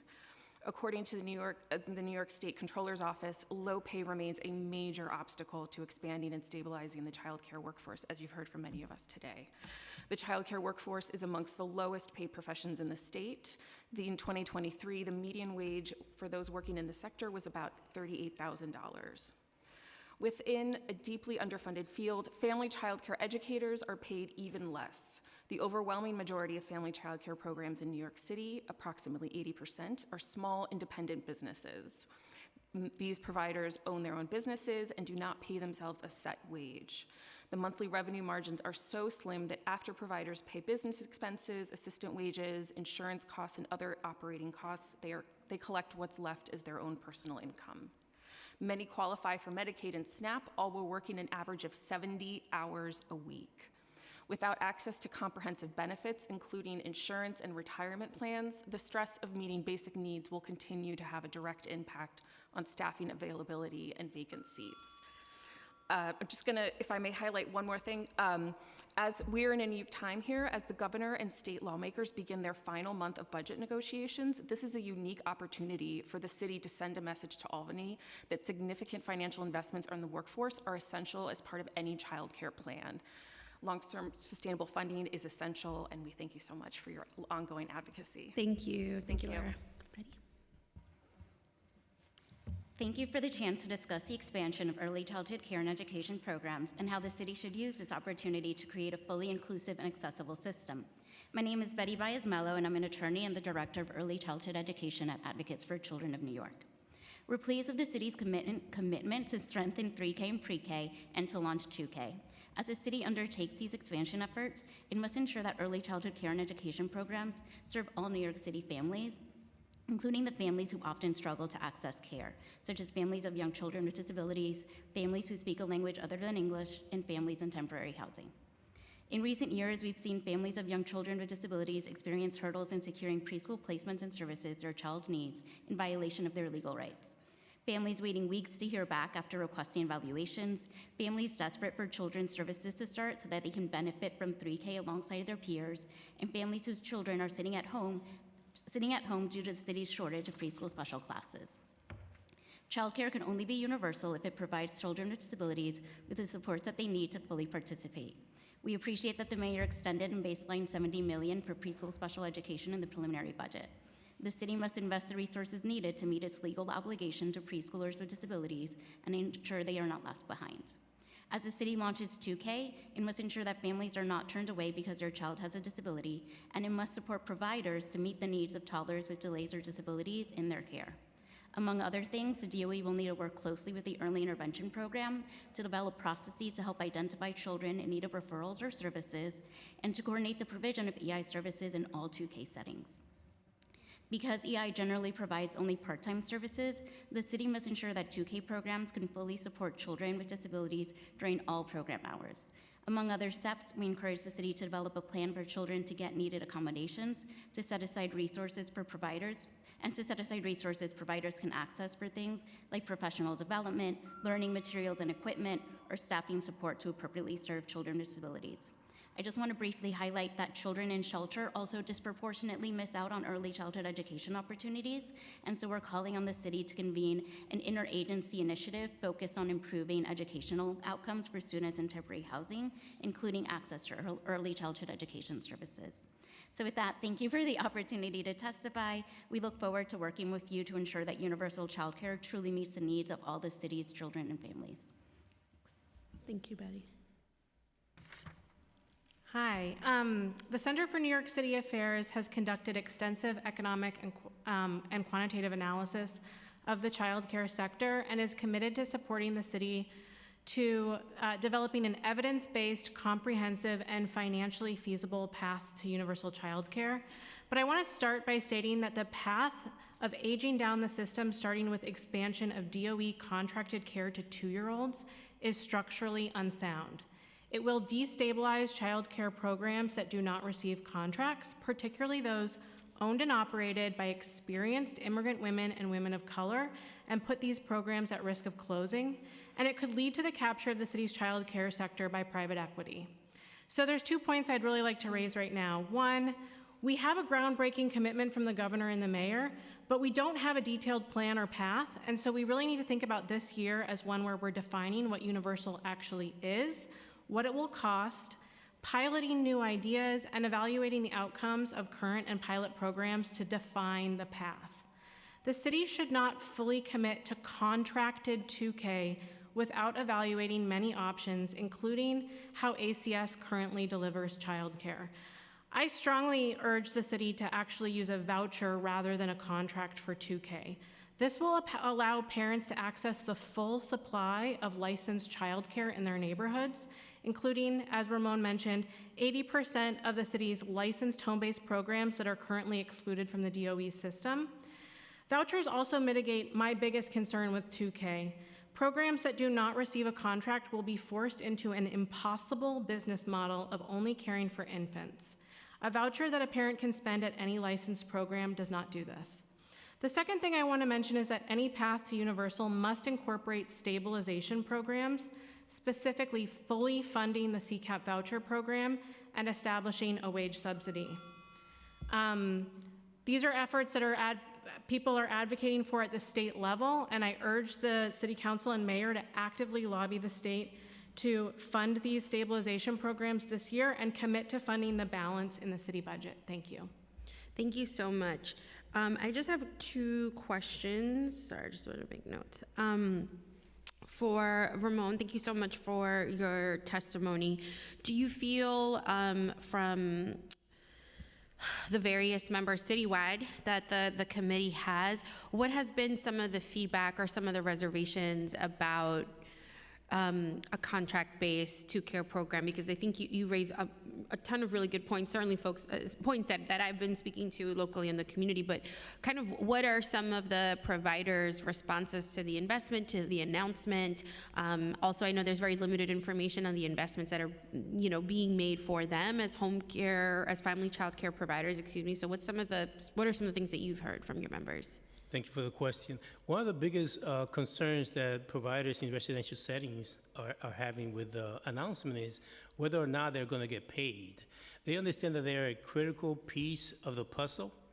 I think that they're the largest piece of the puzzle if you're going to expand to universal, but the question is the equity.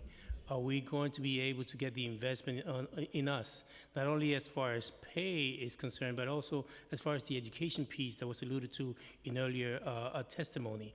Are we going to be developed? Are we going to be given the space to be able to get, similar to DOE staffing and other teachers, are we going to be able to get the development that we need to continue?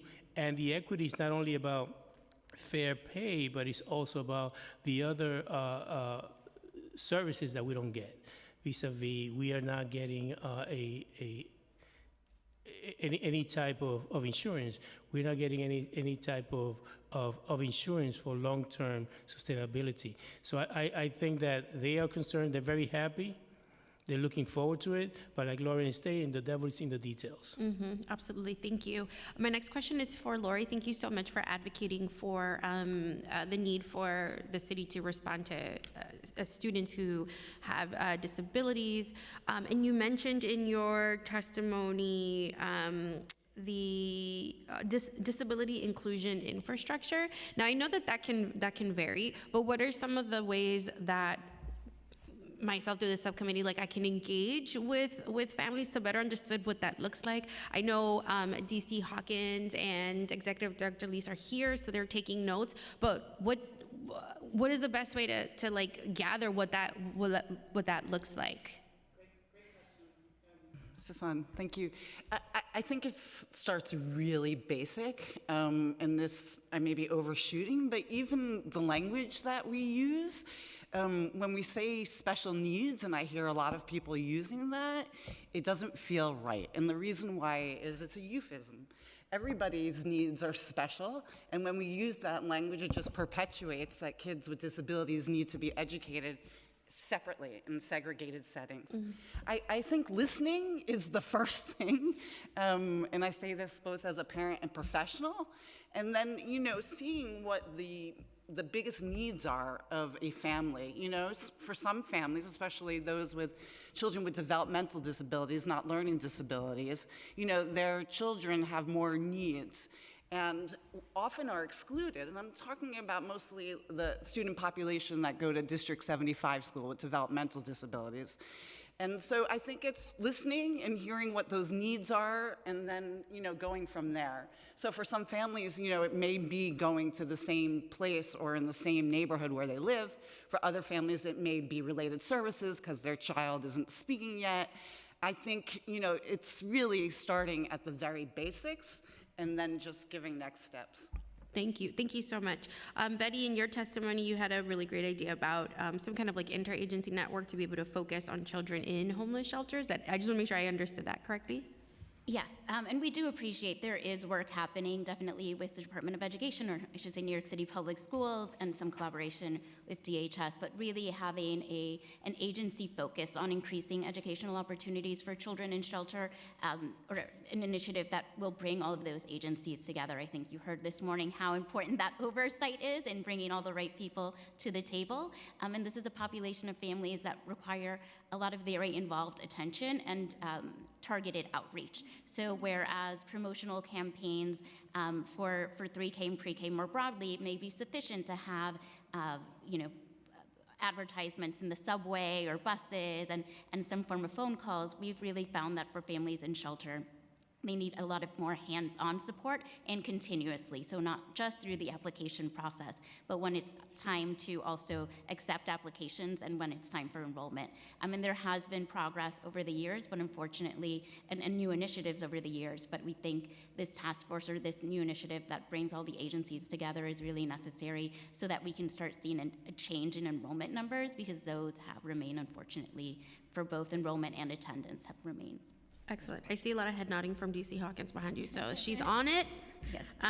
But I think you're right, and I think that this is really important to just emphasize this point, and this is what the purpose of this hearing is about. All right, I think I'm good with questions. Thank you all so much for your testimonies. If you have it written, please feel free to pass it over here. Okay. Next panel will be Sejal Kathari, Latoya Simon, Deborah Sue Lorenzen, Paula Inhargue, Gregory Brender, and Judy Blumenthal.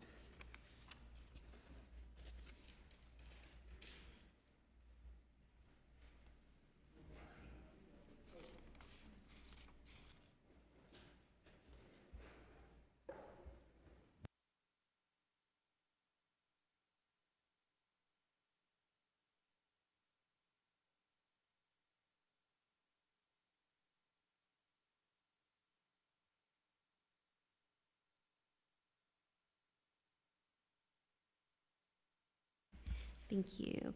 However you all want to start. You want to start for Deborah? I've got. Good morning. Hi, Deborah. Afternoon now. Thank you, Chair Gutierrez, and members of the New York City Council Subcommittee on Early Childhood Education for convening today's first hearing of such subcommittee. Thank you so much. My name is Deborah Sue Lorenzen. I'm the Director of Youth and Education at St. Nick's Alliance. As North Brooklyn's settlement house and civic anchor, we provide diverse, multi-generational services for very young children to the elderly, including operating the 50-year-old Early Childhood Center, Small World.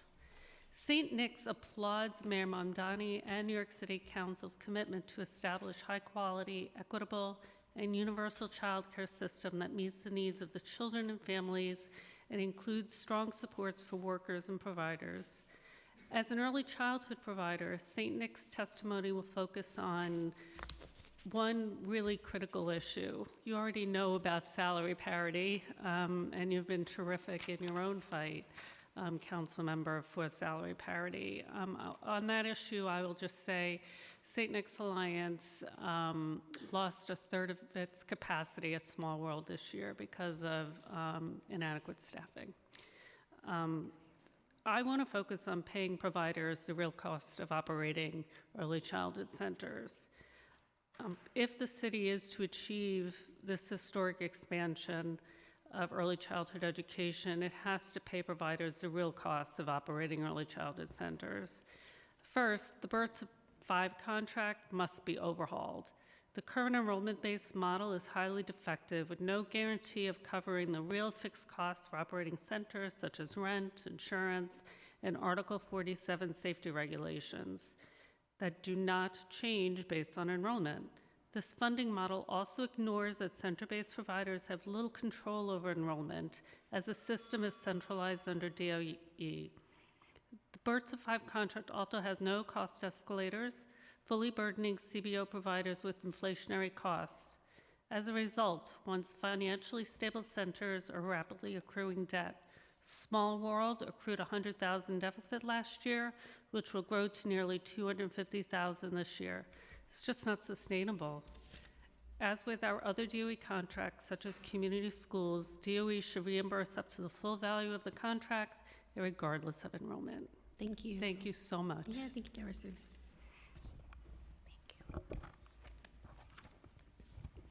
Hi, good afternoon. Chair and members of the subcommittee, particular thanks also to Chairs Eric Dinowitz and Jennifer Gutierrez for your incredible and tireless commitment to all things early childhood. As a program director, and especially as a pediatrician, I appreciate the opportunity to testify today. New York City's investment in universal childcare is bold and necessary, but if it is truly going to change outcomes for children, childcare must be paired with early, coordinated support for families before challenges become crises. Learning and literacy do not start in kindergarten.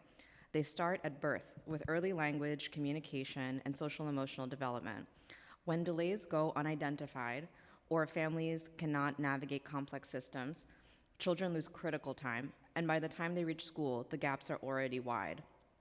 Just a kind of side point, but a very important one on early intervention, even that window is so fast. Earlier today, I was listening to the information about the training for educators and professionals. Really, that window is birth to 2. 45 days before a child's 3rd birthday, the Bureau of Early Intervention can no longer accept referrals. And with the time it takes to get to the appointment and actual services, we need to keep that in mind. So again, just really emphasizing that it's really never too early to start the process of understanding these resources and how to navigate them. So that said, this is where our program, Upper Manhattan Early Childhood Connect, or UMEC, comes in. UMEC helps families navigate early intervention, CPSE, 3K and pre-K and childcare systems that are essential, but often confusing, fragmented, and difficult to access. Our call center is staffed by local parents, our early childhood ambassadors who have lived through these experiences themselves. Families are able to speak to someone who understands their languages, their fears, their realities, and trust is built by our ambassadors walking hand in hand with these community caregivers to ensure their children reach their next goal. I'll be able to wrap up in just like maybe you. 15 to 30 seconds. All right, so all of this, early intervention, CPSE, 3K, pre-K, all of this is literacy work. It's all related, it all operates on a continuum. When we support development during the earliest years, we are building the foundation necessary for reading and school readiness later on.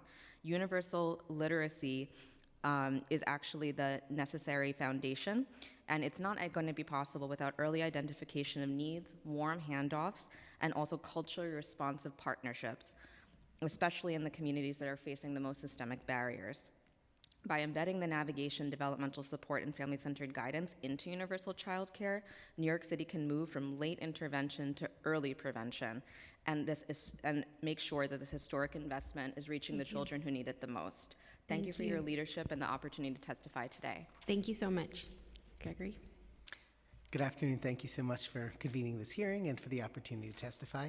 I'm Gregory Brender from the Daycare Council of New York, the membership organization of New York City's child care provider organizations, many of which you've visited and know very well.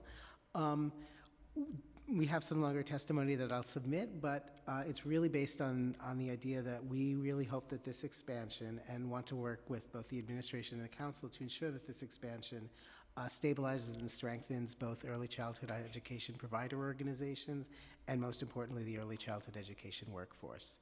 At the center of our recommendations for the workforce is to establish consistent expectations based on parity with the public schools and including experience for early childhood staff in every type of setting. And this can include also setting a wage floor, more deeply using contracts to drive parity across settings, and to establish a wage fund. We're also working on the state level to urge the state to provide a wage fund. In terms of stabilizing providers, we hope that the city can make several actions to stabilize contracts now.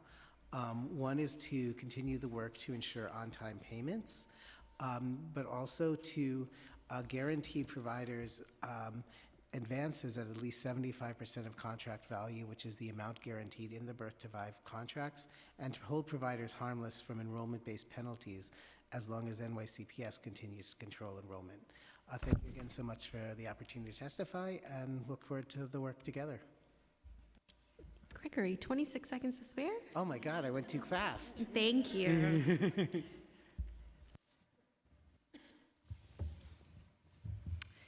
Good afternoon, Chair Gutierrez and members of the subcommittee. My name is Judy Blumenthal, Pedagogic Director of Early Starters USA, and I am reading testimony on behalf of Sarah Wilner, who's our Executive Director, regarding the path to universal childcare and the inclusion of children living in shelters as she begins maternity leave this week. For nearly a decade, Sarah has led trauma-informed early childhood programs in crisis settings. Early Starters came to New York because families living in shelters and newly arrived asylum-seeking families face similar instability. Today, Early Starters is operating early childhood safe spaces across Brooklyn, Manhattan, and the Bronx, serving children ages 0 to 4, whose families are frequently transferred between shelters. Many of the children we serve have lived in multiple shelters before their third birthday. Each move disrupts relationships, routines, and early learning. If universal childcare is to be truly universal, it must intentionally include families experiencing housing instability. These parents want to work, but frequent relocation, language barriers, and lack of stable childcare stand in their way. And based on our experience, I offer 3 recommendations. First, explicitly include families in shelters in universal childcare planning and funding. Second, enable flexible community-based space solutions so programs can open quickly where need is the greatest. Third, embed workforce development directly within community programs. We cannot solve the workforce shortage without building pathways from within affected communities. Our model addresses both access and workforce. We provide high-quality early learning while training mothers through classroom mentorship and partnerships with Bank Street College of Education. Universal childcare must reach children in the shelters and build the workforce alongside them. Thank you. Thank you so much, and congrats to Sarah, please. Amazing. Good afternoon, Chair. My name is Latoya Simon. I am the Education Director of Simfriend Academy. and I've been in the field of education for over 25 years. We support universal child care. However, expansion without structural stabilization risks destabilizing the very providers that are providing the services. Well, to begin, I wanted to know that I saw over this weekend on the city's website that they're saying the total cost for child care is about $26,000. I must note that us as providers, most of us receive maybe $10,000 less than that per child. For those who may not be aware, our contracted providers receive monthly reimbursement well after services are provided. That can be 2 to 4 months after we've provided services, at which point we're forced to take out loans, line of credits, even take cash off of credit cards just to keep programs running. Because even though we're not receiving funding, this is our business, this is our baby, so we want the quality to always be there. So we'll do whatever we have to. If you live in New York City, you know that everything increases annually. Rent, payroll, insurances. However, the current contract doesn't allow us to have a cost of living adjustment. So that's another reason why things are being shifted to providers. We're bearing the brunt of wherever the shortcomings are for DOE within the contract falls on us, and that is unfair. Our employees that holds the same credentials as DOE employees, those with a bachelor's degree and no experience, are now coming in with a salary of $71,314, when for our teachers with a bachelor's degree and experience is capped at $56,050. I'll come to closing. Thank you. I stand firmly in support of the Universal Child Care Initiative. But universal systems must be built on a sustainable structure. We are partners in education, we are committed, we are accountable, and we're asking for a funding structure that reflects the true cost of delivering high quality early childhood education without requiring personal financial sacrifices to sustain a public initiative. Thank you. Thank you so much. Thank you, Chair Gutierrez and members of the Subcommittee on Early Childhood Education for today's hearing. My name is Paula Inargue, and I'm a policy analyst at United Neighborhood Houses. UNH represents neighborhood settlement houses that reach more than 800,000 New Yorkers each year. Settlement houses have pioneered early childhood education in New York City, starting some of the first kindergartens over a century ago and now operating over 80 early childhood education programs.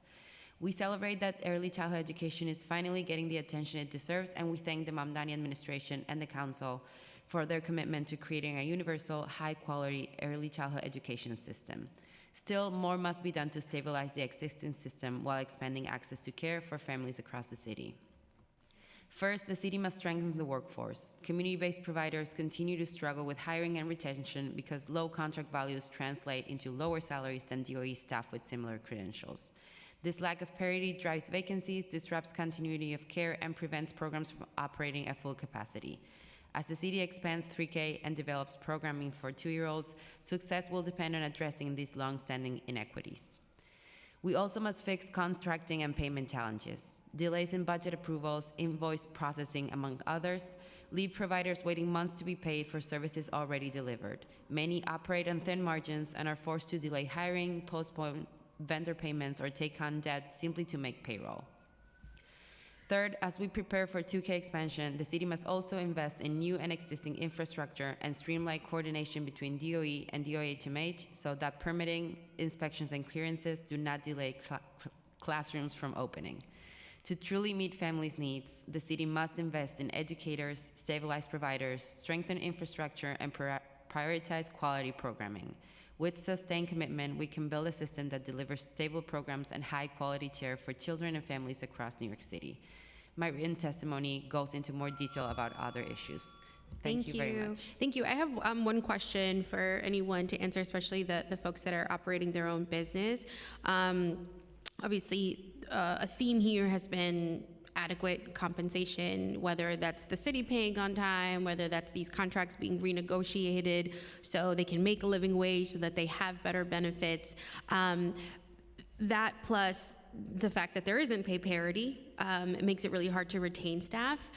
Are there any other challenges to the pipeline? I think another concern is that we potentially could have all these seats made live and we don't have the staff, we don't have the humans to be able to fill these spaces. Are there any other challenges that you think you would have marketing your space, let's say in a perfect world where you get what you want as far as the payments and on-time contracts? Are there any other challenges that you think in being able to hire more people?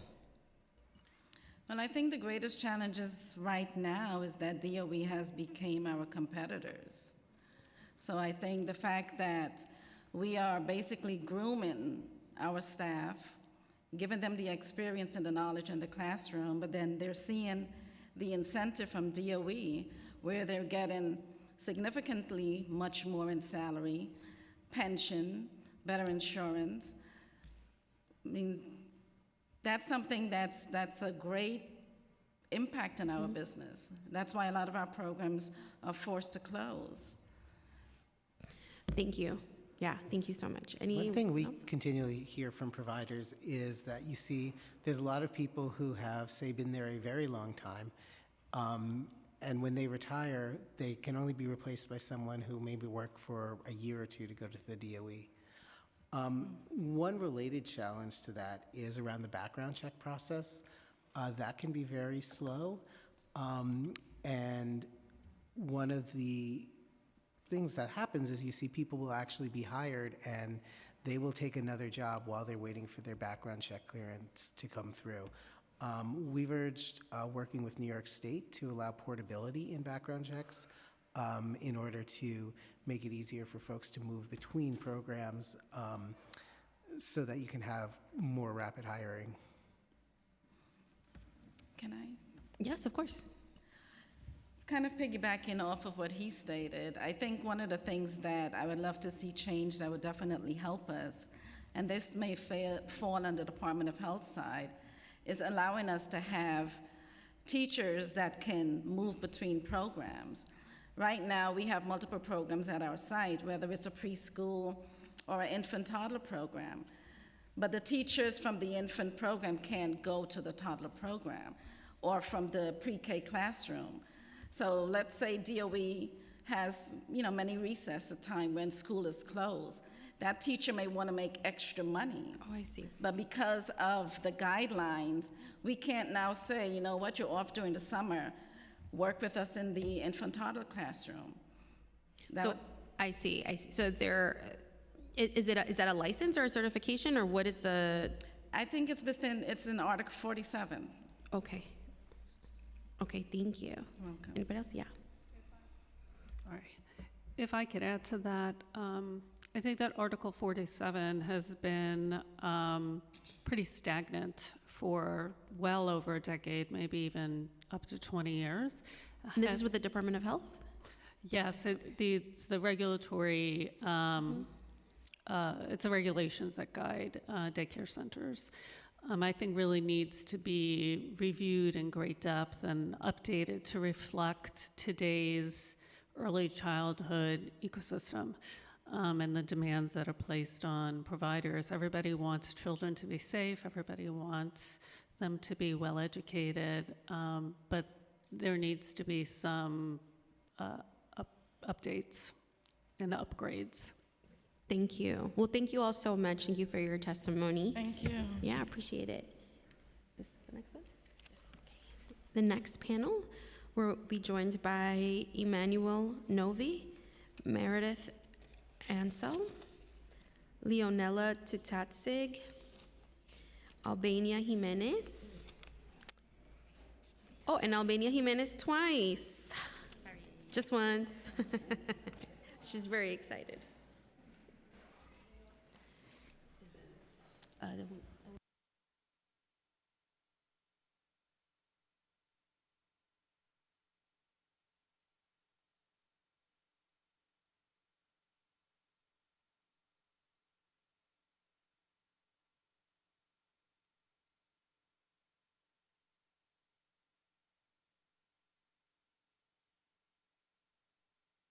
And I'm sorry, to this panel, we're going to add 2 more speakers, Ana Fuentes and Yolanda Morales.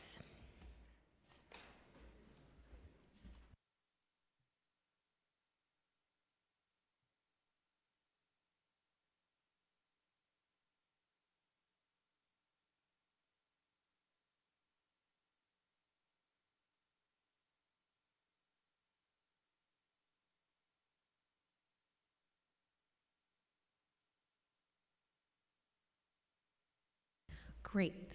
Whoever wants to start.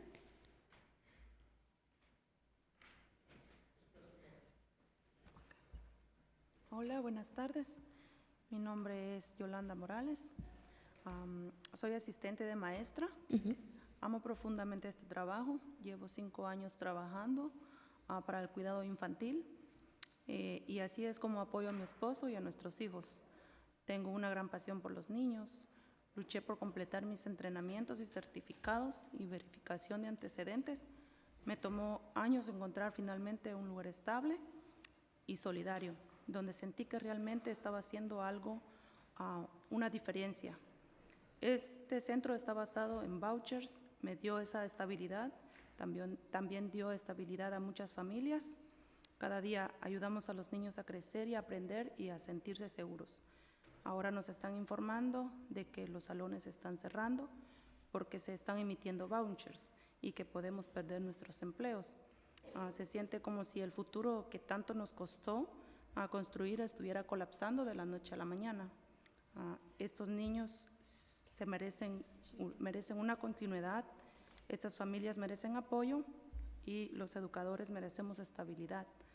Algo debe suceder antes de que este daño esté permanente. Gracias. Gracias, Yolanda. ¿Y el lugar del centro es en qué condado? Aquí en Brooklyn. En Brooklyn, 329. Sí. Ok, muchas gracias, Yolanda. ¿Tienes algo escrito para nosotros? O? No. Ok, está muy bien. Muchas gracias. Next person. Mi nombre es Ana Fuentes y soy asistente de maestra en el salón de bebés recién nacidos de 0 a 12 meses. Este centro está basado en vouchers también y recientemente se me informó que mi salón no reabrirá en septiembre porque no se están emitiendo nuevos vouchers y por lo tanto no se están inscribiendo nuevos bebés. Durante años trabajé para calificar para este puesto, completando entrenamientos requeridos, verificaciones de antecedentes, certificaciones y desarrollo profesional en general. No fue fácil alcanzar estabilidad en este campo. Y cuando empecé en este centro, finalmente sentí seguridad. Servimos a familias trabajadoras que dependen de los vouchers. Disculpen. Cuando estos salones cierran, los educadores perdemos nuestros empleos. Y esto no ocurre porque no haya necesidad, la demanda existe. Ocurre porque el financiamiento se ha detenido. El cuidado infantil para bebés es infraestructura esencial para nuestra fuerza laboral. Sin voucher, los padres no pueden trabajar y las educadoras como yo perdemos nuestros empleos. La primera infancia es fundamental para el desarrollo de los niños. Necesitan estabilidad, atención y cuidado de calidad. Si los salones de bebés cierran, los niños pierden la oportunidad de desarrollarse en un ambiente seguro y educativo. Mi salón está listo, las familias están listas, solo necesitamos que la estabilidad financiera sea restaurada. Gracias por su tiempo. Muchas gracias. Tengo acá la información. ¿Ustedes dos trabajan en el mismo lugar? Ajá. Ok. Espera hasta el final para colectar la información, por favor. Muchas gracias. Good afternoon, Chair Gutierrez and members of the subcommittee. My name is Emmanuel Novi, and I oversee City's First Readers, which is a New York City Council, New York City Council early literacy initiative consisting of 17 partners, all working together to surround families with children birth through 5 with free programming and early literacy support. New York City's universal childcare is historic and necessary. It will open the doors for families all across the city. And if we want this investment to truly change the lives of children, childcare must be more than a place to go. It must be a place where learning begins. Because childcare is not just care. It is the first chapter in a child's education. Because we all know that the first time a child learns is not in kindergarten, it's from the moment they're born. It's from the words they hear, the books they touch, the relationships that they make to ensure that learning feels safe and joyful. These early learning interactions build the brain's architecture for language, self-regulation, and learning. And this is where Cities First Readers comes in. Universal childcare is an opportunity to move away from remediation to prevention. And Cities First Readers ensures that this historic investment translates into real outcomes by strengthening what happens every day in community settings, in homes, in libraries, in clinics, neighborhood spaces, and of course, childcare programs. We ground our work in the science of reading, strengthening oral language, vocabulary, and early literacy, and we work directly with families because we know that parents and caregivers really are a child's first teacher. Last year, Cities First Readers engaged over 1 million families. We gave out over 400,000 free books. It's true. 1 million? 1 million, over 1 million. And we also give out tens of thousands of library cards to children 5 years and under. I'll say this, universal childcare expands access, universal literacy ensures impact. Thank you. Thank you so much for your testimony. Hello, Chair Jennifer Gutierrez, and all the members for this subcommittee. My name is Albania Jimenez. I'm the Chief of Advocacy and Community Mobilization at LINK. And LINK empowers families and mobilizes communities, particularly in high-need neighborhoods across New York City, to equip children with essential literacy skills and prepare them for academic achievement. So I'm here today as a mother of two who are now big, but when they were young, I have to quit my job because I couldn't afford childcare. So that's why I want to congratulate all of you for taking up this critical issue. So I'm gonna read my so as a mom, I have to quit my job because I couldn't afford childcare, as I said before, a choice no parent should have to make. Today, childcare is not just about having a safe place for our children while we work. It's about who is shaping our children during the most critical years of their development. 90% of brain development happens in early years of life. Nearly half of children impacted by poverty enter school already behind. And once gaps appear, they are incredibly hard and costly to close. This is our window to prevent inequity before it hardens into lifelong disadvantage. That is why universal child care must also be universal literacy. So to close, this was fast, these 2 minutes. As a leader at LINK, I know we have the tools to the models and the community trust to make this vision real. Access changes opportunities, but quality changes life. So thank you for this opportunity. Thank you, Albania. Thank you both so much.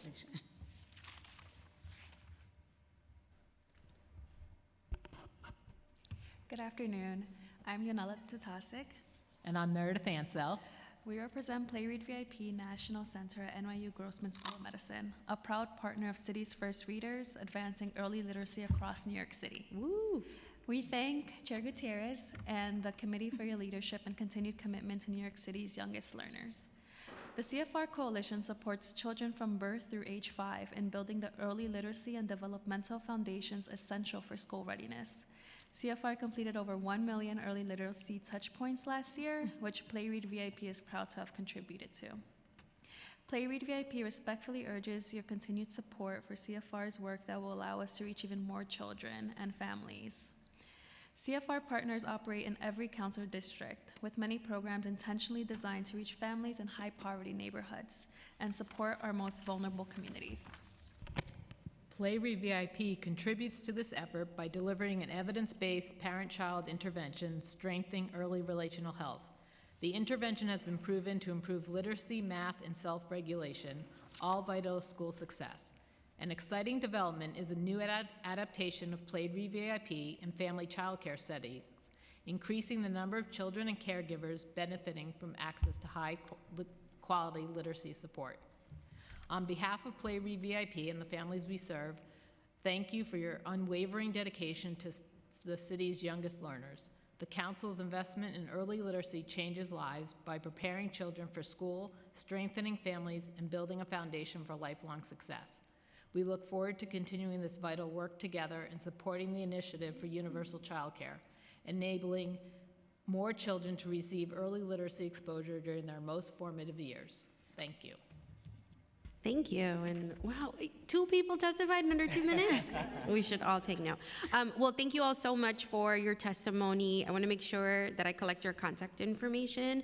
And thank you all so much. I know DC Hawkins was here, but I want to make sure that we make the connection with the many participants in City's First Readers, which, you know, I deeply love and think and love what you said, Albania, about universal childcare also being about universal literacy. I've seen it work firsthand, and so I'm just incredibly proud to continue to work with you all and hoping that we can do more so that we can do more. Exactly. Okay, thank you all so much. Thank you. And then our next panel, I'm so excited to hear from. We've been joined by Rabbi David Niederman. And you'll be by yourself. But I'm here for you. Thank you for joining us. Yeah, welcome. You can take a seat and turn the mic on whenever you're ready to testify. Thank you so much for joining us, Rabbi. Yes.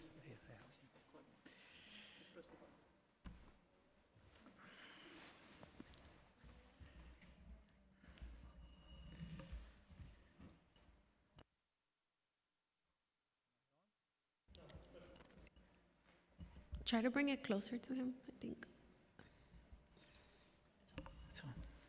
Now we're good. Honorable Chair Gutierrez and members of the subcommittee, thank you so much for giving me the opportunity to appear and testify in front of you. My name is Rabbi David Niederman, the Executive Director of the UJO Williamsburg. Let me say, it's the first time that I see you chairing such important committee, so may I say mazel tov. Thank you so much. We couldn't have prayed for a better chair for such important committee than you. Thank you. Being a council member, a fighter, a mom for 2 children, so you know what it is and you'll make it work.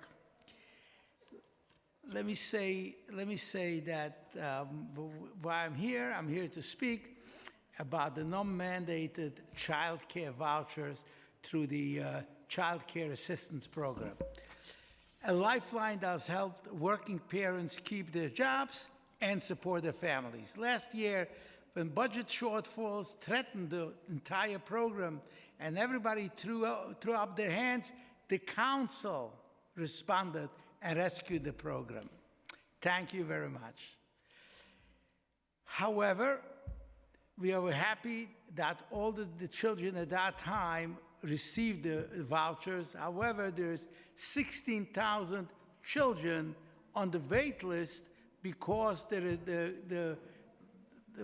because they closed the doors for acceptance close to a year ago. So that means is that so many more parents won't be able to go to work because the child won't be able to go to have the care, and therefore bread will not be on the table for these families. And also we have to understand that if there's empty seats, that also breaks the back of the providers because they can't support the program, and some are already quitting. So I'll finish with one thing, just by saying we thank you. You have done wonders before.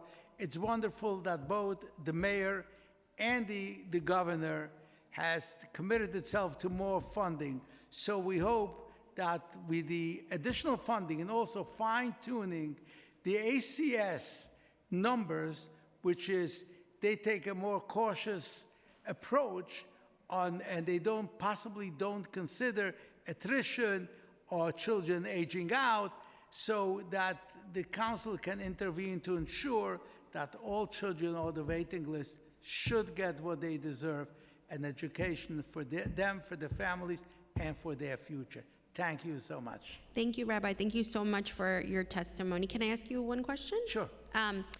And I'm familiar with UJO. They do tremendous work and kind of do all the breadth of services in South Williamsburg. Have you been faced with more and more families looking to get this voucher, or just unfamiliar with how they're going to really be able to afford childcare more and more? We see it from two ends. From parents who come in for services. As you know, we see about 250 families a day who come through our door, and we look at them in a holistic way. What do they need? Benefits, and also the ability to become self-sufficient and going to work. And we also see that from the workforce development work that we do, that we have parents who are planning to enter the workforce, hoping that they'll have a slot for the child, and they're hearing that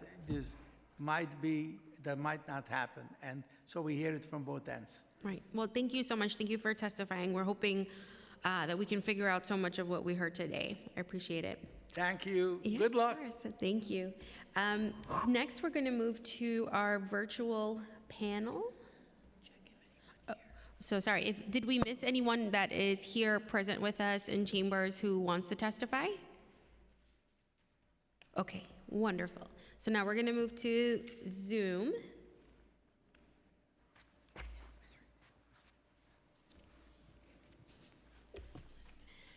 Okay, first up is Elizabeth Gunny. You may begin.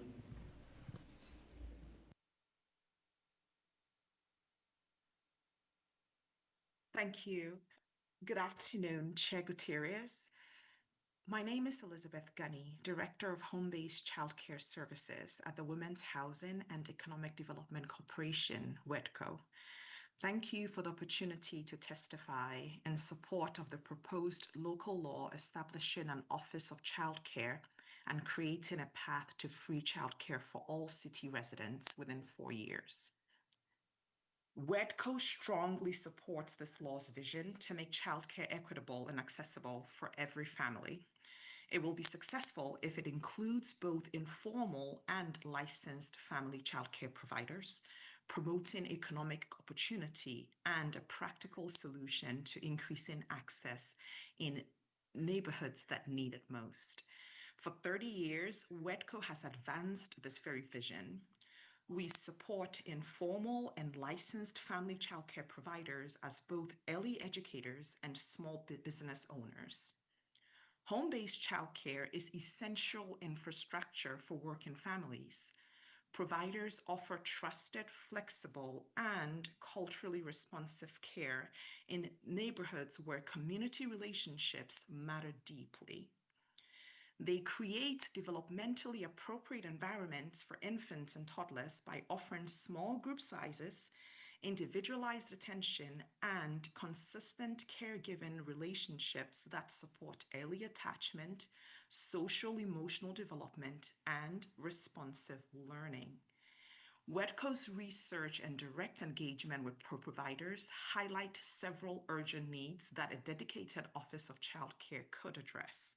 First, family childcare businesses require consistent and accessible human resources support. Centralized HR assistance could help families navigate employment regulations. Thank you for your testimony. Time has expired. And professionalize their operations. Second, many home-based providers lack the capital needed to expand capacity, improve facilities, or adopt new educational resources. Elizabeth, I'm sorry, can you wrap up in the next 10 seconds? Yes. Thank you. WEDCO stands ready to partner with the Council and this office to ensure that informal and licensed family childcare providers are included meaningfully in the design and implementation of universal care. Thank you. Thank you so much. Next, we have Amy Shea. You may begin.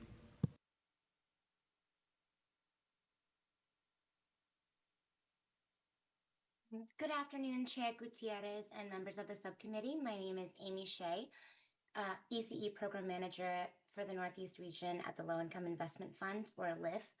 LIF is a leading national community development financial institution, CDFI, with the vision that everyone live in a community of equity, opportunity, and well-being, and we deploy capital to ensure this reality. LIF has invested in ECE facilities and ECE providers through capital grants, technical assistance and training, emergency disaster recovery, and policy advocacy and research. As a longtime partner to the city and to New York City community-based organizations, LIF shares the mayor and council's commitment to building an equitable city where families can access high-quality childcare and housing that they can afford in the neighborhoods they call home. As the program manager for this region, I've worked with childcare providers across the city, supporting them to make sure their facilities are safe, healthy, and climate resistant through our emergency facilities grants, that they're able to operate stable businesses through our assessments and coaching, and to access support to care for children through our collaborative technical assistance hub, Family Childcare NYC. Personally, I am thrilled about universal childcare, as soon I will be seeking care for my own child. I fully intended to be there in person today, but my pelvic pain had other ideas. But in any rate, I really thank you for the opportunity to share our thoughts and for the virtual option to join. LIF recognizes that workforce compensation and pay parity is critical to making universal childcare a reality and supports all efforts to increase wages for childcare educators, but I will focus my comments on LIF's expertise in childcare facilities and capital. First, we recommend that the city establish a childcare facilities fund to address much-needed investments in the physical infrastructure of childcare. As the city expands access to 3K and launches 2Care, providers will require capital to ensure their facilities are healthy, safe, and conducive to learning. Thank you for your testimony. Time has expired. Amy, you can wrap up in the next 10 seconds, please. Sure. Okay, so the Thank first you. recommendation, and then I have two more after that. So first, we recommend a childcare facilities fund. Second, we urge the city to pair capital with high-touch technical assistance and business coaching so that providers can locate, negotiate, plan, finance, execute, and sustain complex facilities projects to maintain strong operations. Third, like in local law introduction number 9, the city should address regulatory barriers to increasing the supply of childcare, including zoning and fee structures, and integrating childcare into planning and community development. And finally, in agreement with local law introduction number 8, we recommend that the city examine public assets, including affordable housing, to understand where they could be converted to childcare and to better serve across diverse neighborhoods of the city. So LIF stands ready to partner with the city in the rollout of universal childcare, and thank you so much for your time. Thank you, Amy. Next, we have Kate Hoy. You may begin.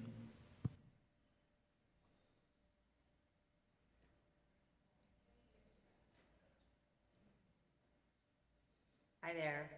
Sorry about that, having trouble with mute. Good afternoon, Chair Gutierrez and members of the subcommittee. My name is Kate Hoy. I'm Vice President of Children's Services at the Interagency Council of Developmental Disabilities Agencies. IAC is a nonprofit membership organization serving the 5 boroughs of New York City and regions throughout New York State. We represent a diverse coalition of over 200 member agencies, including nonprofit early intervention providers, 4410 special education preschool programs, family groups, and independent practitioners dedicated to supporting children and adults with intellectual and developmental disabilities. We support the vision for universal childcare. I'm here today with an urgent warning. True universal childcare cannot be achieved if the path forward excludes children with developmental disabilities. As the city rightfully expands early childhood access, our nonprofit early intervention and 4410 providers are being pushed to the brink of collapse. In just the past month, 2 legacy early intervention providers, agencies that helped build the system, were forced to close their doors. Surviving programs are operating at deficits, kept alive only by private board grants. They do this because their mission is to serve these children, but Goodwill is not a sustainable business model. Our reality is defined by wait lists, closed classrooms, and a systemic brain drain. When we advance pay parity for the broader system but leave 4410 and EI tethered to inadequate reimbursement rates, our specialized educators are forced to leave the nonprofit programs they love for higher paying district jobs. Worse, our nonprofit programs are routinely forced to act as a zero interest bank for the city, which I know you heard about earlier. Draining their reserves to float the city's obligations for up to 10 months of the school year while battling shifting guidelines and crushing bureaucracy. Furthermore, the city is currently operating a one-way street when it comes to hiring. Former DOE staff are not permitted to work in our programs for up to 2 years, yet our staff are frequently poached by the DOE. Staff are often told they must accept an offered DOE position within a day or two, leaving our programs in the lurch and resulting in, again, publicly placed public school children with disabilities with unfulfilled IEP mandates. Our programs are publicly funded and serve public students. Why are our providers paid so much less and provided and expected to do so much more? We strongly support Intro 631 and ask that all reports and workforce initiatives explicitly include 4410 and early intervention providers. We need mandated salary parity and benefit parity. A system that structurally disadvantages disabled children isn't universal, it's exclusionary. We stand ready to partner with you to build a system that works for every child, and I will submit a much longer written testimony. Thank you. Thank you, Kate. Next up, we have Carolyn Cleveland. You may begin. Good afternoon, Chair Gutierrez and members of the subcommittee. My name is Carolyn Cleveland, and I'm Chief Operating Officer of the Kennedy Children's Center. We are a 4410 community-based organization and IAC member that serves more than 400 preschoolers in Harlem and the Bronx. And our students have some of the most significant developmental delays and disabilities in the public school system. While my written testimony focuses on 3 critical issues, I'm very grateful that 2 have already been highlighted extensively today. First, children with disabilities must be explicitly included in expansion planning, and the city needs to partner, not compete, with early intervention and 4410 programs. Second, salary parity. We need to address unequal pay for special education staff at CBOs like mine. So I'd like to focus on my last point for the speaking portion of the event, which is staffing. As we all know, the early childhood field already has a severe staffing shortage, and this is nothing new. In fact, after years of losing staff to the DOE and struggling to find and retain staff, the Kennedy Children's Center actually created our own Grow Your Own program from scratch. Nearly 10 years later, we've trained more than 500 adults to become certified teacher assistants, and we became a registered apprenticeship program with the Department of Labor in 2024, the first and only registered apprenticeship program in early childhood and special education. Today, we train about 100 certified TAs annually, and we have 30 registered apprentices employed between our 3 schools. And more than 80% of our trainees and apprentices are women of color, and most are working mothers. I am thrilled that the city sees the power and potential of apprenticeships and non-traditional teaching candidates, and I would welcome the opportunity to speak with you more about our model. I want to thank you all for your attention to this very important topic. Thank you, Carolyn. The next panelist we have is Jenna Lautner. Sorry. You may begin. Thank you so much. My name is Jenna Lauder. I get Lautner all the time. And I'm a policy counsel at the New York Civil Liberties Union. Universal childcare is a necessary ingredient for thriving families and communities and a prerequisite for reproductive and gender justice. We're eager to see the city build towards a truly universal system in which every family is guaranteed access to childcare regardless of income, geography, employment, disability, or immigration status. The NYCLU supports proposed investments in the Child Care Assistance Program, 3K expansion, and thoughtfully implemented 2Care. We also urge the City Council to continue to robustly fund the Promise NYC program to ensure that immigration status does not prevent families from accessing the child care they need. We also join other advocates' calls for urgent investment in the childcare workforce. It is a gender and racial injustice that we continue to expect women of color, many of whom are parents themselves, to perform caregiving work for poverty wages despite its importance as the backbone of our communities and economy. A thriving workforce is also essential to expanding childcare capacity and access. We cannot achieve universal childcare without ensuring that educators earn competitive wages. Critically, and what I really wish to add to this conversation, is that we urge the city to disentangle childcare administration from the family regulation system, including by eliminating any role for the Administration for Children's Services. ACS is fundamentally an investigatory and prosecutorial agency that separates thousands of children from their families each year. It disproportionately targets low-income communities of color, especially Black mothers, for surveillance and punishment, most often based on their socioeconomic circumstances. Parents in these communities view ACS as a threat, a source of trauma and harm that they do not want involved in their lives. Even ACS Commissioner Dan Hauser concedes that parents fear engaging in services provided by an agency with the power to take their children away. If we want families to fully take advantage of childcare support, we cannot require them to seek it through or in connection with ACS. Thank you for your testimony. Thank you, Jenna. Next, we have Ingrid Matias Chungata. You may begin. Good afternoon, Chair Gutierrez. It's a pleasure being here and to have you as a champion in early childhood and the subcommittee members of the council. I'm Ingrid Matias Chungata, and I'm the Executive Director of Nuestros Niños, a community-based organization in Williamsburg founded in 1973. We serve about 500 children across Brooklyn and Queens through center-based and family child care programs. And I want to say that I support universal child care. As a mother of 4 who left the workplace working in finance to take care of my children because either I was working for childcare or I would stay home and just raise my children. I was forced out of the workforce and found the early childhood field to be that opportunity for me to work and take care of my children. So I founded a family childcare program. So with that said, the expansion of 2K recently and the additional seats of extended day 3K seats is such an important progress in our city.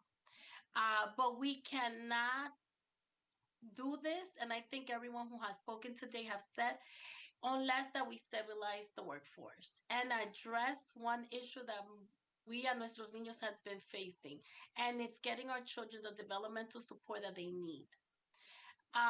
So organizations like Nuestros Niños, we have become the training grounds for DOE. We recruit educators, we mentor them, we support them through certification and provide them with flexibility as they complete their degrees. But once they get certified, they leave for higher paying jobs.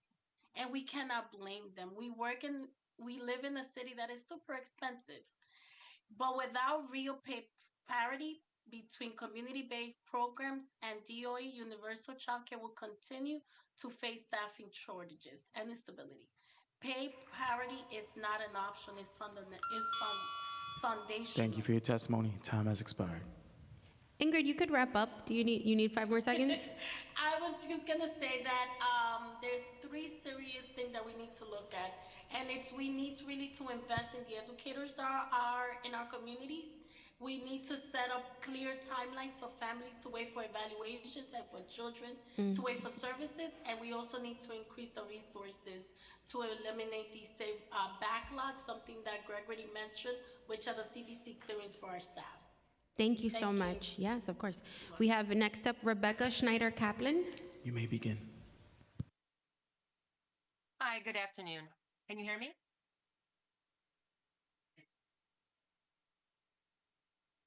Yes, we can hear you. I apologize. No, no. Thank you for allowing me to speak today. My name is Rebecca Schneider Kaplan, Miss Becky, and I'm a proud UPK4 teacher at Stepping Stones Preschool in Staten Island. As the city looks forward to the future on their new journey of universal childcare, I just want to say, please don't forget to look back and remember us, your community-based UPK staff. I support the plan for universal childcare because every family deserves access to a free, quality, early childhood education. A positive start to a child's education will help to determine future social, emotional, and academic success. I wish there was universal childcare in 2009 when I was a newly single mother with a toddler. I struggled to find full-day childcare as I completed student teaching. It took me 2 semesters to finish the required fieldwork hours. I support the plan for universal childcare, but I beg you to please stop and look in your rearview mirror first. You will see the dedicated men and women responsible for educating the majority of our city's UPK programs. We are waving our hands and begging not to be forgotten. Please don't forget our assistant teachers. Please don't forget our directors. They've gone 7 years without contracts. Please don't forget our students, and please don't forget our families and the implications it has had on us. We are all in the rearview mirror. I would like to suggest one idea to help resolve some of these issues, and that is for the New York City Department of Education to hire all of your CBO staff members directly. We are not external employees. Our credentials are the same. Our curriculum is the same. We deserve the same contracts, the same union, which is UFT, the same costs of living accommodations, and the same respect. Please hire us directly before you expand any further. I teach NYC because I want to make profound impact. Thank you for your on the testimony. lives of Time my has expired. students. You can wrap up, Rebecca, in the next few seconds. Sorry. No, thank you. Please teach NYC that you will not turn your backs on us. Thank you. Thank you, Rebecca. Next, we have Megan Elder. Hi, good afternoon. Thank you for allowing me the opportunity to speak. My name is Megan Elder. I'm a UPK teacher, also in Staten Island. I have been working the past few years after school as a SEAT provider and a SETS provider. I'm speaking here today not only as an early educator and provider, but as a parent. I'm currently pregnant with my first child, and it has been a real struggle working 2 jobs to make ends meet and to prepare for the arrival of my baby. It's hard not to compare my situation to the teachers in public schools. We are required to have the same degrees, the same certifications, the same workload, and follow the same curriculum. I urge you to provide CBO workers the same benefits and salary as our DOE counterparts. For years, CBO schools have faced issues that have not been addressed by our city, including underpaid staff, no medical coverage and lack of benefits, no cost of living adjustment for the last 5 years, and the expectation to have another 2. Our directors here at my school, they've been supporting our UPK program out of their own pocket since the 90s. They make even less than us teachers. We're responsible for the most important New Yorkers, our children. Every day we fuel the economy by giving parents the confidence to go to work without worries. They have peace of mind that their children are safe, loved, and learning in expert hands. However, we cannot keep working tirelessly for our city under these conditions. Thank you. Thank you, Megan, and congrats. All the best. Next up, we have Adrian Bond. You may begin.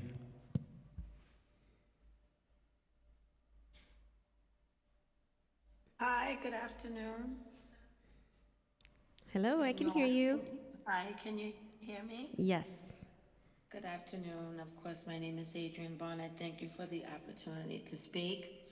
I speak on behalf of Quick Start Daycare Center. We're located in St. Albans, Queens, New York.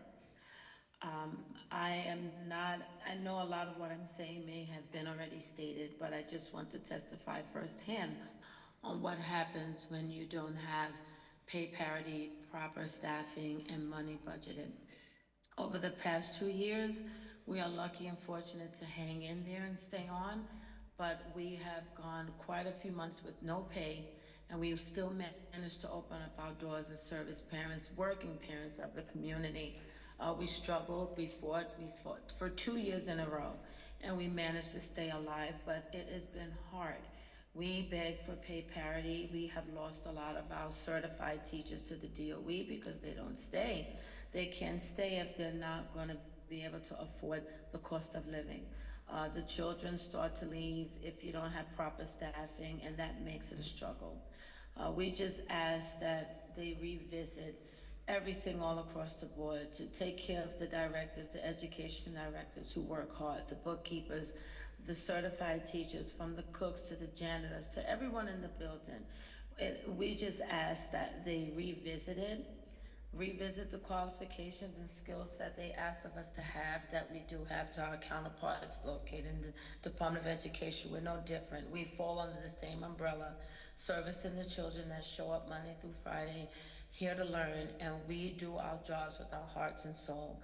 So we just ask that they revisit it, because it is a trying time for everyone all across the board, and we want to remain open, and we would love to expand, but we need to be sure that the money is there, that they're going to support the deal. We are going to support us and give us all the tools necessary to provide a proper education that all the children deserve, what parents deserve. Thank you for your testimony. Time has expired. I appreciate it. Thank you so much. Have a good day. Thank you, Adrian. Our next panelist is D. LaShawn Brown. You may begin. Wait a minute. Okay. Good afternoon. I would like to first thank the committee for welcoming all stakeholders and creating a space dedicated for this important work. I would first like to clarify that there's a lot of talk about providing quality services. Our sector has been committed to providing quality service for decades. So I'd like to change that narrative and say continue to provide services to give respect to those who this system's back was built on, which is the community as well as churches and from grassroots advocacy. The sector has barely survived the first installment of universal childcare under de Blasio, and these recent announcements reek of the same challenges. It would stand to reason that fixing the current system should be a priority for all across the city before anyone speaks about expansion. Many politicians have spoken about expansion in their districts. However, we must consider the programs who are currently suffering. So I pose the following questions for consideration and thought. How do you propose or support expansion while programs within the same districts are struggling and contracts do not allow for the flexibility of shifts in the types of age-based seats that are needed? How do you propose or support an expansion when you have a system that is competing with its funder for staff and children? I say this as I just received an email to teach for the DOE. How do you propose or support expansion when CBO programs must contend with the systemic bottlenecks that exist within DOE, DOH, DOB, FDNY, OMB, OLR, OCP, all of which directly or indirectly affect my MONEY? How do you propose or support expansion for two-year-olds when the DOH contends that once a child turns 3 in a 2-year room, you must have a teacher that qualifies at the same time that we are struggling with staffing? I am disappointed. Well, how is there a voucher wait list when you have centers who are not fully enrolled and being impacted fiscally due to the way our contracts are set up? I am disappointed that after all these years, those who have claimed to be diehard New Yorkers. Thank you for your testimony. Time has expired. Okay. If you could just, thank you. Yes. This is not a one-person doing. This is a conundrum of bad actors, policies, and systems. I would like to, while I don't know the role of the city council, I'm eager to see what actionable items come from them. Thank you. Thank you so much for your testimony. Happy to work together so that we can learn what the city council is going to be able to do here. Next, we have Alice Buffkin. You may begin. Good afternoon. My name is Alice Buffkin, and I'm the Associate Executive Director of Data and Policy at Citizens Committee for Children. Thank you, Chair Gutierrez and council members for this opportunity to testify. In 2023, CCC produced a report on barriers to childcare access. We used administrative data, citywide surveys, interviews with parents and providers, and many of the key findings resonate as much today as they did then. Families face significant barriers to access, lack of knowledge of existing programs, and they find that the available options don't match their needs and work schedules. So we are really grateful that this administration and city council are committed to tackling many of these challenges, and we urge city leaders to continue using data on child and family needs to inform how the city delivers and expands its EC services. In the time I have today, I want to uplift a couple of key priorities. First, while we were very glad to see that funding for preschool special education was included in the preliminary budget, there are other areas of EC funding that were not part of that budget. We urge the City Council to continue to championing these priorities, including $5 million of continued funding for EC outreach, as well as maintaining and increasing investments in Promise NYC. Second, we remain deeply concerned about the city's ability to eliminate the child care voucher waitlist. While we were reassured by the governor's investments, we know this funding is inadequate, as we heard about frequently today, to address the voucher crisis in New York City, which has left approximately 16,000 families on waitlists. We urge the mayor and city council to continue working with the state to meet the need and to prepare to address shortfalls with city funding. Third, we echo what so many have emphasized today. An EC system that is built on the deeply inadequate and inequitable pay of our community-based childcare workforce will not be sustainable. The challenges of pay equity and compensation structures are even greater for preschool special educators and for family childcare providers. It's urgent that the city thoughtfully incorporate family childcare providers into 2K implementation and address the structural and pay inequities that have forced so many providers to close. What we need now is not just acknowledgement from the administration of the need for parity. We need a concrete plan to achieve it.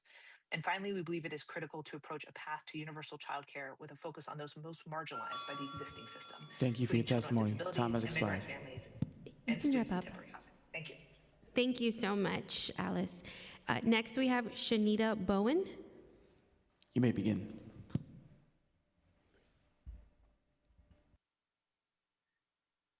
Thank you, Chair Gutierrez, for allowing us to testify today.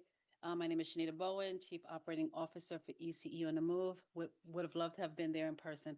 ECE on the Move is a grassroots organization with the voices of over 700 family child care providers and their families that they are serving. And we have to say that we agree with the rabbi's earlier testimony about the wait list. But first, I want to say that families are placed on a wait list. This is something we've experienced before historically, and parents used to go there where their case never was resurrected. And so parents are cutting off their work hours, turning down opportunities, rearranging their lives just to survive. This waiting list is hurting all of our lives.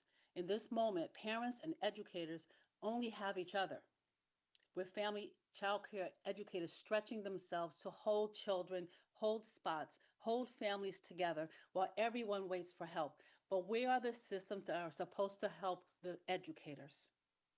Where is the leadership helping both families and educators' lives stabilize the families, their financial lives? We show up for families every day, and who is showing up for us? And while we are showing up, we are doing it without stability ourselves. Family child care educators are caregivers, business owners, employers for mandated staffing. We are the wraparound support for entire communities, yet we cannot offer our own assistance. You asked the question earlier, like what is stopping the workforce from growing? What's stopping the workforce from growing is that no one wants to enter being an educator when the pay is at minimum wage or slightly above without benefits. And if we're talking about family child care and utilizing us in a pre-K system, the new 2K, right? Thank you for your testimony. Time has expired. We have to fund the workforce fully, get rid of the waiting list. People are there now, eradicate them, and then move on to new systems, please. Thank you. Thank you so much, Shanita. And our next panelist is Christopher Leon Johnson. You may begin. Hello, my name is Christopher Leon Johnson. I want to make this clear that, look, the current plan for universal child care, I think that it's a slow rigged process just to line up these nonprofits and unions' pockets. The city has enough money to do universal child care. The way that Madani pandered to the governor to only roll out a crappy phase of universal child care in the state for the city is really abysmal. This is nothing but a grift by the nonprofits just to line their pockets.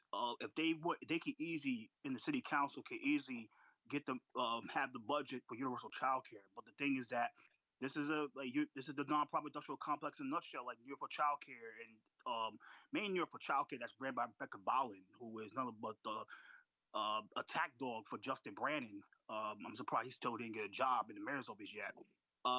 But this is bullcrap. I mean, this is like, I think the people need to start calling stuff out and start calling these organizations like New York for Child Care for prolonging the stuff. This is nothing but the NPIC in a nutshell. Straight up NPIC crap in a nutshell with universal child care.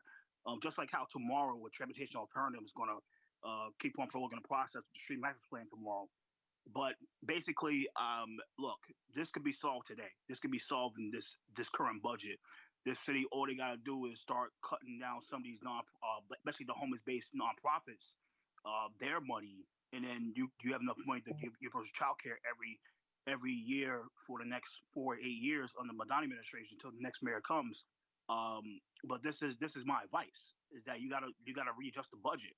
You gotta start cutting these, mainly the homeless industrial complex nonprofits like WIN and all these that just take all our money and does nothing with it. And I mean that's your start. I mean, take all their money. Thank you for your testimony. Time has expired. For the child care nonprofit. So take these child care, child care. Thank you so much. Thank you, Christopher. Excellent. And now with that, I believe that is our last panelist to testify on Zoom. Okay, great. I want to thank everybody who stayed, everyone who's virtual. I want to thank, of course, the Office of Child Care Executive Director, Emmy Lees, for staying the whole time. DC Hawkins from DOE was also here for a significant amount of time. Thank you, everybody, for the robust testimonies, conversations, to our speaker who was here in the beginning. I look forward to the next hearing, and I want to thank my staff, too. Thank you all so much. That adjourns today's hearing.